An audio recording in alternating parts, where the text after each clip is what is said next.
we pour some of this stuff? Let's do it. This beautiful non-alcoholic wine, Libby. Shoot. Oh, so what's funny is with sparkling wine, there is a luxury tax on the carbonation levels. So like when this company was doing what I called half calf, so like lower alc wine. Yeah. That one if you want. They couldn't be as carbonated because when things have an alcohol content, there's a luxury tax on the bubbles. Like they actually pay more money? You have to pay a tax. For real? Predicated on how carbonated it is. So it was like a Frizzante bubbles. This is much better. This is good. These are like Topo Chico bubbles. They're really satisfying to my soda-loving fat kid heart. You know what I mean? It's better, a little colder. Sorry, I rode the bike here, the motorcycle. So it was a little shaken and a little tepid, but it tastes like wine, which is nice. It does. It does. It reminds me of wine. Yeah. It tastes like wine. I just know that I'm not going to start feeling wine feelings, which is good because that's I don't need those feelings during a podcast. The most inebriated, the most hungover I've ever been was after a champagne dinner, like the day after a champagne dinner in Napa. And bless the dude who made this wine, Grant, bless him, tolerated me. Like, that wasn't like sloppy, but I was like, do you ever drink anymore? Currently? Yeah. I've had one drink since August, and it was because of Jessie, the guy who was the CEO of Gibson for a long time and like really took me under his wing and took care of me, made me a drink at his house, and I don't turn Jessie down. Yeah. He and his twin both are like, he's an identical twin. His twin's in Madrid. And his twin parties harder than he does. And Jessie's the type of cat that like, his love language is pouring you a beverage, and who am I to turn down his love? You know, like I love that dude. He's been so sweet to me, and like when I was undeserving, like has branched out, and like with dudes like that, it is not lost on me that the love of a dude like that can make my life easier in business. And it's just so sweet when they want to give you advice and stuff like that. So, like, if he pours me a drink, absolutely I'll share a drink with him. Yeah. But, like, I mean, I'm really focused on the artist thing. And you and I were talking about, I personally can't lose weight if I'm drinking. And, like, the skinnier I am, the better my music sounds to agents. It's the funniest thing. That's amazing. And, like, I'm not bitter about it, but I'm also not, like, blind to it. It's a real thing, you know? Yeah. I have lost weight while drinking before, but you have to work a lot harder. You have to work a lot harder. I've done it in my 20s. You're like stopping yourself. Yeah. I've done it in my 30s. Really? Yeah. Oh, dude, once I turned 30, I just couldn't lose weight if I was drinking. Not really. Yeah.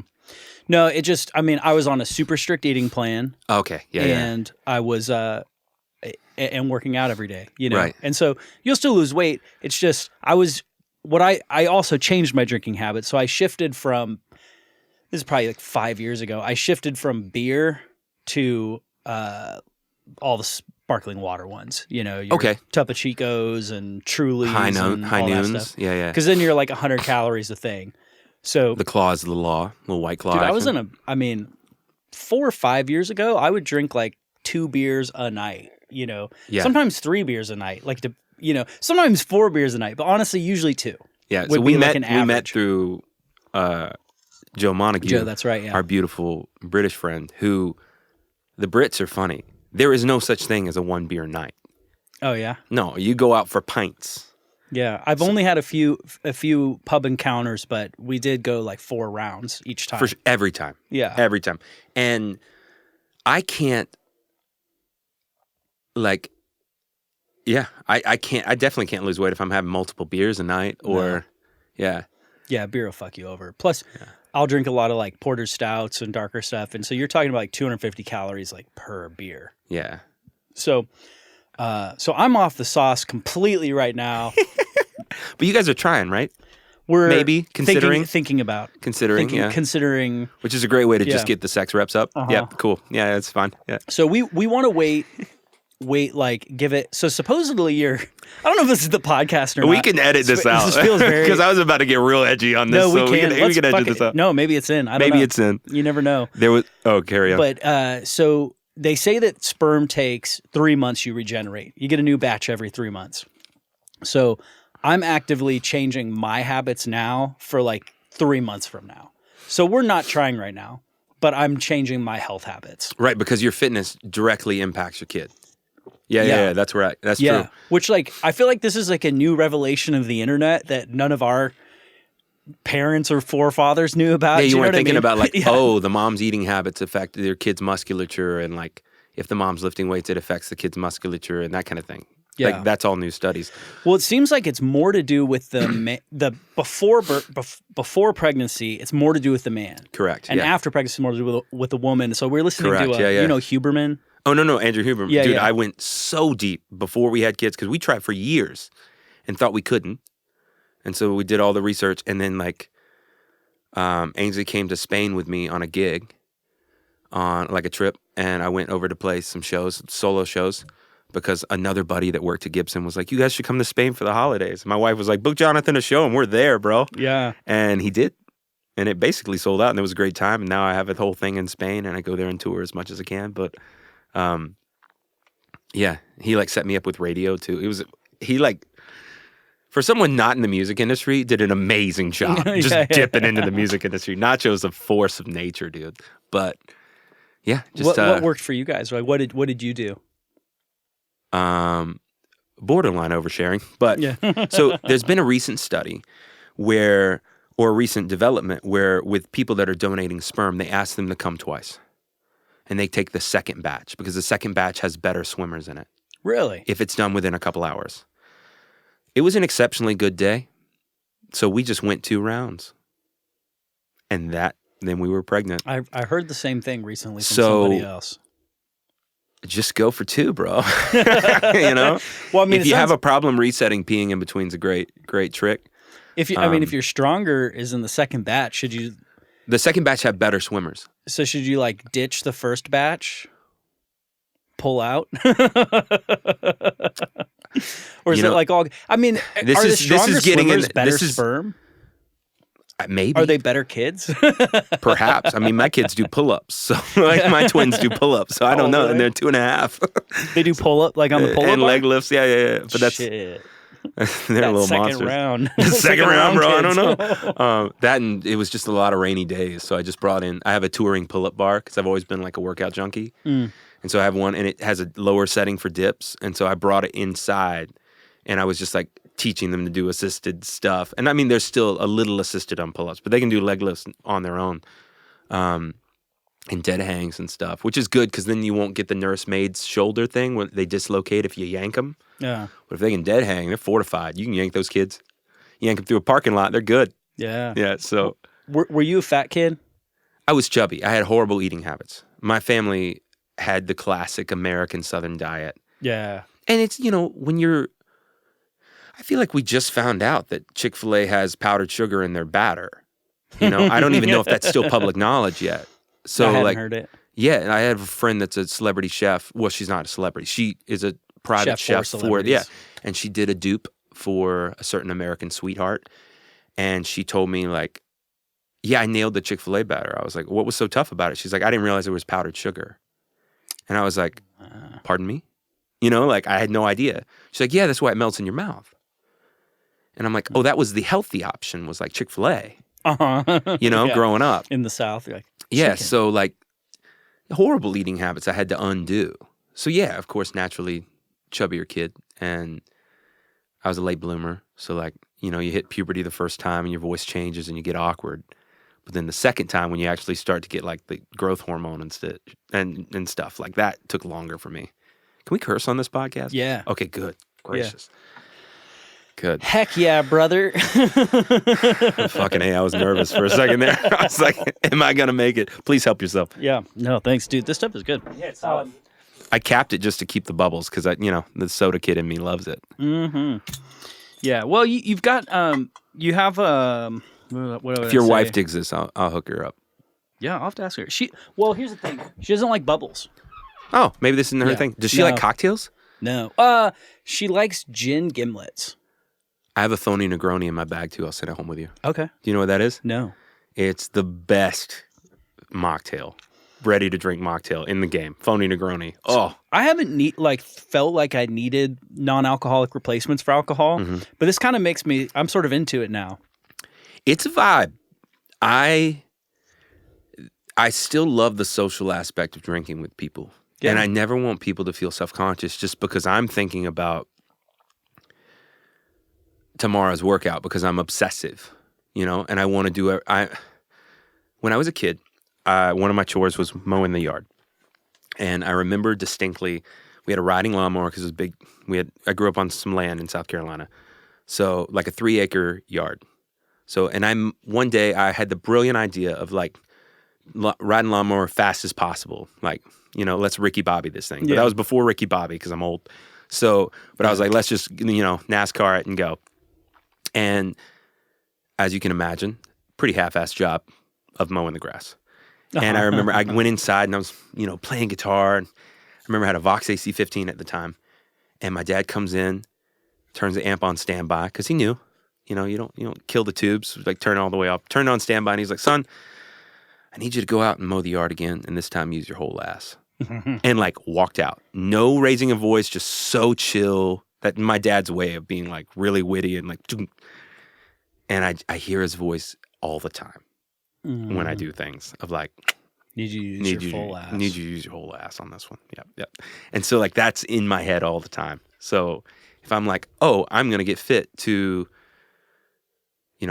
to allow one less thing, like the music industry as an artist, it's everyone you work with in business, it is easier for them to say no. They say no to you, they don't risk their job. They're at salaries, like they're an agent or they're a publisher or they're at a record label, they're A&R. Saying no to you costs them nothing. Saying yes risks their salary. Saying yes risks their kids' private school tuition, risks their financial security, all the bills that they have and the burdens of life that they also have that you can forget about. I had an agent tell me that it costs around $30,000 to staff to book one artist. To book one artist? What do you mean? The way they described it is like it costs about $30,000 worth of hours to book an artist for a year. And by that thinking, you would feel like, oh, well, I need to bring in that much revenue for them. But no one's walking in with no agent grossing $300,000 because an agent makes 10%. No one's doing that, but they want to be able to scale up to that within 2 years. So if you can give them, I am seasoned, professional, like gonna show up sober and get the job done, which is another thing about alcohol where it's like, people know I don't drink. That's one less thing they need to worry about, Right. And then fit and attractive, which is just more fun to watch somebody play if they're not gassed in between songs. Like it's just comfortable. Then yeah, it's just one more thing. So for me, it's become like I love it and I enjoy feeling good in my own skin and that's a huge thing. But it's also part of work where it's like, this is one less thing to give someone a reason to say no and to make them feel comfortable trusting me with their job. Because if you're partnering with them, they are trusting you with their job. Kind of. Yeah, in a way. Sure. They're not. Yeah. And I respect that. I've been in this industry since I was a teen. And I've worked as a sideman for a lot of it. So I've just gotten a bird's eye view of or a ringside view of people making horrible decisions. And sometimes people making amazing decisions. But more often than not, people make horrible decisions. People being people and all. So what you just said is an interesting thing because I've thought about that too. Like, what would you do if you had all the money and you didn't need to worry about what you were doing? Right. And I think for a lot of us in this industry, it's like, well, I would just still do what I'm doing now. Oh, but God, my Postmates better. would be such a dick. Yeah, it would be so impressive. Like, I'd Postmate like a trust fund kid. God, I played for like an artist. Like her dad had a jet when I was in my early 20s, and she did the thing where she would order for the table, and it was the dopest. And I was like, okay, this is a financial goal of mine. Like, I would like to be able to just like take a band that's playing for me out to Nobu and order like a trust fund kid. You know? Well, first, my financial goal is to go to Costco without checking my bank account with stress. And so, you know, like there's building blocks, right? Like, I've made an observation, and I'm sure it's your shopping habits may vary. If we go to Costco, we spend $350. Right. It doesn't matter what we went in there to get, what we thought we might do. Right. We will spend $350 or more. And it was incredible. Like the last time we went, we filled the cart. It looked bigger than it usually does. And she's like, I don't know, this might be. And I was like, it will be $350. It was $350, $351 or something. I was within dollars. Like, wow. I don't know if we have an internal sensor that just. You must, dude. But we trigger $350. That's our Costco bill. That's your Costco bill. That we don't do all our food there or anything. We go like Costco's funny because you can get like the crazy impulse buy, and you're like, "Wow, this is a great deal on pans," and then there's an extra $130 or something. Exactly. You know, it hits you right in your middle class heart. Yeah. Costco is a like if you let yourself go down the side aisles, you can really fuck your budget.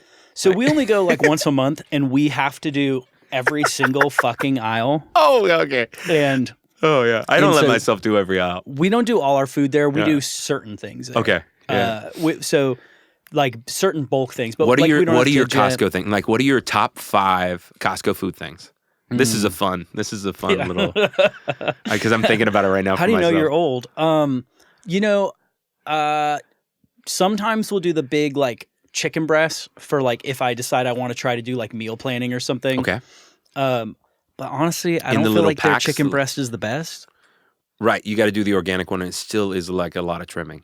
Yep. Yeah. So, what else do we do from Costco? We do our biggest thing from Costco is paper towels, toilet paper goods. We don't do toilet paper there anymore. You don't? No. Don't want that Charmin Ultra Soft? It's not a problem with. It's a problem with my wife. It's not Costco's fault. Whoa, that's not a problem. It's preference. If it's wife, it's a preference, not a problem. You've been that nomenclature, bro. You know. No, she. We get like special magic organic. That's fine. Yeah. Recycled toilet paper. I get it. You absorb a lot from the rectum. I get it. Like that's why. Exactly. That's whole the UT butt chugging thing. Yeah. I get it. That's an amazing YouTube video. If you Google that, it looks like Animal House. UT butt chugging. Yeah, they did a press conference, and it's an entire frat. They were accused of like it was when people would soak tampons in like liquor and then keister it, the old prison wallet, and you get really drunk, and then somebody got alcohol poisoning or something. I don't remember the exact specifics, but there was a press conference of an entire frat, all with like, in their frat Sunday best vibes. All sunglasses, outdoor, and the lawyer's like, my client says he's never heard of butt chugging, and like it's just using. It's an amazing YouTube like journey. Please go. Man, I feel UT's like British been people like trying to kill that for so long. British people can't have this problem, right? Like they don't have frats and stuff like this. Like just the alcohol culture of like. Well, I mean, hold on. Finally like, gentlemen's drink. clubs, like that came from England, like.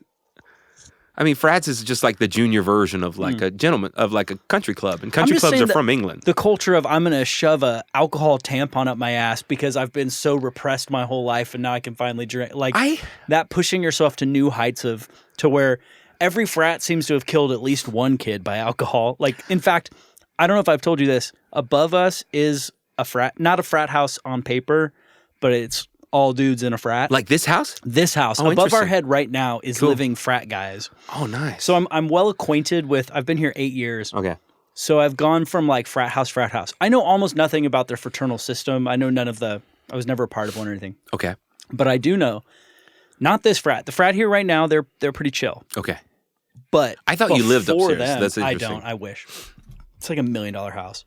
Yeah, it's Nashville. Plus, yeah. And the guy who owns it makes so much money. Like I don't think he would even sell it for $1 million. So he makes so much. He rents the basement to me. He rents the upstairs to them. Like he's just killing it.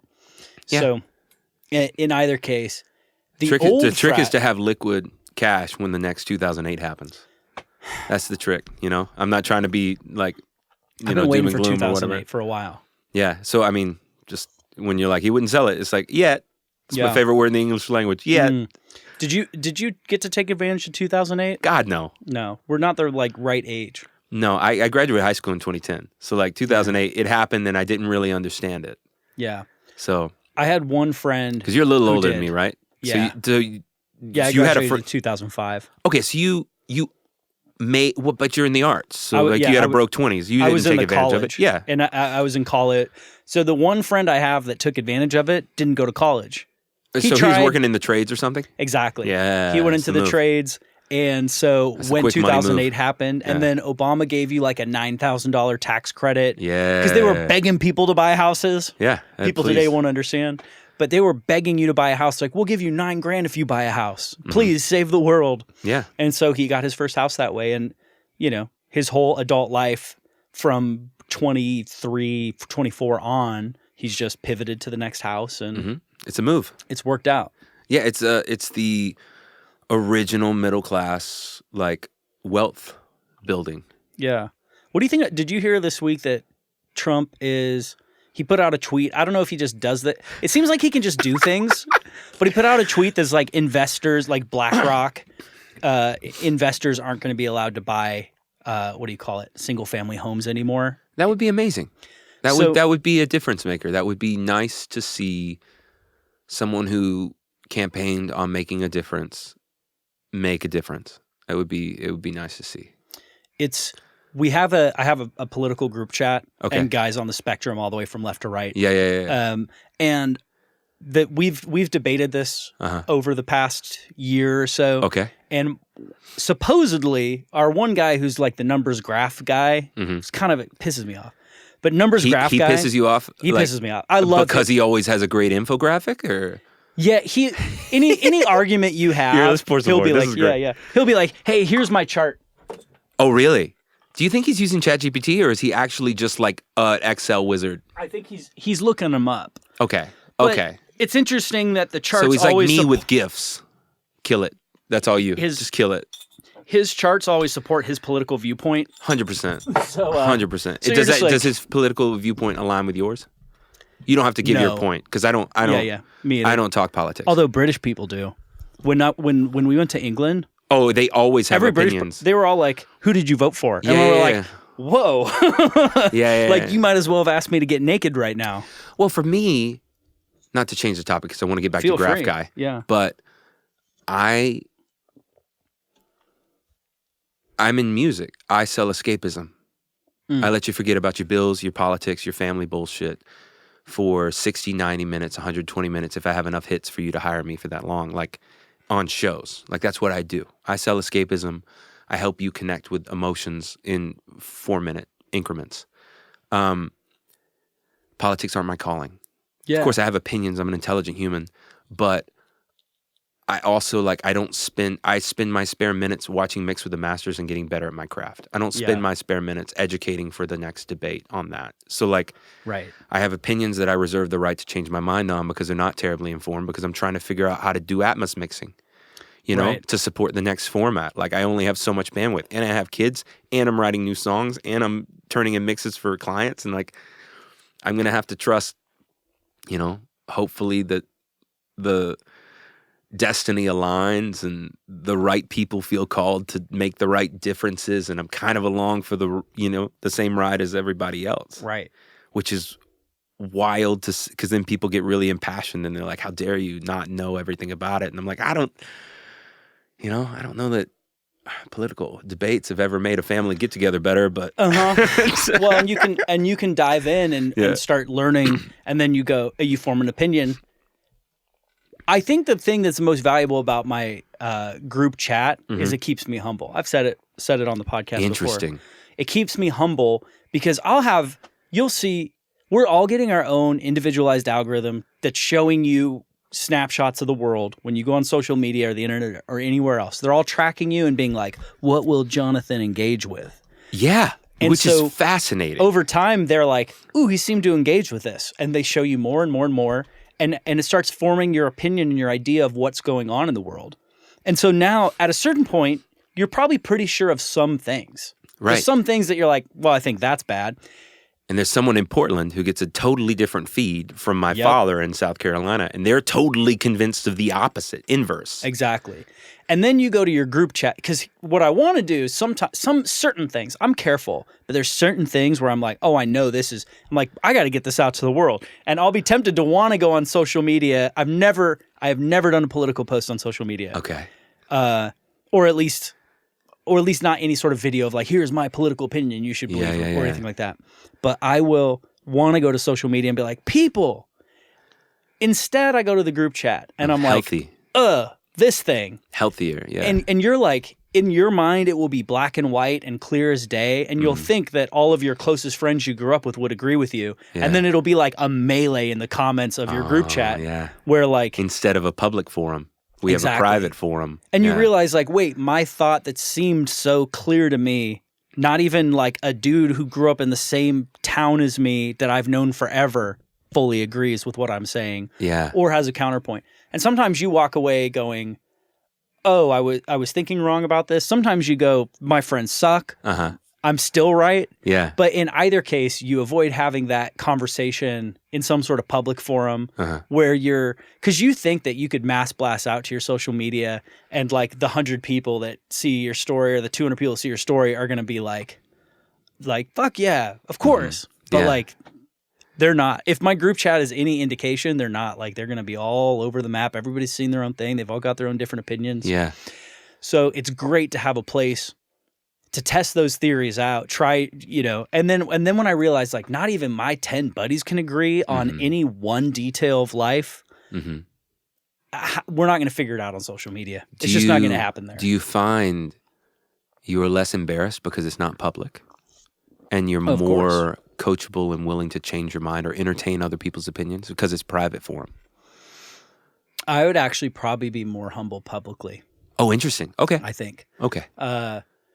One-on-one with a buddy, I think I'd be more humble and teachable. The thing with a 12-person with a group chat, and everybody's thinking about their next thing as soon as they have the idea, and they're drafting it in notes and crafting. And when you find you're arguing about like one specific point, so like go back to that BlackRock thing and like institutional investors in real estate. If I said that in the group chat, what comes up with numbers, graphs, charts guy is actually institutional investors are only like, I forget, 2% to 10%, something like that, of homes sold in the U.S.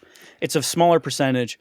And at least what the charts show is that most of the homes being bought up are more mom and pop investors that are like boomers buying 10 houses to Airbnb rather than institutional investors creating Airbnbs. So Numbers, Graphs, Chart Guys maintains that actually we should cap how many private residences an individual citizen can own, which then for me, I'm like, we shouldn't be. That's not American. Exactly. Yeah. We should be telling people they can't buy houses. Like, fuck BlackRock buying 1,000 houses.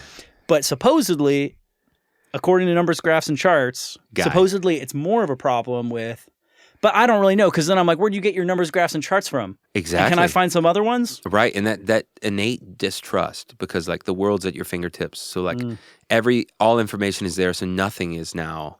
If everything's published, nothing's published, right? Yeah. And so like there's an innate like distrust for the system, and I feel like that's really an interesting thing, especially with certain demographics of people where they're like, well, nothing's real. And so they don't trust anything. And right, yeah. Like, some people go to like, we're actually all in a simulation. Yeah, and like gravity's not real. And you're like, whoa, hold on now. That's the math that everything's predicated on. Right. Like, so it's just, it's a funny thing. People are so interesting. And like, do you write a lot of songs? I write a number of songs. Yeah, okay. I'm not like a full-time songwriter or anything. Yeah. I moved to town to write songs. I thought that was the best gig in the world. And then like, publishing had gotten gutted from streaming while I was in college, because I was in college 2010 to 2014. And so streaming had just like taken the wind out of every publisher's sails, because album cuts weren't a thing anymore. And so everybody was, and then Bro Country was the thing. Anyway, it was just a horrible time to be a staff writer. And so I just ended up playing on the road and then fell in love with production and like, just Forrest Gump my way to where I am now. Yeah. but I've always loved writing songs, and I feel like the curious judgmental thing we were talking about earlier, like if I can stay curious and not judgmental about people, like with this kind of thing, there's so much good stuff for the verses. Yeah. You know, like the empathy of understanding, like you know, you're in your 60s and all of these conspiracy theories that were that are now just like cover-ups that you've all discovered. Now you don't know what to trust, so you don't want to trust anything. Like, you can be empathetic with that. It doesn't mean that's necessarily the correct move. Like, opinion-wise, you don't have to make an opinion. I don't have to make a judgment call on what people think. I can just empathize with how they are. Right. Predicated on understanding their experiences and listening. And that makes me a better songwriter. So, because then I sit in a room and I'm listening to somebody and I can instantly like, you know, vibe match or acclimate to the position and posture that they're looking at their life with, because I've been practicing the empathy and the surgical empathy and the, you know, weaponizing that. Makes great songs. Yeah. So anyway. Well, I mean, I think it's a really valuable thing to do. I mean, as you're talking about like the curiosity versus judgment, I fully agree with you. I think that I default that way. Yeah. But I think we're also in like shit's just crazy on the internet right now. Right. Yeah. And I think I'm also finding myself, I'm like, man, I think I've at times have moved more towards the judgmental side. Yeah. It's easier. And I don't think it's a great place to live. Yeah. But you also you have to make a judgment call too, though. Like it's a funny thing, like with production. Like if you're producing a record, you have to make quick judgments. Like you can't be like, I don't know, we'll figure it out later. Right. Like you have to make quick judgments and know and trust your taste. But at the same time, you have to stay curious enough that if your collaborator's like, what if we try both of those at the same time? You're like, oh, let's try it. And then you listen to it, and it's almost always, in my opinion, self-evident to both of you what the move is. If you're aligned in taste and you're moving towards the right thing. And if it's not, then maybe there's a new choice. Like if that melody's not right that I had, and the melody a client I'm working with, I was thinking of Sophia, the client I've been working with lately. If she has this idea, and like I'm not totally into that, but she's not into my idea, there's maybe a better in between. And so like, let's just keep digging. You know, Aerosmith called it Dare to Suck, where they would bring in ideas, and like that's the only way you get cool stuff if you don't feel judged, and you feel down to just like grip it and rip it, and like everyone's aligned that behind every maybe subpar idea or idea that's not quite there could be something amazing. I think that's the best part of collaboration. Yeah, 100%. So, but it's hard to like trust that and build that trust, you know, like, because you want to, it's just everybody comes in with whatever, and life's weird and art's weird, and it's just funny. Music's cool. It's wild. It is cool. Yeah. Speaking of cool music, I want to like rewind on your kind of career. So the first time I ever heard your name was from The Voice. Oh, really? But I didn't. We go that far back? We go that far back. Shit.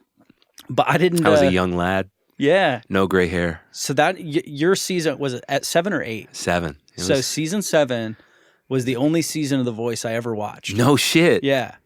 And so I watched. It one was the season. top rating of the show ever. Oh, was it really? Yeah, it was like fact check me. Somebody's gonna be like, actually, oh wait, where's a charts guy? Charts guy's gonna come in. Okay. Come on, okay. Austin. Oh, is that his name? Yeah, it's Austin. I do. You know, I have a great history with Austins. Yeah. One of my longest friends is named Austin, so I'm probably gonna love numbers and charts guy. Probably. Dude, Austin's a great guy. Fact check this, Austin. But okay. Austin, we do say that in the group chat. We say fact check. Fact check Austin. Austin's great. He this is the way to get him to listen. You're like, hey, we name checked you. We named yes. But we just, in a political debate, how we debate is from a different perspective. Yeah. And I'm also... Which is okay. Yeah. And I'm also in the music industry, and he's in software. Yeah, for sure. So we have different mentalities. Yeah. But one-on-one, we could have an amazing conversation. But a public conversation in front of 12 people is annoying, just in general. You know what I mean? Like, Yeah. And somebody else comes in and they misunderstand you and say something different, so it's fine. 100%. Austin's great. But so back to The Voice. It's the only season I ever watched. I think I watched because, especially around that time, everywhere I went, people are like, "Do you ever get that you look like Blake Shelton?" Oh, Like, yeah. I got that everywhere I went. And so eyes and hairline. I took an interest in Blake Shelton. It's eyes and hairline, I think it's yeah. side profile. Side profile too. Yeah. Oh, damn, you do have some Shelton in you. I've had people like mistake me for him. Oh, yeah? But it depends on a few things. It depends like what clothes I mean, he's I'm kind wearing, of a lady killer, bro. what's going on with my hair. That's not a negative. Well, I put that in the asset, not liability column. You know? Well, I've had people, a lot of times they'll follow up with like, "You look just like Blake Shelton, but shorter." And I'm like, "Fuck you." But some people will then follow up like, "Oh, but you're younger." So have you heard of like lifts in shoes? Like that's a thing. That's like a Gen Z thing, I think. Oh, is it really? Like wearing lifts in shoes. So you could just wear cowboy boots with lifts or something. I don't know how it works. Well, have you seen these? Hokas? These are Hokas, yeah. Okay. So look how fucking big that sole is. It's not subtle.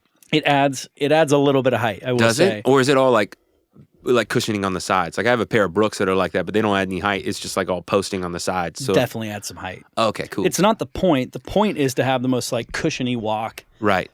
And I bought them for our England trip so that when we were walking all this like cobblestone and stuff, I would be comfy. Yeah. And it worked. But it does give me another. I feel like it probably gives me an inch or more potentially. There you go. Still doesn't mistake me for Blake Shelton. Last Euro trip I did, I blew out a pair of sneakers on like day 2. Oh, really? And I did the whole thing in a pair of Doc Martens. And I got to say, dude, those boots are really comfortable. Really? Yeah. I don't feel like they have like this kind of like spring they call it action. like airwalk or whatever, man. Yeah. I was walking a ton. Like I gotta give them a little shout out. I'm not wearing them right Doc now, Martens. but they were solid. Yeah. I'll just check it out. Yeah, I was impressed. I was like, okay, all right. Not just for the My Chemical Romance fan in me, but like this is like a thing. All right. Were you an emo kid? I liked it all, man. I mean, Ray Toro, the guitar player in that band, the lead guitar player. I mean, this is another guitar player too. But Ray had a lot of Guns N' Roses and like blues rock inspired things, and so I just loved hearing that in that setting. You know, it's different than like a Taking Back Sunday where there wasn't a lot of that. Yeah. But like the solo on what's the big one? The My Chemical Romance. I'm Not Okay. I Promise. Oh yeah. The solo on that's just straight up like Slash. It's so good. I can't picture the solo right now in my head. Oh, it's so good. Yeah. We're gonna back and YouTube listen, this later. Yeah. Yeah. That was. I loved My Chemical Romance. Or sorry, I liked My Chemical Romance. Okay. But they were never my like number one love. Okay. And then we went to the When We Were Young festival they did in Vegas. Oh, you did? How was it? It was great. It was amazing. We went year 1 and year 3. Okay. Year 1 was more fun than year 3 because year 1 it was a total like, I don't know if you remember, people were like, "This is going to be Firefest. None of these bands are going to come together. You're bringing these people out of retirement. This will never happen. That many amazing bands, And so there was speculation. Dude, the all the way Firefest up documentary is so good. Oh, it's so fun. Yeah. All right, So so there's fun to watch extra it burn. pressure and Yeah. that's the judgy side. Yeah, oh, yeah. So fun to watch it burn. Watch it. What is that? That guy, Ons. Okay. Yeah. What is it? It's nicotine pouches. Okay. I've never done nicotine pouches. Okay. Have you done nicotine? Not really. There's literally zero reason to start. Okay. Yeah. What a sales pitch. Yeah. This episode's sponsored by On. There's no reason to start, but once you're on. That's exactly right. Once it's on, you can't turn it off or your brain's sort of fucked up. Oh, Yeah, what a man. fucking sales pitch. Yeah, man. There's no reason to start. No, I wake up, if I don't have nicotine within the first 45 minutes of waking up, I'll start having brain fog. I feel like the world's collapsing around me. Kind of Really? like, I feel like shit. Yeah. Okay. So kids don't start. Now I used to smoke cigarettes. Got it. This is like a great progression for me. There's less. Do you have to spit? Is it No. like snooze? Okay. You don't so got to spit. Okay. You just leave it in there. It gives you nicotine. It's, as far as I know, other than like maybe patches, it's the cleanest way to give yourself nicotine. Yeah. So at this point, I'm just feeding an addiction. Cool. I no longer am like, love it. Okay. When I smoked cigarettes, like you have more perceived value from that, even though you know you're like actively killing yourself. Uh-huh. But when you're But it's smoking cool. cigarettes, Like, it feels cool and feels fun. And like, and you and a buddy get together and you like can rationalize how much it facilitates conversation. Yes, No. I've ridden that exactly. rocket with a lot of my friends. Yeah. You meet the other smoker in the room and you're like, Mm-hmm. oh, we have something to connect on. Yeah. You meet people and you're like, oh, could I bum a cigarette off you? And you all of a sudden have this conversation with a stranger. It's a great time. I met a guy in the United Arab Emirates. I was just in the airport. Yeah. And by myself, the one white person, around a sea of Muslim people. I've never been in an Arab country before. Okay. Everything's in Arabic. You're a complete fish out of water. Yeah, for sure. Google Lens is your friend. And then all of a sudden, that's not our alphabet. Yeah. I go to, which I didn't have it at that point. No. I should have. And then I go to the smoking area and they have like little cubicles where you can go inside and smoke. Okay. And I didn't have any cigarettes on me, but there was a dude smoking. And I'm like, could I bum a cigarette? Yeah, all of a like, so sudden, you're I'm saying having a there's a chance, conversation. yeah. All of a sudden, there's like a guy and we're talking about our lives and what we do. And I don't really remember him at this point. But it was such a cool thing. I mean, it was just a little thing that facilitated a lot of comfort. Yeah. I mean, I get it. But smoking cigarettes is just really, really bad for you. So, yeah. So these are fully for like satisfying the nicotine addiction. Yeah. And I plan on weaning off. Oh, I didn't ask to out of any judgment. I was literally just curious. Oh no, I just saw it. I like the color scheme. It's like very Marlboro Man. Oh yeah. And a lot of people are like ripping off Marlboro Man for their like artist merch right now. Are they really? I've just noticed it a lot. I noticed it first from like a buddy of mine's company, so I'm not gonna like. Well, I'll name check him because it's cool stuff. It Coyote? Like Coyote Club, yeah. Oh yeah, he's been here. Yeah. I have Adam, a sticker in the he's room. sweet cat, like Adam Simons, talented artist too, great guitar player. Yeah.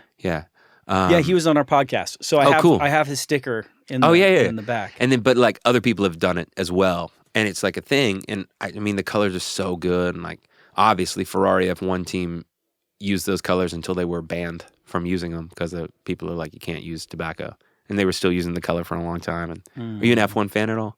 No. Oh, I'm deep, bro. Yeah. Oh god, yes. I've heard it's really cool. You busy? Yeah. Right? Yeah. Now it's 11 teams, 2 drivers per team. So it's 22 people to keep up with for the entire, like that's all the competitors. Yeah. It's bite-sized, if you will. Yeah, it's manageable. It's a busy person's sport to follow, and it's super fun. How many people are in NASCAR? How many NASCAR I have drivers? no idea. Yeah. I would not be doing NASCAR service by comparing the two because I'm so ill-equipped. Yeah. My family loved NASCAR growing up, and that's not fair for me to in draw case your family's comparisons. listening, they might know who Joey Logano is.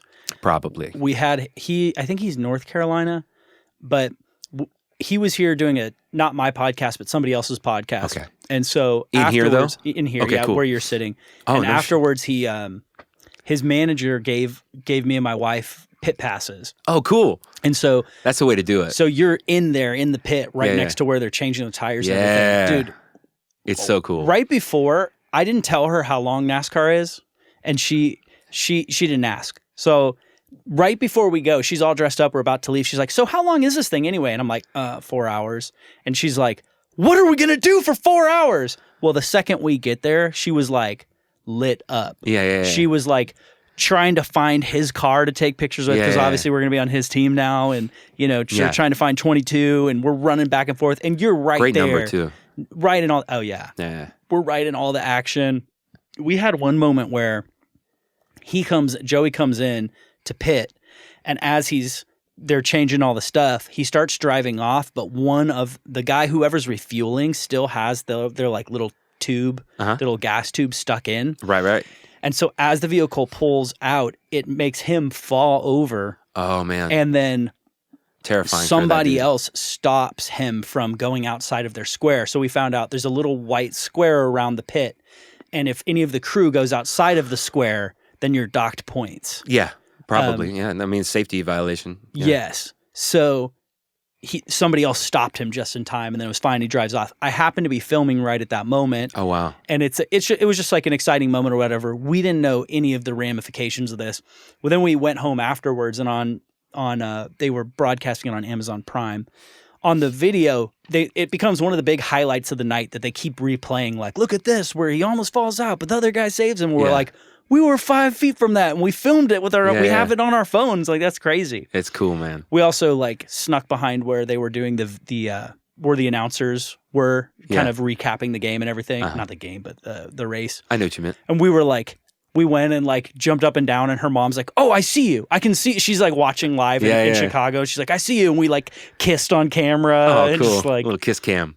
Dude, it was a blast. Unlike the Coldplay kiss cam that went viral when it wasn't. Yeah. Not the right. What did I just see that reminded me of that? It was. I had a photographer on the podcast. Okay. I think his episode's going to come out after yours. Okay. But in either case, he was upcoming. He was doing a thing with the Beatles, and he's British, and so back in the day, he was at a photo press thing, and John had Yoko there. Okay. But it was like while he was still married to his first wife. Interesting. And so he's like, yeah, this Japanese lady came and sat next to John. Yeah. And I didn't take any pictures of them because I knew he was a married man. It didn't feel appropriate. Like I didn't want to like out him that way. Yeah. So I think it was. I have to fact check this history, but at least from his impression of history, that would be interesting. That he's like, I didn't even take a photo. Not like I took a photo and did not turn it in. Right. He straight up didn't take pictures and didn't take advantage of the moment. That is so sweet.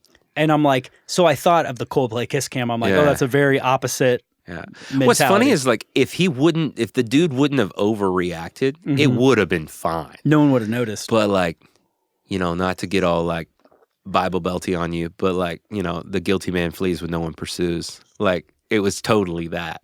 Yeah. Like, oh yeah. Hit you with a proverb. Is that a proverb? Yeah, it is. Yeah. Yeah. True dat. Yeah. It's a fact, man. Dude, like, nobody would have paid any attention if they had just stayed there doing whatever they were doing. No one would have cared. And then when you read like the cool like spy novels, then they're like it's what is it? It's not what do you call it? It's not paranoid if people are actually trying to kill you. That's like a great quote from a spy novel or something. I think it's from a Jack Carr novel. You ever read those? No, I haven't. Like God, I'm such a nerd. I read a lot in my spare me too, time. every night. Yeah, fiction. Do you read a lot of fiction too? Yeah, fiction. Yeah, the Jack Carr novels. Oh God, what's the first one called? Terminal List. Okay. And then I haven't touched Jack Carr. I love all the Gray Man novels too. Mark Graney. What are those? Yeah. Oh, they're really good. I'll send you a link. Yeah, that's where you need to start. I just got a Kindle for Christmas. So Mark Graney used to like he finished. What's that guy's name? You can edit this out, I guess, because I don't remember. No, it's fine. He finished a really famous thriller author's books, postmortem, and he was working with him as he was like in his last years. It'll come back to me. Yeah. To me, Mark Graney's his own man. I'm such a huge fan. What's the series about? The Gray Man? Yeah. It's like a CIA dude gets disowned by the CIA, turned into a private hitman kind of thing. Okay. Like his handler gets abducted in the first one. They made a Netflix movie about the first book, but the first book is so thick that the movie didn't quite do it justice. Sure. But I still enjoyed the movie. But like movies understanding are that such a different experience. I've been thinking about this a lot. Mark Graney, in an interview with Jack Carr, because they were interviewing, Jack has a podcast. When Jack got his, or maybe he just said it to Jack, and Jack mentioned it some other time. I don't really remember, but Jack made the comment that Mark told him to not be precious with his book when they made a film adaptation to it, or Netflix or Amazon did a series on Jack Carr's book, The Terminal List.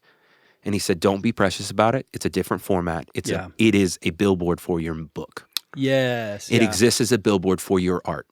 Do not be precious about it. Like, let it be. And I thought that was beautiful because you're like, we're great at audio, right? Mm-hmm. But like when an artist goes and does a music video for a song I produced, I have no business being heavy-handed on a music video. if I'm there, I'm like a PA, you know? Like I'm there to help. But like that's not my format. That's not my art. I helped already. I already did my thing. And I think that maturity that I have is in no small part to Mark Graney's opinion on the movie is a billboard for your book. And so for me, you know, the music video is a billboard for the song that I did. Yeah. And that's my thing. Yeah, the social media content, same. Yeah, and that's something I'm really growing at. A lot of the artists I work with are better at socials than I am. You know? And they're like, God, I want to write songs like you. I'm like, I want to learn how to post like you. Like you're so good at it. Like, yeah. I'm so like gravitate to I had a stage coach when I played for the girl whose dad had a plane, like Oil Money vibes. They hired Tom Jackson, who's this amazing stage coach. I've met Tom. He's awesome. You should have him on the podcast. He's brilliant. He was, I guess he must still be alive. Oh yeah. He was. I just worked with him a few years ago. No, wow. Like a year and a half ago or something. He needed a guitar player to bail him out, and I wanted to polish up. Yeah. I wanted to see how much I'd retained. I think he did real bad during COVID for a while. Like he was on death's door. He was, yeah. He had a really rough health scare. But so he, for the listener, he teaches you how to make a live show because a live show is so different. People hear with their eyes. And so I remember we had like 9 or 10 days with him, which is unheard of, in the rehearsal room to build this show. And this girl was young, talented, but young. And his solution was, okay, every good quarterback has a good wide receiver. And so in this like 28-minute show, I had like 11 minutes of cumulative guitar solos.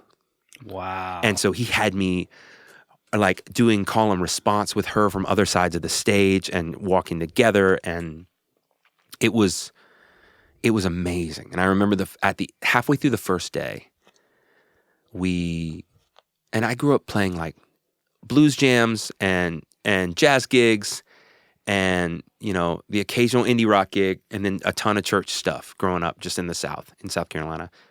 So, and I'm like 23 at this point. And so I had a lot of habits of like, not shoegazy, but not showy. Like I didn't know how to show a guitar especially solo. a church guitar is like you're not supposed to draw attention to yourself. But even the blues and jams, you use 25 pedals. Right. But then the blues jams where you just plug straight into the amp, everyone is 40 years your senior and you want to show some deference and some respect for them. Yeah. So you don't want to like box them out of the way and take center stage. Right. So I was okay with like I wasn't super in like the hampered by the Christian guitar thing. That just made me fluent with effects pedals, and I love effects, and it was sick. So I was able to program the whole show so I didn't have to like, I can make really quick foot taps and make it happen. But I still didn't do the MIDI thing because I have trust issues. So, so I was able to do that. But he was just like the first day, halfway through, we're at lunch, and he's like, "Jonathan, come here real quick." I was like, "Yeah," and he's like, "This whole like sweet aw shucks like musical savant Forrest Gump thing you have going on, it's real sweet. Not on my stage. People are paying a lot of money for you to be Slash, and I need you to be fucking Slash." And he was so sweet about it, but it was so earnest and so like, your job is escapism. Do your job. Your job is to let these people feel like they're seeing what they've always dreamed of seeing. You're playing, and it was arena tour we were opening on, and he was like, "This is your job. The stage is set. Do not aw shucks out of it and take people out of it and make them feel self-conscious because you don't look absolutely comfortable and ready for this moment." And it was like, oh, I'm being selfish if I am embrace and like keeping this humility spirit alive that like isn't 100% honest, because what's 100% honest is doing my job. Yeah. And my job is ripping a guitar solo for 16,000 people. That's okay. It's okay. And it was just like, I needed him to be like, it's okay. Yeah. No, this is your job. That's profound. Yeah. And it's profound. Like the first time I saw Keith Urban play live, who I still think is the best entertainer I've ever witnessed, I realized that I had he's a theologian, pastor buddy of mine, Ray Ortland, say that like there's two ways to enter the room. There's like, here I am, and there's there you are. Especially as like a speaker or pastor or whatever. But on stage, a lot of pop performers are like, here I am, whatever. But Keith Urban is so there you are. But in like I've waited all day for us to go on this journey together. It's the sweetest, most honest, like, I have never had a hero musically stay at the top of the game like Keith Urban as a performer. Like, it's just, he's just the dude, man. And then now I have friends in his band and they're like, he's the dude. And I'm like, yes, you know, like, it makes me so happy because like, he's just everything I want to be as a performer and an entertainer. Cause he's just like, there you are. Like, let's do it. And it's just, God, what a dude. But he owns the same thing that Tom Jackson was talking about in like the true humility in this moment is doing your job. And his job is just to annihilate the stupid boy solo, you know? Yeah. I mean, when you're going out there as a performer, people do want to see you perform. Yeah. And part of performing is confidence and not worried about into it. Yeah, not worried about what you're going to do. Yeah. Yeah. Sorry, I cut you off. Keep going. No. Yeah. It's, I mean, it's really, that's a really profound thing Tom said. And obviously he's like, is there even somebody else who does what he does? He's the only person I've heard of. Yeah. I've never heard of like another guy that's like, oh yeah, there's like Steve Markinson who meets with you and designs your live show. There must be. There is. And I've forgotten his name, and that's really a disservice to him. But I worked with him. Markinson. It's not. I don't remember his name. I worked with him when I was band leading for a kid on or a dude, and he was my age. Nah, he was older than me, but on Big Machine, an artist, and they brought in a guy, and he was more of like came from a dance background, but he taught similar things, and this was after I'd worked with Tom. And it was just. Yeah, similar. I've forgotten his name. I'm sorry. Sorry, buddy, wherever you are. Handsome dude. You know, great jawline. Remember what that. If his name is Buddy? I don't think it is. Yeah. Silver Fox, though. I remember. Yeah. Real handsome dude. So, back to The Voice. Like, okay. Yeah. Which they have stage coaches for that, too. Okay. I don't know if anyone's ever told you that. No. But you were, okay, so whose team were you on? So everyone turned, and then I chose Adam. Nice. An all turn is great. It was. What's that? What did that feel like? So at the time, I was 22 when I did The Voice, and at the time I had never done TV before. Now I understand how to do live television and gigs of that. Anytime, if you're a performer or you're an aspiring performer, and you would like a tip on doing a format for the first time that scares you, here is my tip. My tip is do not check in until the last note of the last song.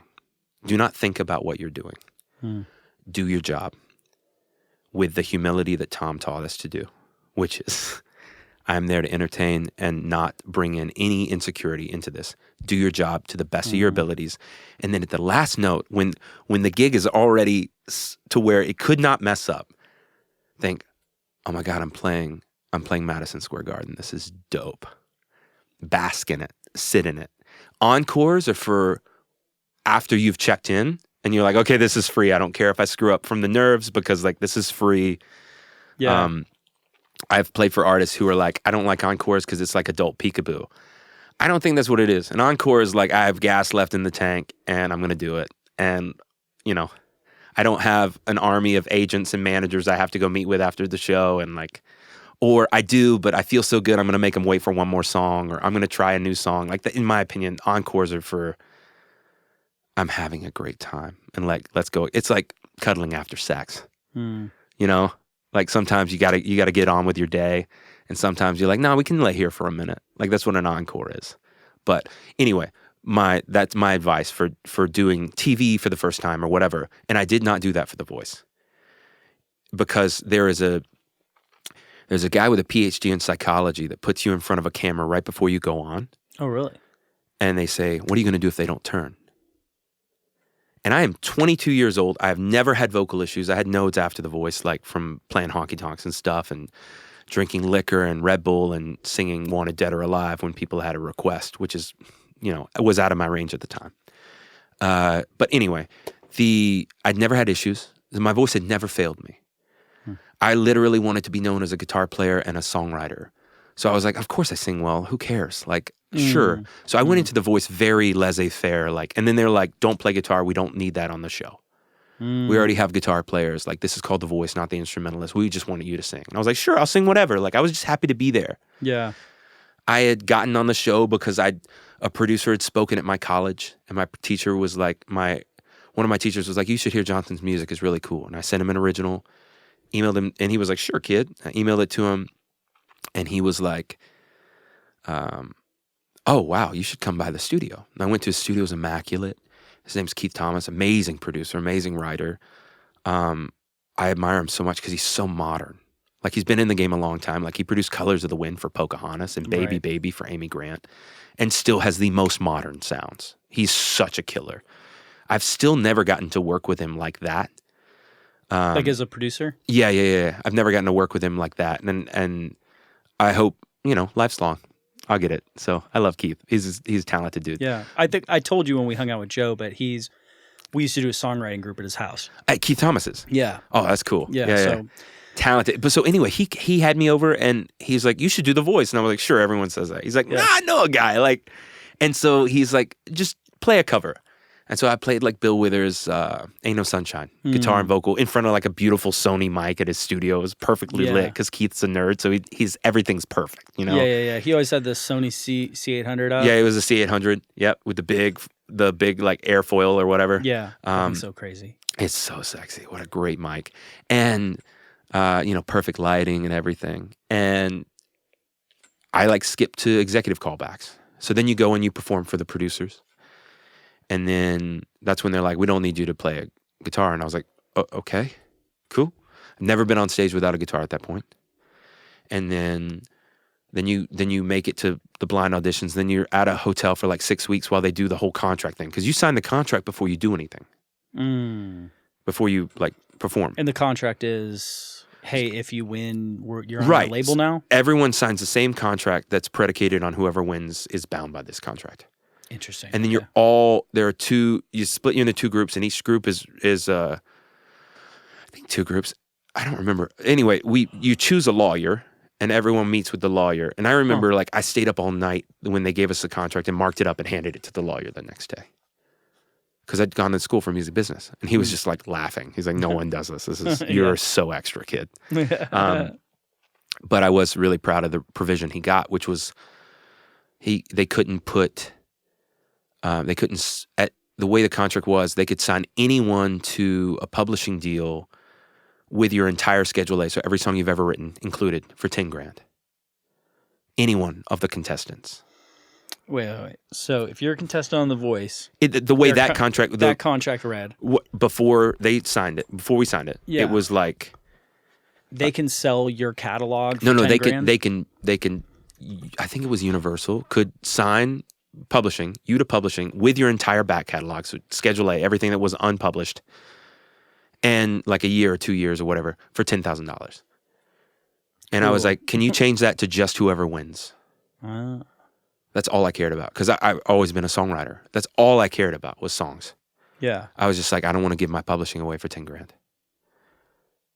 That'll buy like 18 dinners in LA. I wonder if they've used that. Like, I have no idea. Has that ever? I have no panned idea. out for them? There's so many NDAs around that stuff. Like, I'm sure they don't even want me talking about that, but I don't care. What are they going to do? It didn't happen, Yeah. So, yeah, it was just like, but that's all I cared about was the publishing. Like, protect the publishing. Yeah. Like, I know whoever gets the record deal is going to get a 360 deal, but they also get, if you have any pop success, if you have any pop single, you can play corporate gigs for 6 figures for the rest of your life if you play it right. You're fine. You can get screwed on your publishing. But the guy who gets 17th should not get screwed on his publishing. Right. That's my opinion. Like, it comes out in the wash. Like, I've played for a lot of artists who have had success in the past, and I've played incredible private events where I know they're making bank. It's fine. It shakes out if you have pop success. It's if you don't.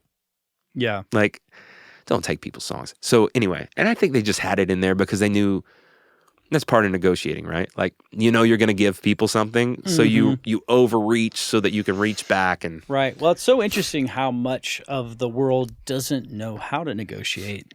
Like, people don't. Have you noticed? I mean, oh yeah, I'll have clients. I was teaching a collaborator of mine who's in his 60s how to negotiate with a client the other day. Yeah, people. It's not cultural. It's not like strongly bred into our culture to negotiate everything. Yeah. And it is in certain other cultures, they're more negotiable. Yeah. There's other cultures where they have some elaborate price on something that, because no one will pay that and everyone has to negotiate and get a deal. So it's like baked into it that you're not going to get a deal. Yeah. I've had clients where, you know, you're like, here's kind of the budget. And then people will just walk away because they're like, oh, that doesn't fit what I'm doing. And you're like, no. Go back and forth with me a little bit here. Yeah. Like, not because I'm falsely inflating numbers, but more like I can attenuate what you get. a record can cost everywhere from $0 to millions of dollars. Yeah. So if somebody's going to hire you to make their record, what are we going to do? You know, It's based on, first of all, how many people do we need to hire to be involved in this record? And do we go to a studio or are we using my place? And how much time am I spending on it? And there's all sorts of factors. And so you come up with some prices, but you're always inherently like shooting for something when you come up with the price and an idea of what the project's going to be. And so artists need to know that, like, this isn't the end all. We could make it cost more. We could make it cost less. It's all very flexible. Right. But we have to be able to have a conversation about it. And so from time to time, I've had to kind of tell people, like, one thing I'll do is I'll always send people 3 budgets. Okay. Typically. Not low end shit. Like, if you're going to come in and do a hip hop track, there's no budget. It's $100 per hour. Really? You know? Yeah. Oh, funny. Flat. Like, if you're here for 2, but they also, every hip hop artist that calls me, I'm also not a hip hop producer primarily. So I'm not tapped into that market. Yeah. This is just what I do. And it's not just hip hop. Sorry. If anybody comes to me and wants to do 1 hour in the studio, it's $100. Okay. If it's 2 hours, it's $200. Once you get past a few hours, then it's a project rate. Yeah. And it's not going to be like that. That's just like the kind of person who wants to come and record for 1 to 4 hours is a beginner, or hip hop is the one genre where you can do it kind of quick because you're just recording to a track. Yeah. And so you're just doing your vocal stack. So we can probably actually pull it off in a few hours. But cool. Yeah. Anyway, past that, it's a project rate. And I want to be able to have a conversation with you about this because I'm assessing what I think it is you need and what you want this to be and what I would like to do. Like, I think it'd be rad if we went and recorded it at Ocean Way or if we recorded it at Abbey Road. Yeah. You may not have that budget. It may not be as valuable to you. So we need to have a conversation. Yeah, Do you know what I mean? Oh, totally. So it's cool that you negotiated that with the lawyer and worked with that. Everybody should be doing with that. With production, I have like a rate if the artist wants to tell me how they want to do it. Like, I just have a production rate of like, okay, then you handle all the other, like, I'll guide you through it, but like you handle all the other fees. Like, if you want to use external studios or you have to use certain players, or I have an indie all-in budget, which includes my production fee, but then I have like a set price if they want like a no hidden price thing, because I know that I have buddies who love working with me and they know they'll be good songs because I'm typically writing them and they like them and they like the way I work, and I'm somewhat flexible on timing. So like, I'll have amazing session players who are normally $750 a track hit me for like $325 because they can get it to me within a 10-day span or whatever, you know? Yeah.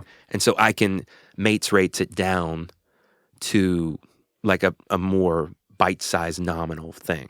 So I kind of hit people with 2 options personally on production. Yeah. I don't do like the hourly thing. I've never done that. Yeah. I mean, I have other producer friends who are like, please tune this vocal for my artist. And then I hit them with an hourly fee, but that's it. Exactly. To me, hourly is for like small potatoes. Yeah. I guess I don't do that. Like, I'll do like acoustic vocal cover for an artist, but that's just a flat rate. I'll do those for like $750. Yeah. Because those are fairly easy, you know, but I also have to come up with the arrangement and we have to work with them and I have to coach them through a perfect vocal and, you know, like it's still art. Yeah, so there's still a lot of effort that goes into it. Yeah, yeah. But yeah, I kind of, especially because of my location and sort of like the branding of how I advertise the studio. Yeah. I get calls from. Well, you're down to rent the studio. I have like a Exactly, project space. Like nobody's in there but me. Yeah. Yeah, no, it's just me. So this, I'll get the new kid to town who just, has never done anything and wants to go to a studio. Yeah. And so hourly is kind of where I peg Yeah. people like that because then it's like reflective of my time. Yeah. Because if you want to just come in, most studios won't do it either. So it's like one area where I can kind of differentiate and compete. Because if you called up Ocean Way right now and you were like, could I come in and record for 1 hour? No, you cannot. 4 hour minimum or 3 or whatever. I have no, I don't know what they do, but yeah, it's going to be lots of and you hours. have a rate with an engineer and stuff. Like it's gonna, it's a bigger ordeal. $800 to $1,200 probably to jump in, listener, if you're trying to like get in on something like that. That's what I would budget to pay. Like I paid something like that for East West. Yeah. For an artist, which is in LA. Like that, you can pay more than that. About $2,000 to $2,500 a day is what you should budget for that, listener. If you're going for like pro, yeah, I think so. Like that's my experience. There are ones that are more expensive. Yeah, and you can get it cheaper too. Yeah, depending on the studio and but what you might not get like a working B-room. console and Yeah. Oh, that was a B room, by the way, or a room 4 or something. Like an A room's much more expensive. Yeah, but unless you're doing an orchestra, you don't need the A room. Right. Most of these studios have Neves in the B room or C room or D room. Yeah. So, yeah. So wait, why were we talking about the hunters? The negotiation, the voice. Oh, hold on, I gotta pee. Yeah. Quick break. Let me ask you while we're not filming. Are you down to talk about the Colbie Caillat stuff? Yeah. Okay, cool. I love her. You had mentioned like trust fund kid and shit. Oh, she's not. She's not the trust fund kid. Okay. No, cool. Just to clarify. God, no. Colbie's amazing. She's the nicest person I've ever played for. God, she is a. That was part of why I quit sidemanning. Is I was like, well, it's never going to get better than this. God, Colbie's amazing. No, she's not the trust fund kid I was talking about. Okay, No, so we can go there. You have never heard of the trust fund kid I was talking about. Okay. Doesn't that make sense? It does. It really does. It was a hobby. No, Yeah. God, no. Colbie is not that. No, she can also order like that at Nobu though, but it's earned. She earned that shit with like radio tours in her 20s. She's a homie. She's introverted. Like she did not choose this life. It chose her. Her shit got leaked. Really? On MySpace. Yeah, no, she did not choose this life. This life chose her, and she's a G. Wow. Colbie's the sweetest person I've ever toured for. Drew Baldridge is up there too. He's sweet, man. That dude is sweet. I don't know if you've ever met him. No. I think when he called me to fire me because I'd taken the Jesse James Decker gig and was like subbing everything out. He's like called me to tell me gently that he was going to have to find somebody else because I couldn't have first call on the gig anymore, which I was fine. I was on a theater tour with Jessie. I just told him how much I loved him and like everything great about him. And he had tears in his eyes. And I was like tearing up telling him, I was like, man, you're the sweetest, the nicest dude I've ever played for. Man, I hope you make it. Like, if there's anything I can do, like, just call me, dude. I don't care. I'll do it. I love you, man. You're so good. And it was like, that's how I feel about him. Honestly, that's how I feel about Jessie. That's how I feel about Colbie. Like, I've had a really good run as a sideman. They're incredible people. So, I'll let you know the people I didn't care for because I won't name them.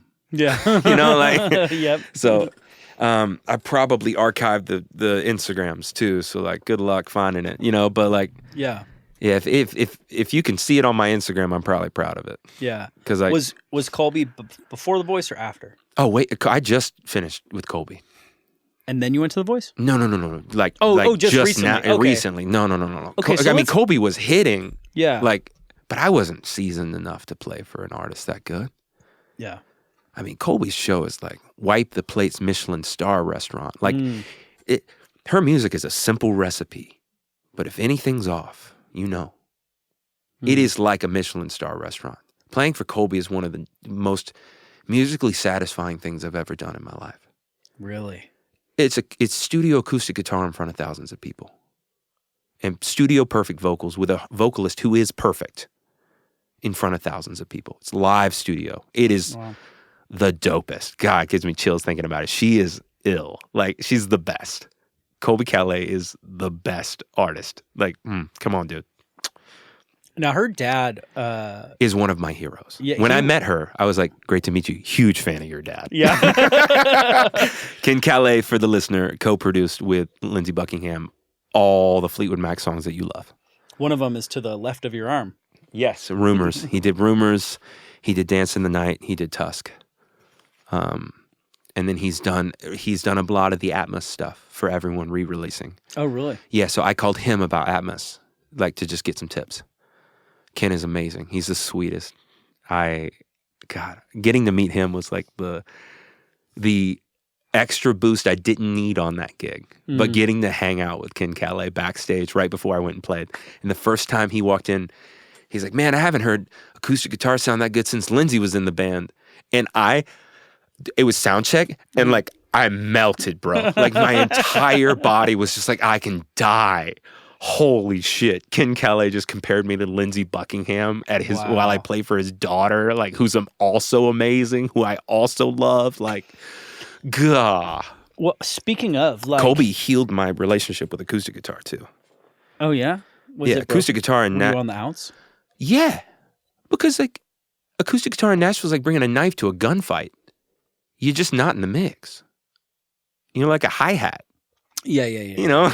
Yeah. No, You are high. I mean, it's a shaker. It's like having a tambourine or a cajon while you sing background vocals on most gigs.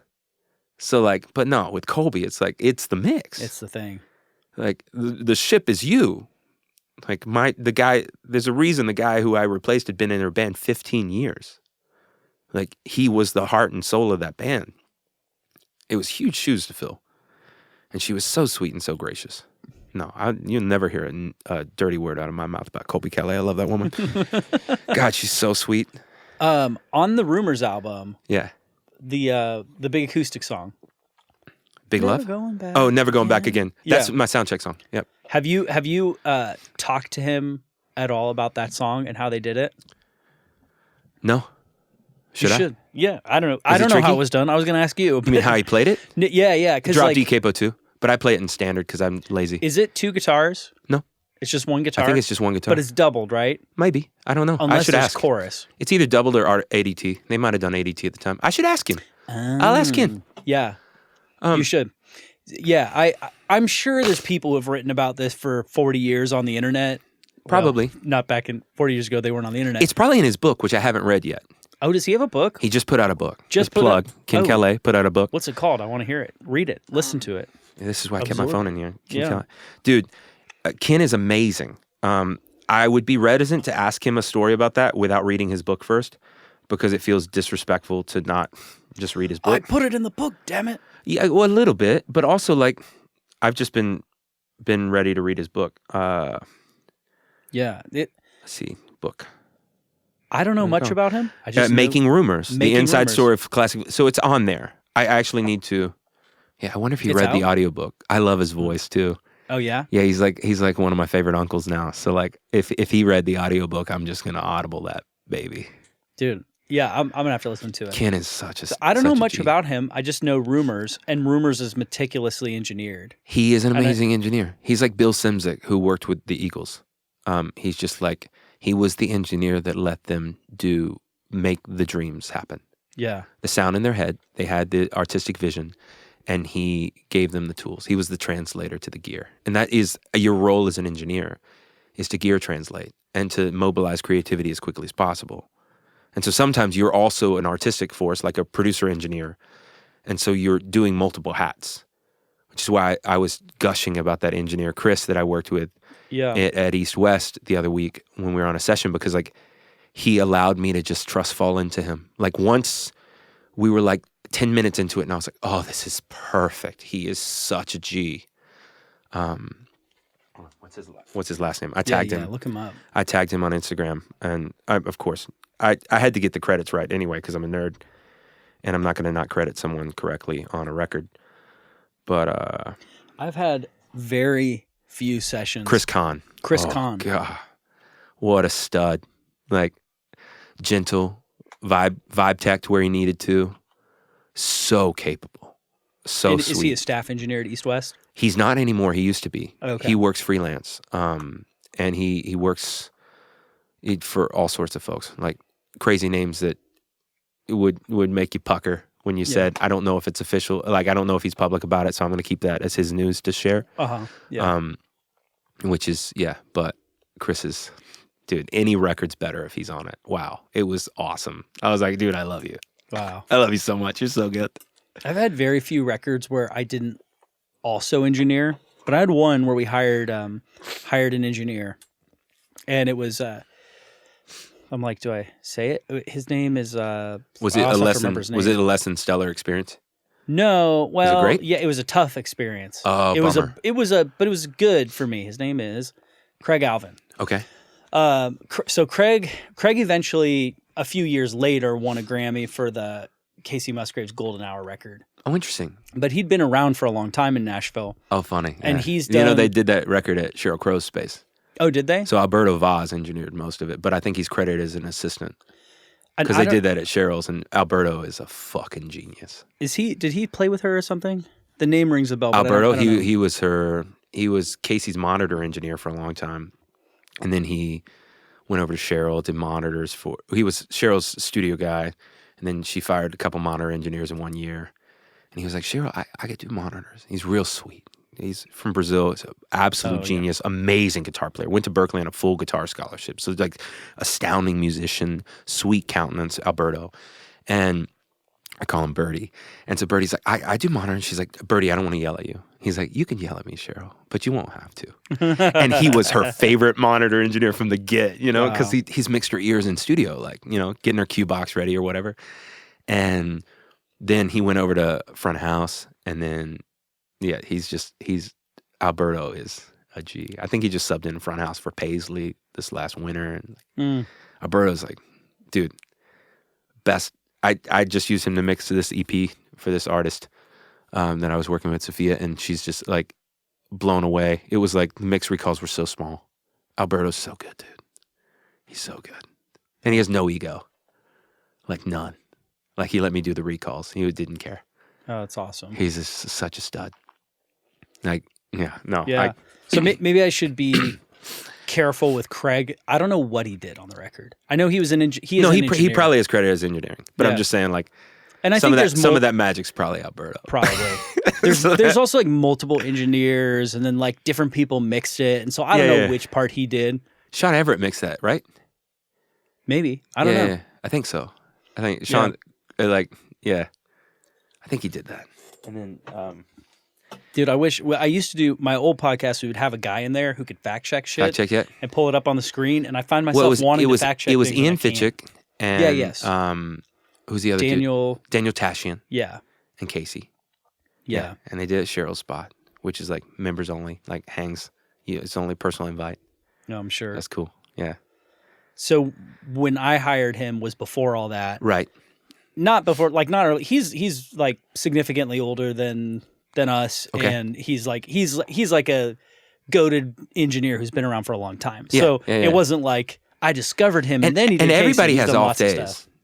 Oh, also, like you don't know if he and his wife had an argument on the way in. Yeah, no, he wasn't bad to work with. What was challenging was he was probably I was 24 at the time. Mm-hmm.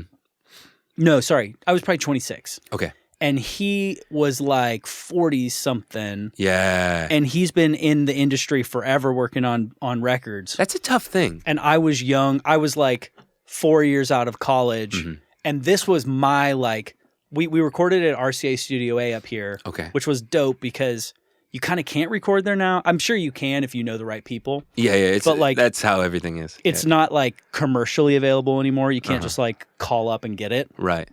And so we got to record it there. So for me, it was like, here's my big shot to finally record in this room. I also had like that was the first room I ever went to in Nashville. Oh, yeah. So there's a lot of this could have been you. Yes, 100%. Cool.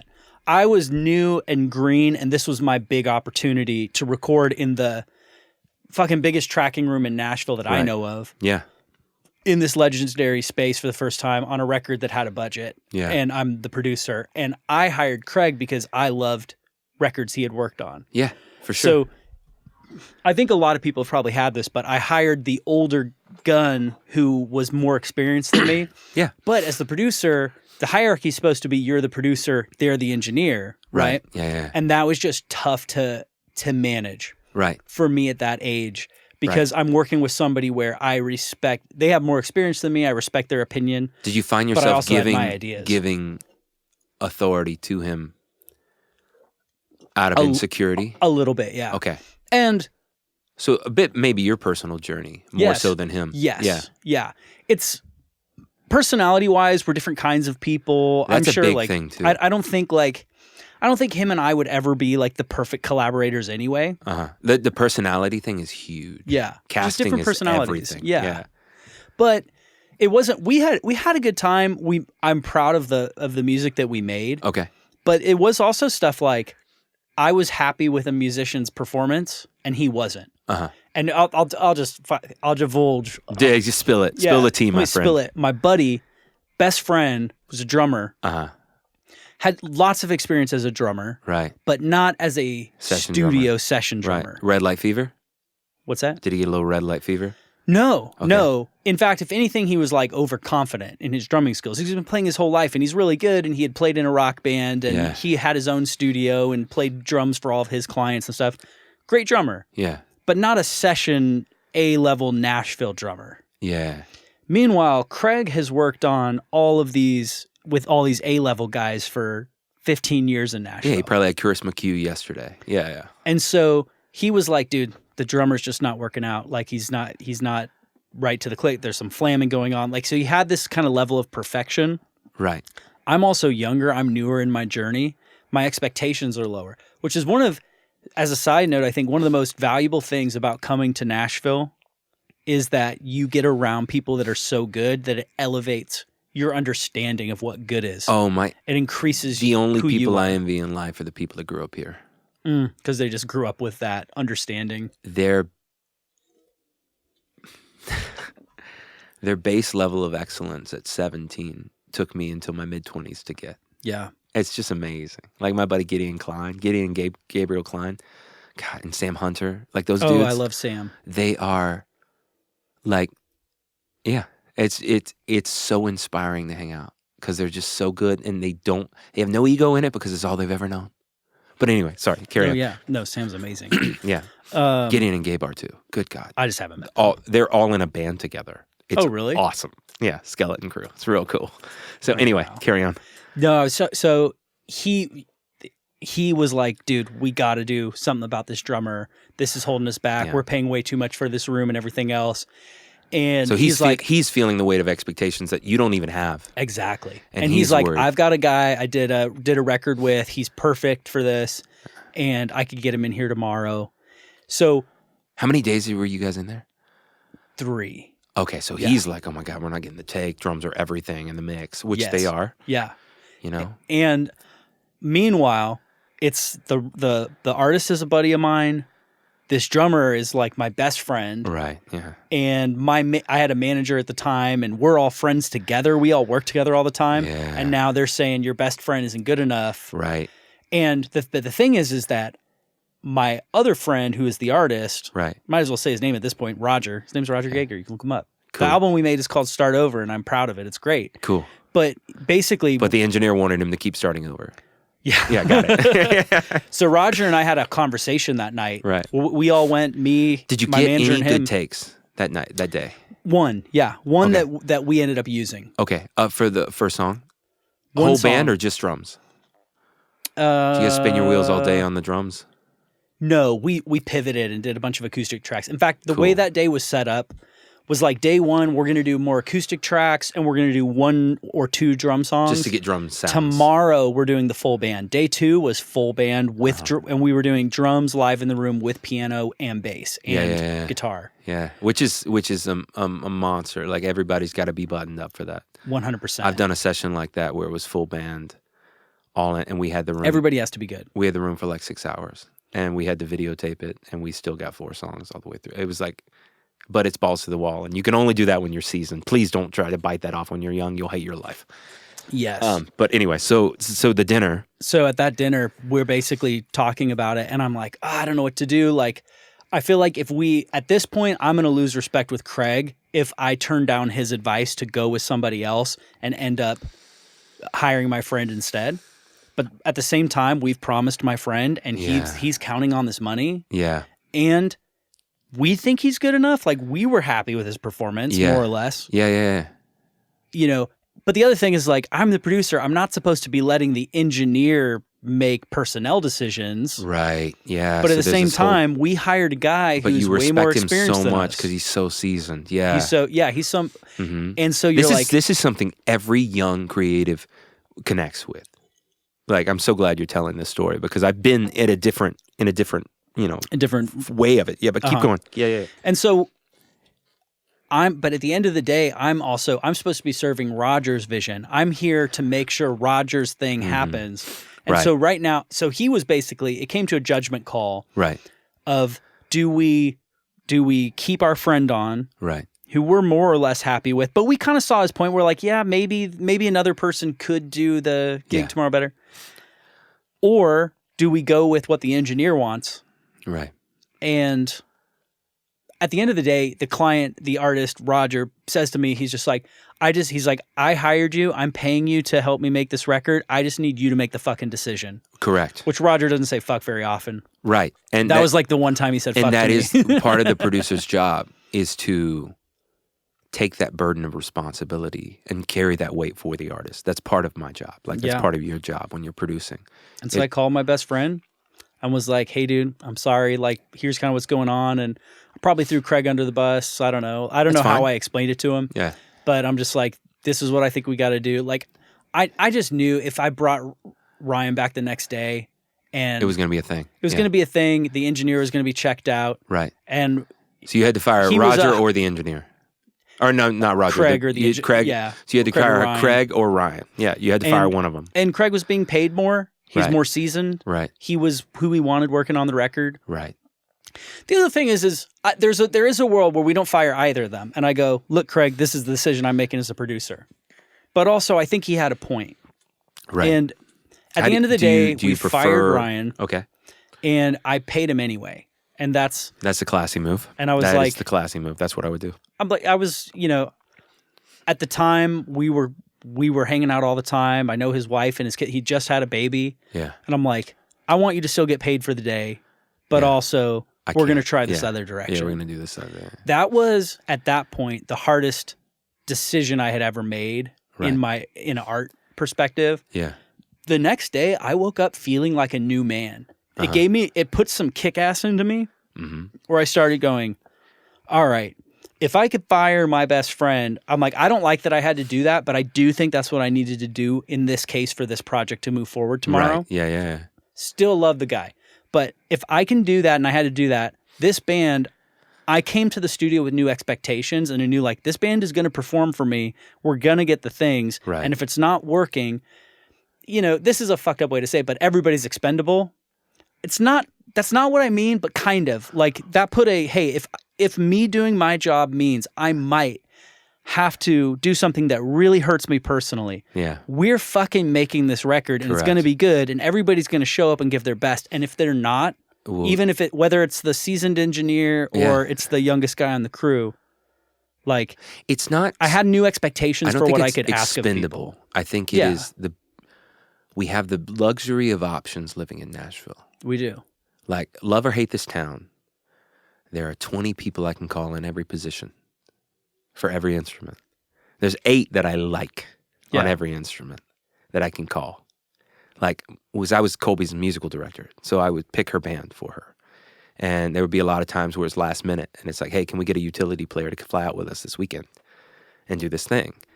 And so I had it to where the scale was high enough so I could call people on a Tuesday and they would come, and I could get anybody I wanted, essentially. And I was just very honest with them, like, hey, we can roll it just like this. We don't have to do rehearsals, but I need to be able to pay them this. And then I would send them charts or whatever. And I could get anyone I wanted. And it made it so chill. Like, that's why you live in Nashville. And it's not that people are expendable. It's that the reason bands have tiffs is possessiveness. Because possessiveness breeds complacency. So like there was this thing called That's My Gig, and that was like a really like a kind of culture around it. And I don't believe in that culture, like, because it's every time Colbie's manager Chad would give me a compliment after a show, I'd be like, live the gig another day. Because you're only as good as your last gig. That's the truth of being a musician. You're as good as your last gig. And that's okay. It's fine. Like, it's beautiful. Like, it's a pursuit and it's a thing, but like knowing that as a producer, like that you learn that so much earlier than I did. Like the whole like had to fire your friend thing. That's amazing. Like, some people still haven't learned that. And they still like have their friend playing whatever for them. You know, it's their best friend, so he plays whatever. And I guess he's coming along and like... Yeah, you're exactly right. It's not that people are expendable. It's that there are so many people that...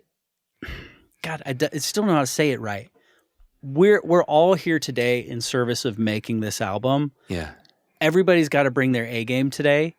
And not everybody's the right fit for this project, and that's okay. And sometimes, like, Ryan's still a great drummer. He's not a bad drummer. And the song we used him on, the drums are really cool. Yeah. And they're way different than the other drummer that came in. Right. It's just that not everybody's the right fit for today. Sometimes the team's not working, and we had to make a decision. It's like, it's this guy, or tomorrow we're going to have a shitty day. And this is what the project needed today. This is the right decision for this moment, that Roger felt better. I felt better. The engineer felt better. The next drummer that we got was right for the session. Ryan would have done great too. It would have been different. Yeah. But it's that you have to be able to make those hard calls. If you're the producer, right? If you're in charge, you have to be able to make hard calls. And sometimes hard calls go against what you as a person would want. Yeah. And I don't know. You have to be able to do that. And you sometimes have to go against what you would want in service of delivering the product that the artist needs and is paying for. Yeah, I feel a great weight of responsibility when I work on a record. And same when I play live. I don't sideman anymore. But when I was playing live for people, same weight, you know, because it's like with a record, the onus is on the artist's money that they're spending, or the label's money that the artist owes back to them at a royalty rate. You know what I mean? So it's always the artist's money. And the only opinion that ultimately matters is the name in bold. My name's in fine print, if it's on there at all. Right. You know what I mean? Yeah. So like, I'm always like, I'm scoring a documentary right now, and the documentary's about a person, right? And so I was talking with the director, and I'm like, yeah, as long as she's into it, you know, because like I still think that it's mostly about the person whose name's in bold. Yeah, like they have to live with it. Like even you, the director who's funding this project or whatever, like, which is amazing and incredible, but like you can do multiple documentaries. This person might only have one about them. Yeah, that's a great point. You know? So like, let me make it as true to her as possible, like musically. One fun thing about being a producer is you get to be a part of so many people's creative thing. Yeah. And when you do enough of it, you can learn to not be so precious about this one, because there's going to be a different one. Right. But for them, that is their discography so early. Is like 5 records. You were so early, and you're carrying the weight of like, oh my God, I'm working in this studio. I've always dreamed of this. And like, this is my opus in this moment, which is a cool way to feel. Right. Because you're giving it the appropriate gravity that the artist gives it. Right. But not to the point where it hampers you of doing your job. And that's something you only get with reps, you know? Yeah. So, man, what a cool lesson to learn that early on. Yeah. RCAA. Opus is a good way of saying it. It feels like that. Like you as an artist, when you're working on a record, you're like, oh my God, this is the best thing I've ever done. This is the most important thing in my life. Yeah. Nothing's ever mattered but this. I love being a part of that. It's amazing. Not so every cool. project gets to be that, but that... I wish every project Every was. time I get to do that kind of a project, that's my favorite thing. Yeah, I wish everyone was. Yeah. When you can, it requires budget at the end of the day, because you have to be able to pay the team to fully focus on it for 3 to 6 months. It can happen over a longer period of time, but my very favorite is I only get to work on this one record for 6 months. Oh, I've never gotten that. So I don't even know if that's my favorite. I've only had it the 6 months, maybe it was even 9 for one record. Yeah. But it has to be, it's budget level. Yeah. It's that I can survive only doing this record for a while. Yeah. I've never had that budget, so I'm always like, I'm super ADD anyway, so like I've weaponized it. So I'm always just like, oh, my ears are tired of this one, so I'm going to go work on this thing. And I'll like accidentally finish projects. Yeah. Oh, simultaneously. Yeah. Yeah. So I have like I have 2 different calendars. I have like a month at a glance, which I learned from a client actually. My month at a glance, like in my notes, where I have like what I'm doing that day and like highlights like the most important thing. And then I'll have like my daily calendar in iCal or whatever. But I will like, finish something and I'm like, cool, my ears are tired of this and I've been scoring this, so like I'm gonna jump over here and make these mix revisions that so-and-so left on Samply, or I use Samply for myself too and leave my own mix notes in Samply for myself. Oh, nice. Because I just forget otherwise. Have you used that yet? Like I haven't tried that, no. Because you can put comments. Samply is a great thing for producers if you're a producer or an artist and you just want to leave timestamp notes. But I can be like, ooh, try kick down here, or cut some low end out of the bass so the kick comes through, or whatever, like, or, this isn't translating in my truck or whatever, my truck has like the world's worst stereo. So it's perfect, like crap monitor. Check. Well, and that's great. Like if you're in the car to be able to write in the app. Yeah. And where it's going to be stored with the song. I like that. It's stored with, and you can stack. So you can stack versions. So you can see if you like a vocal up or vocal down. Yeah. I'm a huge fan of Sampling. And then they can't download it until they pay. Well, until you say they can. until you pay. But what most importantly, they're not referencing the wrong version. Because they can't download it, it's always up to date. I've never even considered that an artist might have more corporate referenced clients, the wrong version. More corporate clients for me, like with sync stuff. But yes, they will reference the wrong version. So I don't even number mixes anymore. I do the date. Mix and then the date on it. Because like I will do as many revisions as it takes. I do not care. Like you want to try it with like you care about where the S's sound. I am not bothered. I'm just going to pull it up and do it. I don't care. Like I will do 40 quick revisions if you need it. Like I want you to be happy with it. That's not an issue. I just want to know that you're still listening to the most modern version of it. So Samply is my I love it. I'll tell you one thing I started doing, and I'm not always completely strict about it, but it's more or less my kind of modus operandi. I've switched my payment schedule to, when we can, half up front. Like, I'm not going to start working on this until I receive half of the money. I'm the same way. Have to be. Okay. So then it used to be half when we're done. Right. What is done? That. Yeah. Yeah. So now it's half when I deliver mix 1. Oh, interesting. Okay. So the very first version of the mix you get, and I think I've evolved what to me mix 1 is over the years, because I think psychologically it's different with different people. Because there's some people who can't call it done until they've put their hands onto the revisions. Yeah. And there's others who just accept mix 1, and you just never know, right? Sometimes mix 1 is the shit. Like I said, I'll do as many revisions as possible. There's nothing better than getting the text that says perfect, no notes. Yes. Oh, dude, I will want to go out to a steak dinner. It's the best feeling in the world, because by the time I send it to a client, I have done my own set of 6 revisions, and I've listened to it everywhere before I send it to a client. Like I sweat over it. I marinate over it. Like I live these songs for these people because it matters to me. I have some people where I do that, but some that I don't. Oh, interesting. For some because you people, know they have to do notes, so you're just like, I'll give it to them. That's funny. That's probably more mature than my way. For some people, it just depends. For some people, mix 1 is, this is the first time it sounds like a viable mix that makes sense. Oh, interesting. But it's not refined. Like I have one client, we've worked together for a very long time, that mix 1 sounds like a mix, but I haven't done vocal automation, aka what I mean is like vocal writing. Oh no, I know what automation means. Yeah. Or are you doing that for the listener? Yeah, or whoever, yeah. We turn it up and down. Well, I also mean vocal automation could mean a lot of things. Like I may have automation still like in reverbs or other stuff, but just going and doing the subtle nuances of the final vocal. Oh yeah, when you make sure every line of the verse is perfect and you go through. Oh yeah. That I save that because that's going to shift dramatically based on if they come back. So for this person, what I'm saying is I give them, it's almost like a real strong rough draft, because I want to leave space for them to come back and be like, have a very different idea. And I haven't like sunk 10. Well, I have sunk 10 hours into it. I haven't sunk 20 yet. Okay. Do you know what I mean? Yeah. So I'm like, you have so much restraint. I don't have any of that. You can hear that this sounds like what the song's going to sound like. You know what it's supposed to be. Yeah. But once they say, if they're like, yeah, we're good, and then here's my notes, and their notes are subtle, then I'm going to do their notes, but then I'm going to also do all the things I know should happen. Right. Because I know they like the direction. Got you.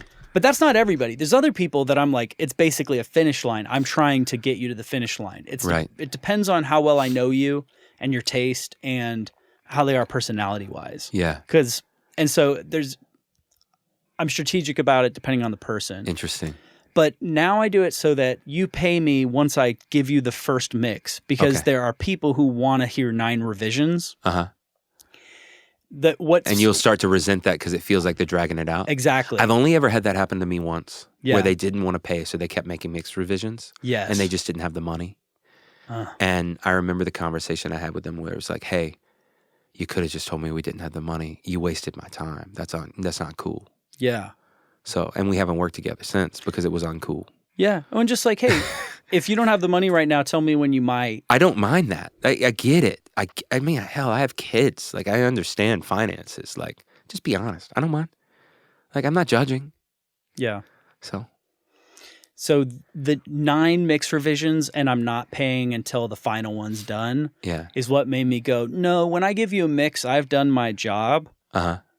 And now you have to trust that I will continue to do revisions until you're happy, which I will. Right. Interesting. Yeah. And there's also like full price clients, infinite revisions. I don't care. Like you said, 40. Steeply discounted clients, mix revision limits. I'm moving away from discounting. Yeah. Because it's a worse experience for everybody. When I discount, it's when they want 40. I've never had a full price client be like that. It's only ever discount. Yeah. And so I'm like, maybe I just don't need it. I'm not that expensive. Yeah. Like, I'm really not. Like, I'm not. I am. Yeah. No. I am. Like, as someone so eloquently said, that's at the lower end of pro. Like, I'm not super expensive, you know? Yeah. And I don't have any Grammys to necessitate me being super expensive. Like, I'm fine. Like, I charge enough to where I don't resent it and I love it. Yeah. That's important. Yeah. I have to pay my studio rent. I have to pay for my life. I have to pay for the wall of plugins I buy every year. Yeah. I want to maybe move back more to that direction. Yeah. I had a season before I had this studio. I had a season where it was like I had my place at home, you know, and I'll never go back to the home studio though. At that time, I could focus on record. I would focus on one client at a time on records. But here you can see, like, we have the podcast space gets rented out. Yeah, we have the photo which space we're in, right? This is the podcast space. Yeah, this is the podcast space. And which then is cool. I like it. The studio, people call me up and want to just rent the studio for a day. And then I have, like I mentioned earlier, those clients who, like, I will get 3 calls per month from a hip hop artist from Memphis who wants to come today and record right now 1 song for 1 hour and pay $100. Yeah. And I'll take that. Yeah. But then I have my record clients. And so I kind of like try to at this point to like balance all of these things. Mm-hmm. And so with that comes... That gives me anxiety. Discounted. Yeah. There's a type of person who's like, I can pay $1,000 to do a song. And I'm like, okay, well, I can't give you my full thing for $1,000, but here's what I could give you for $1,000. And if they're down and I'm down, it doesn't get to be as cool as the thing I do for a full client, but it is something. Right. And for them, it's a massive step up from whatever they were doing before. Right. Yeah. And so I've lived in that space for a while of working with lots of different people on lots of different things. And I sort of long for the simpler days of like, this is what I charge and we're doing a record. And I mean, maybe I'll crash and burn on that and have to change. But like for now, like, yeah, I mean, I guess if I really want to invest in it, I can take a lower fee and up my points, you know, because we get residual points on stuff. Right. I guess, I don't know if like how you structure it. I only do points with certain people. Oh, yeah. Okay. Yeah. What do you do? My production rate's 4 and 3, $4,000 a song, 3 points. Yeah. So, and then I can typically do an indie all in for like,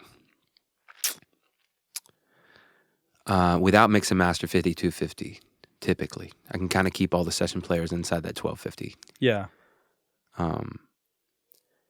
And I mean, that's me playing a ton though.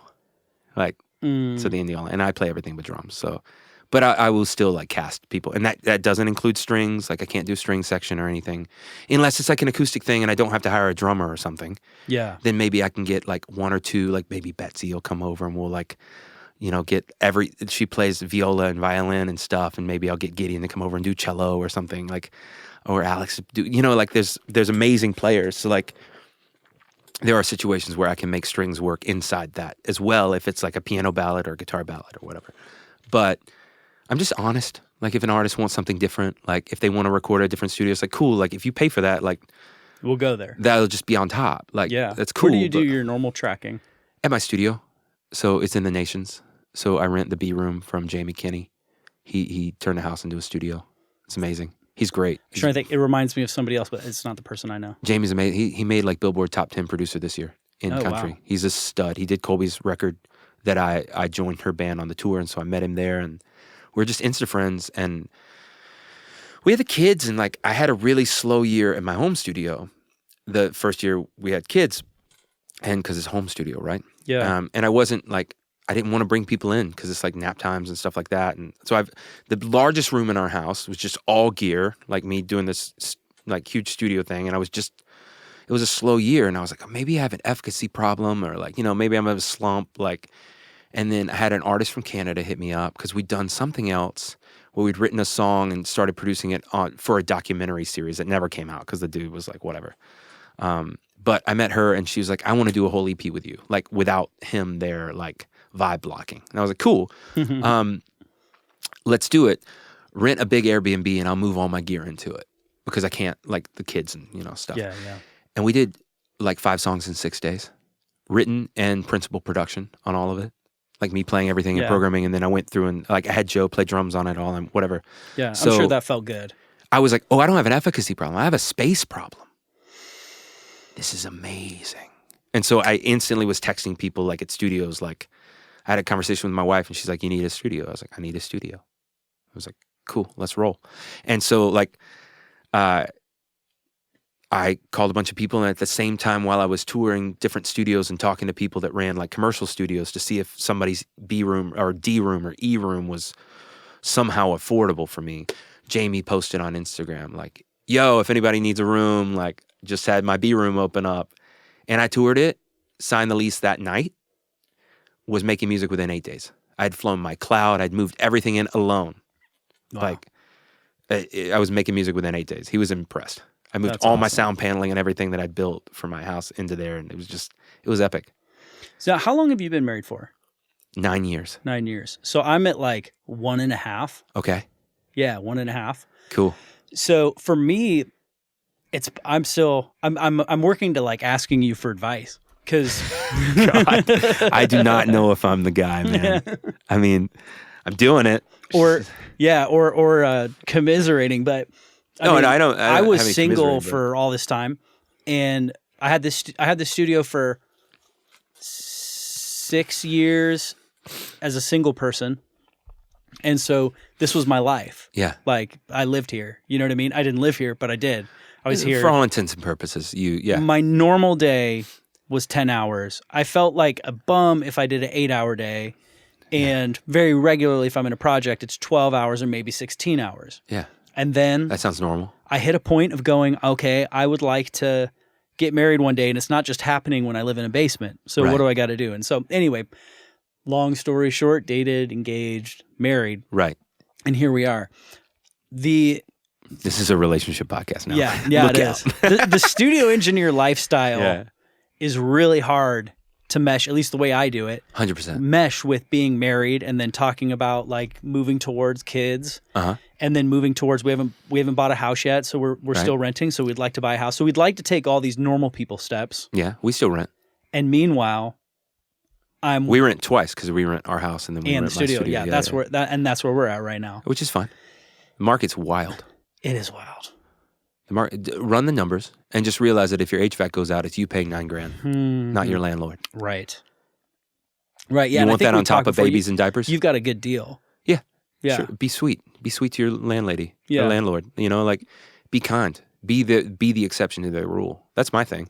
It's like just be a great human being. They'll take care of you. Yeah.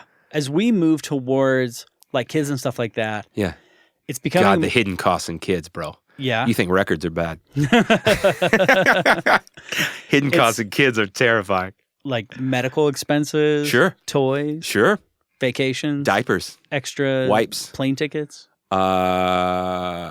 You have trouble breastfeeding, so now you need formula, but you got to buy the nice organic formula. So now you spend $150 a week on formula. And then bottles, you don't have enough bottles, so you got to get more bottles. Oh, now you need the bigger nipple because like they can draw it faster. And This one has BPAs. None of them do now, but yeah, Dr. Brown's is the move, by the way. Dr. Brown's. Yeah, I'll send you a text should you get knocked up. I got you. Yeah, Does it have microplastics? It was. I don't even know what microplastics are. I just know now. So that we had they're we had bad. twins, right? Twins Yeah. are almost always early. So not that I would wish the neonatal ICU on anyone, the NICU, but our boys were in the NICU. So like I played the Today Show in the morning with Colbie. For some reason, a promoter screwed up, and so she was like, "Do you want an off day in New York? Or you want to go home?" And it was a month before the babies were due, and I was like, "You know what? It's kind of close to baby time. I'll just fly home." Colbie always flies home. She's introverted. She's a homebody down. So it was no inconvenience for me to be like, "I'll just fly home." She said, "Cool. I'll put you on the same flight as me for the scheduling."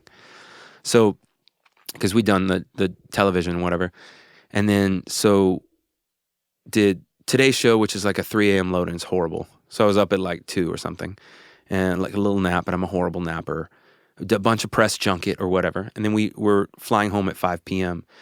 And then Ainsley calls me and my wife, and she's like, "Where are you right now?" I was like, "I'm pulling up to the airport. What's up?" She's like, "I need you on the next flight out. Like, the babies are coming. Like, they have to bring them out. Because, like, if one hogs more of the nutrients, there's something called the twin-to-twin transfusion." Anyway. Yeah. Would one they, like, hogs merge? one hogs the groceries, essentially. Yeah. And so there's a size discrepancy, and you need to move. And, everything but the lungs are done at a month out. So the lungs will need a little polish up, but that's essentially it. I'm really... Oversimplifying it? Yes, there are medical providers that are going to listen to this and be like, "Oh my God, this dude is such a bro. Like, that's so annoying." But I apologize. This is how I understood it. Yo, that baby's finished other than the lungs. Other than the lungs, pull them out. Meat probes, that's what good. Give him a cigarette. It'll strengthen those lungs right up. No, so anyway, so I get home at 10:30, and Colbie's manager, Chad, who's such a sweet dude, and I love him so much. He has twins as well, and he was more nervous than I was for me. Because our flight was slightly delayed, and he was like, "Oh my God," he was like checking other flights and seeing if he needed to put me on it. I was like, "Bro, I have a really good feeling. Like, I feel lucky today. We're good." And if I feel lucky, I'm almost always lucky. I don't know what that is. I have no idea what that is, but I felt lucky. That's nice. That day. Yeah. So I was like, "Dude, we're good." Yeah. I don't want to get too woo-woo on you and be like, "It's just the peace of the Lord." But it might be. So anyway, I was like, "Dude, I just feel lucky. Like, we're good." And yeah, he was just like so stressed. Anyway, we got there, and so we pulled in at like 10:30 to the airport in Nashville, and he was like, "Do you need me to get your bags for you and like take them to your house? Because my guitar checked or whatever." I was like, "I don't know, let me check." And I called Ainsley, and she's like, "Well, they missed the epidural, so they have to do another one. So we're on hold for like an hour." I was like, "Sick, got time to get my bag." And so and I was like, "No, good, Chad, we're good." And he was like, "You're freaking me out." Like, he thought I was being so like... And so I like roll into the airport, so Nashville, like all black, like, tour clothes. That way, if you spill coffee on yourself, it doesn't show. That's why we wear all black, and it doesn't show wrinkles. So all black and like flight case, guitar, and my luggage. And I just rolled straight into the hospital, straight into her room. I got there at like 11 something, and the babies came at 2 a.m. And then I was there for 36 hours because they went to the ICU. And then, we stayed in that room, and then I flew out for the gig like 30 hours later. Wow. So it was like, so yes, I understand the hours of music being really hard and inconvenient. Yeah, but it's fine. It's the hand you're dealt. The difference is you like your job. Yeah. Like, trust me, there are plenty of people who have better hours, but they hate their job, and it doesn't make them a better father. Your hours are weird. You're fine. Yeah. You like your job, so you'll be a good dad. How do you handle, like, what does your day look like? Like, do you have it depends. I think some people it depends get real if we're paying for a structured with nanny, kids. Yeah. or if we're not. So this is the slow period. So, and we had a nanny quit and go to a job for more money. Which nannies are expensive, and it's like there's no set thing. Yeah. So because this is the slow period, we're just kind of piecemealing it whenever I'm working, and otherwise I'm watching the dudes during the morning because our gym has like free childcare from 8 to noon. So like I can just watch the dudes and then go work out and take them to the gym and childcare and do that. And then there's like a field house there. I don't want to spill the details on my gym because it's amazing and it's not super crowded. So, but it's Boost. It's awesome. And so there's like an indoor soccer field that if they're not using, I can run the dudes around when it's cold. And so like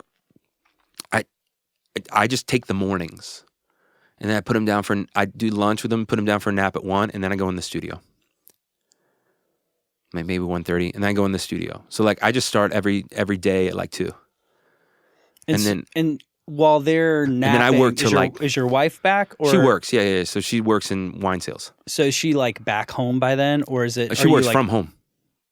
She has an office at the house. Okay. Yeah, and they'll nap like 1:30 to like 3:30 or 4. So she can get all her shit done at like 8 to 4. Okay, and then while they're napping, she's finishing. Got it. Yeah. And then they wake up. Now you've started work at 2. Right, 2 to 2:30, something like that. And then what are you working till?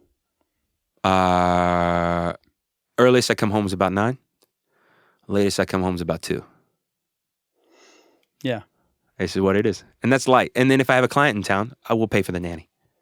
So we'll pay for a nanny. So we have a roster of nannies that we can do. You guys don't do like dinner together? Typically, no.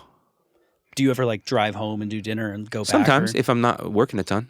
It's hard though, because when you do dinner, then you do the bath bed routine. And then I mellow out so much with the dudes. Right. It throws me off. Yeah, and then trying to like go back after all that. But she can pop out and have lunch. So when I'll make lunch for the dudes, I'll make lunch for us. And she'll pop out. Gotcha. And we'll do breakfast together sometimes. Gotcha. So you can get lunch, sometimes breakfast. Yeah. And then she does bedtime, you're working. Right. And everybody's cool with that. Yeah, I mean, it's the gig. Childcare is $3,000 to $3,500 a month. Crazy. So Yeah. in the slow season, that's the gig. Yeah. It just is what it is. I think that's part of being a parent, where you're just like, you have to be good with it. That's the gig. You know, like, Yeah. it's the move. Like, what are you going to do? Not do it? Yeah. You're going to not work? No. You're going to not take care of these kids that are like the sweetest things ever? No. Like, and you put them in daycare, and like everyone in Nashville with kids is frazzled right now because daycare's been closed for 15 days. Oh, really? But you're still paying because this. of But you're still the paying the holidays. same rate. You still pay the same monthly rate. It's not prorated in December and January when it's closed. That's weird. Talk about messing up your budget. Yeah. I'd rather do the nanny shuffle. Yeah. Absolutely. So I mean, it just depends. Like it's not easy. Yeah. Like it can be quite tricky and taxing to walk in the afternoon when you've already like given your best in the morning, because kids aren't easy. And you're like, oh, now I have to like write songs, or now I have to work on this record or whatever. But I think that's where discipline comes in. Yeah. And you're just like, well, that's the gig. Like, That's the gig. what am I gonna do? As We're Steve in the Lukather season- says, like, am I gonna sit and play, or am I gonna fold up like a fucking chair? You know, like that's Yeah. a session thing. We're in the season of figuring out, because we're like newer in marriage. Yeah. We're in the season of figuring out like, what does our married life look like together? Yeah. I would take as long as you can before you have kids, just to get to know each other. Yeah. Problem is we're old as shit. And How do you guys resolve conflict? Are you quick? Any silent treatment vibes? rarely. I would not. Yeah. That would be I think in all relationships, friendships and whatever, like, resolve quickly and efficiently, Yeah. and don't fight to win. It's not a fight. It's just like there's a miscommunication. Let's figure out what caused it. Right. Like if you can do that, you won't lose clients, you won't lose friends, except for friends that you outgrow, where like growth feels like loss, but it's not. Yeah. Yeah, but like I just would like, If you can change the way you fight, Yeah. that's the best. Because kids are going to bring it. I'm sure. Kids don't make it easier. Everybody that thinks kids going to fix their marriage, it's not. It's not. It's amazing. They're the dopest. It's the illest thing in the world. It's so cool. But it's going to make it, It's not more easy. intense, right? It's not easy, Yeah. but it's awesome. Yeah. Like, look at Joe. Joe has 4. Our buddy Joe Montague, amazing studio drummer, 4 kids. He does a similar thing. He just does because his kids are in school, right? Except for his youngest. No, 3 kids. Did I say 4? Said 4, yeah. It's 3 though, right? 3 sounds more right to me. Three's But right. I've never met his kids, so I don't know. It's 3. I don't know why I said 4. I feel like anything over 2 is 4. Yeah. I think that's what it is. I'm just so baffled that they're well, you had outnumbered. twins, so you probably thinking. I think in twos. Yeah, 2, 4, 6, 8. Like the best Joe Walsh song off that record, ILBTS. I don't know that one. They come in twos. It's hard to choose your favorite tit. God, that record is it's not his best work. He was pretty drunk. I love King Joe though. Which that reminds me of what you were saying earlier about, like, you know, coming off the sauce, because it's one less thing promoters and people can't say no to you for. But it's such a far cry from Yeah, I've never had an issue the with past. it though. Right. Yeah. But like the past, That's not fair. the 70s rock star, the Joe Walsh, like, we're drunk, we're doing crazy drugs, we're throwing shit out the window, and that was because he like was scared. He'll even say he was just scared. He tell me more. couldn't bear to face the scrutiny without it. That's what he says in the Eagles doc. He's like, I was compensating. I was scared. At the core of all of that, you're not comfortable in your role yet. So you're grabbing all these other things. Yeah. Like, you don't need theater. Like, I mean, but you can make theatrical parts of your job, but like, my dream for every artist that I know, not even that I work with, is that they be comfortable in their skin on stage. That's my dream and hope for everyone. Like, I'm playing like an in-town thing next week, and a lot of the artists that are doing it, because it's like one of those on Demumbrian showcase vibe things. Okay, yeah. Just funny, because they hit me up on Instagram about it, and then they're like, hope your band can come, everyone's going to have background. I'm like, dude, it's a free thing. Like, you're lucky to get me, bro. You know how much I cost? Yeah. So, but it was just funny. I was like, I guess I could call the boys and do that. And it's like, no, it's fine. Like, I don't want to have a rehearsal and do all that, or like make the guys brush up for something I can't pay them for. Like, and if I'm calling in a favor, it's not for this. Mm-hmm. You know? Yeah. Because I try to pay the guys that play for me the same that like Colbie would pay them. Because it's the same caliber guys, and I want the same caliber performance. Yeah. My music's hard because I made it hard enough that I couldn't be a drunkard. So I made my solo music purposefully hard enough that I could not drink before I play. Really? Was So that that like was an intentional choice? Yes. It's part of the rules of my project. I think every project should have rules. Like as a guideline. Yeah. Bands have rules because it's like, these are the Managing the people. These are the taste of all the people. It's the Venn diagram of taste creates the rules. But for a solo project, where are the rules? Yeah, it's a great point. So the rules of the Jonathan Wyndham solo project is no laptops on stage. So everything has to be live. Nice. And it's so hard you need to play it stone cold sober. But it doesn't sound hard. The audience should not know unless they're musicians. So not snarky puppy. Yeah. It should not sound hard, but it should be hard. That's Those are my rules. Nice. How'd you come to that? It's just the things that turn me on. The things that I'm like, oh, I could play this for 20 years, you know? Because like eventually everyone I've ever played with, you get like a 3-year itch on a set. You're like, I could never hear that song again. Yeah. Even Colbie, who I love, she had one song. I made the mistake of telling her which song it was, and then she started cutting it from the set. And I was like, you can put it in. I'm an adult. Like, you're being really sweet, and you're being very kind. You told her which song you were like, I don't need to keep playing this song. Yeah. Yeah. It's a song called I Do. And I was like, I don't. But it's nothing wrong with the song. It's the style of guitar playing is very ching ching ching ching ching ching ching ching, and it's just like the rest of her song is beautiful, intricate, like turn it up in your ears guitar playing, and then that one song is just like, you know, Flam Drescher. So it just got boring. It's just not. It's just so like you got to turn down your ear pack for it, and it's just the whole thing, and it's just not. It has none of the nuance and the touch of the set that I love. What was your favorite song to play? For Colbie, I Never Told You. The duo or trio version.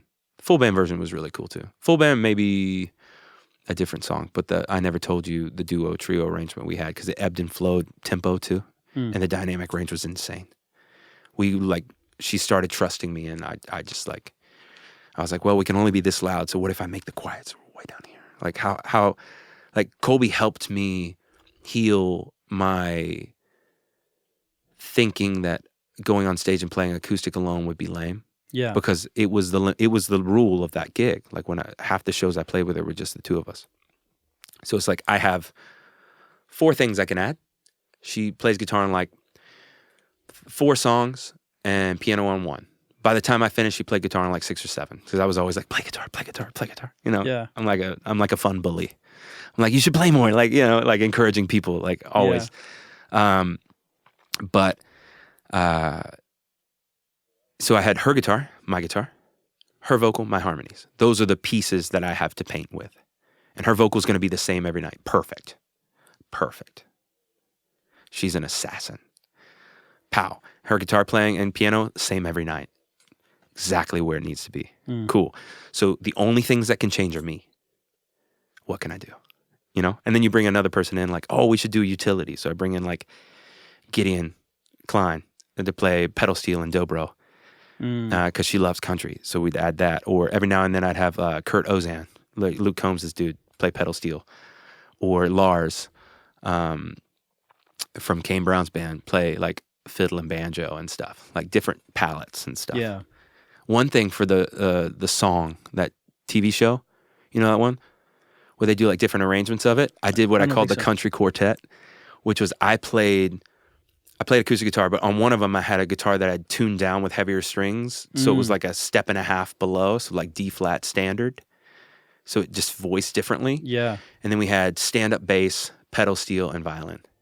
And it sounded had like country quartet, like string quartet vibes, but it was pedal steel carrying like 2 of the voices. Yeah. It was really cool. Yeah. It sounds beautiful. Yeah, because the pedal steel is it darker? It was, but also bright. Like, it was just cool, man. It was cool, but also like one of the limitations of that was she wanted her part to be the same. Because we didn't have time to rehearse it. I had time to like do mock-ups and like did this like film score style where I did everything like and mocked it up for everyone and then gave them charts and they didn't. I don't think they read. Only the bass player read classical notation, so I didn't really have to do classical notation. I did it anyway, but gave them charts and then mock-ups of them and like the MIDI pedal steel thing was hilarious. He was like, "Yeah, I mean, good try, bro." Nothing sounds as good as a real thing, but yeah, man, it was cool. Years ago, I think it'd be before your time in the band. When did you join?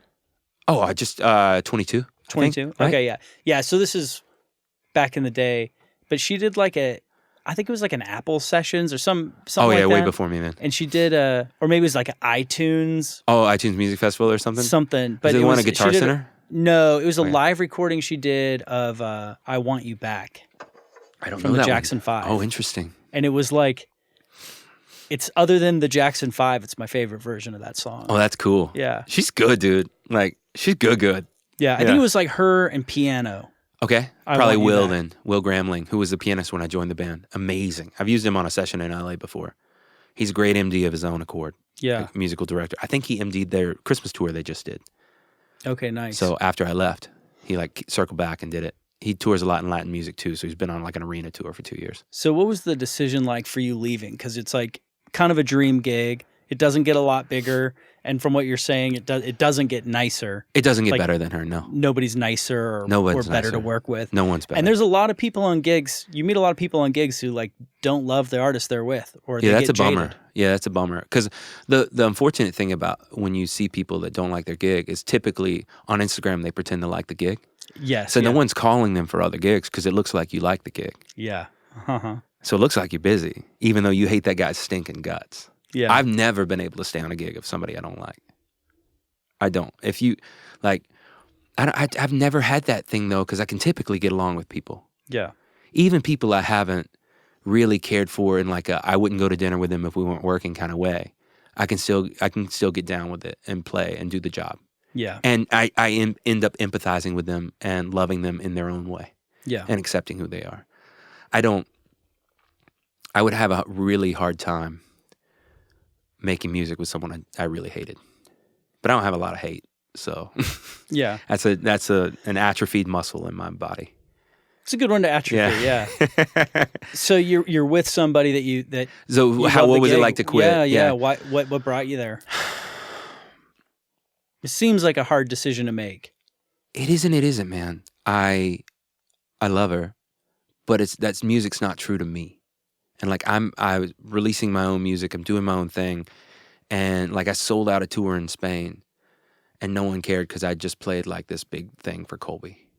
Mm-hmm. And no one noticed, and like I couldn't get agents to call me back because they're like, yeah, you play for Colbie. Like, I know who you are.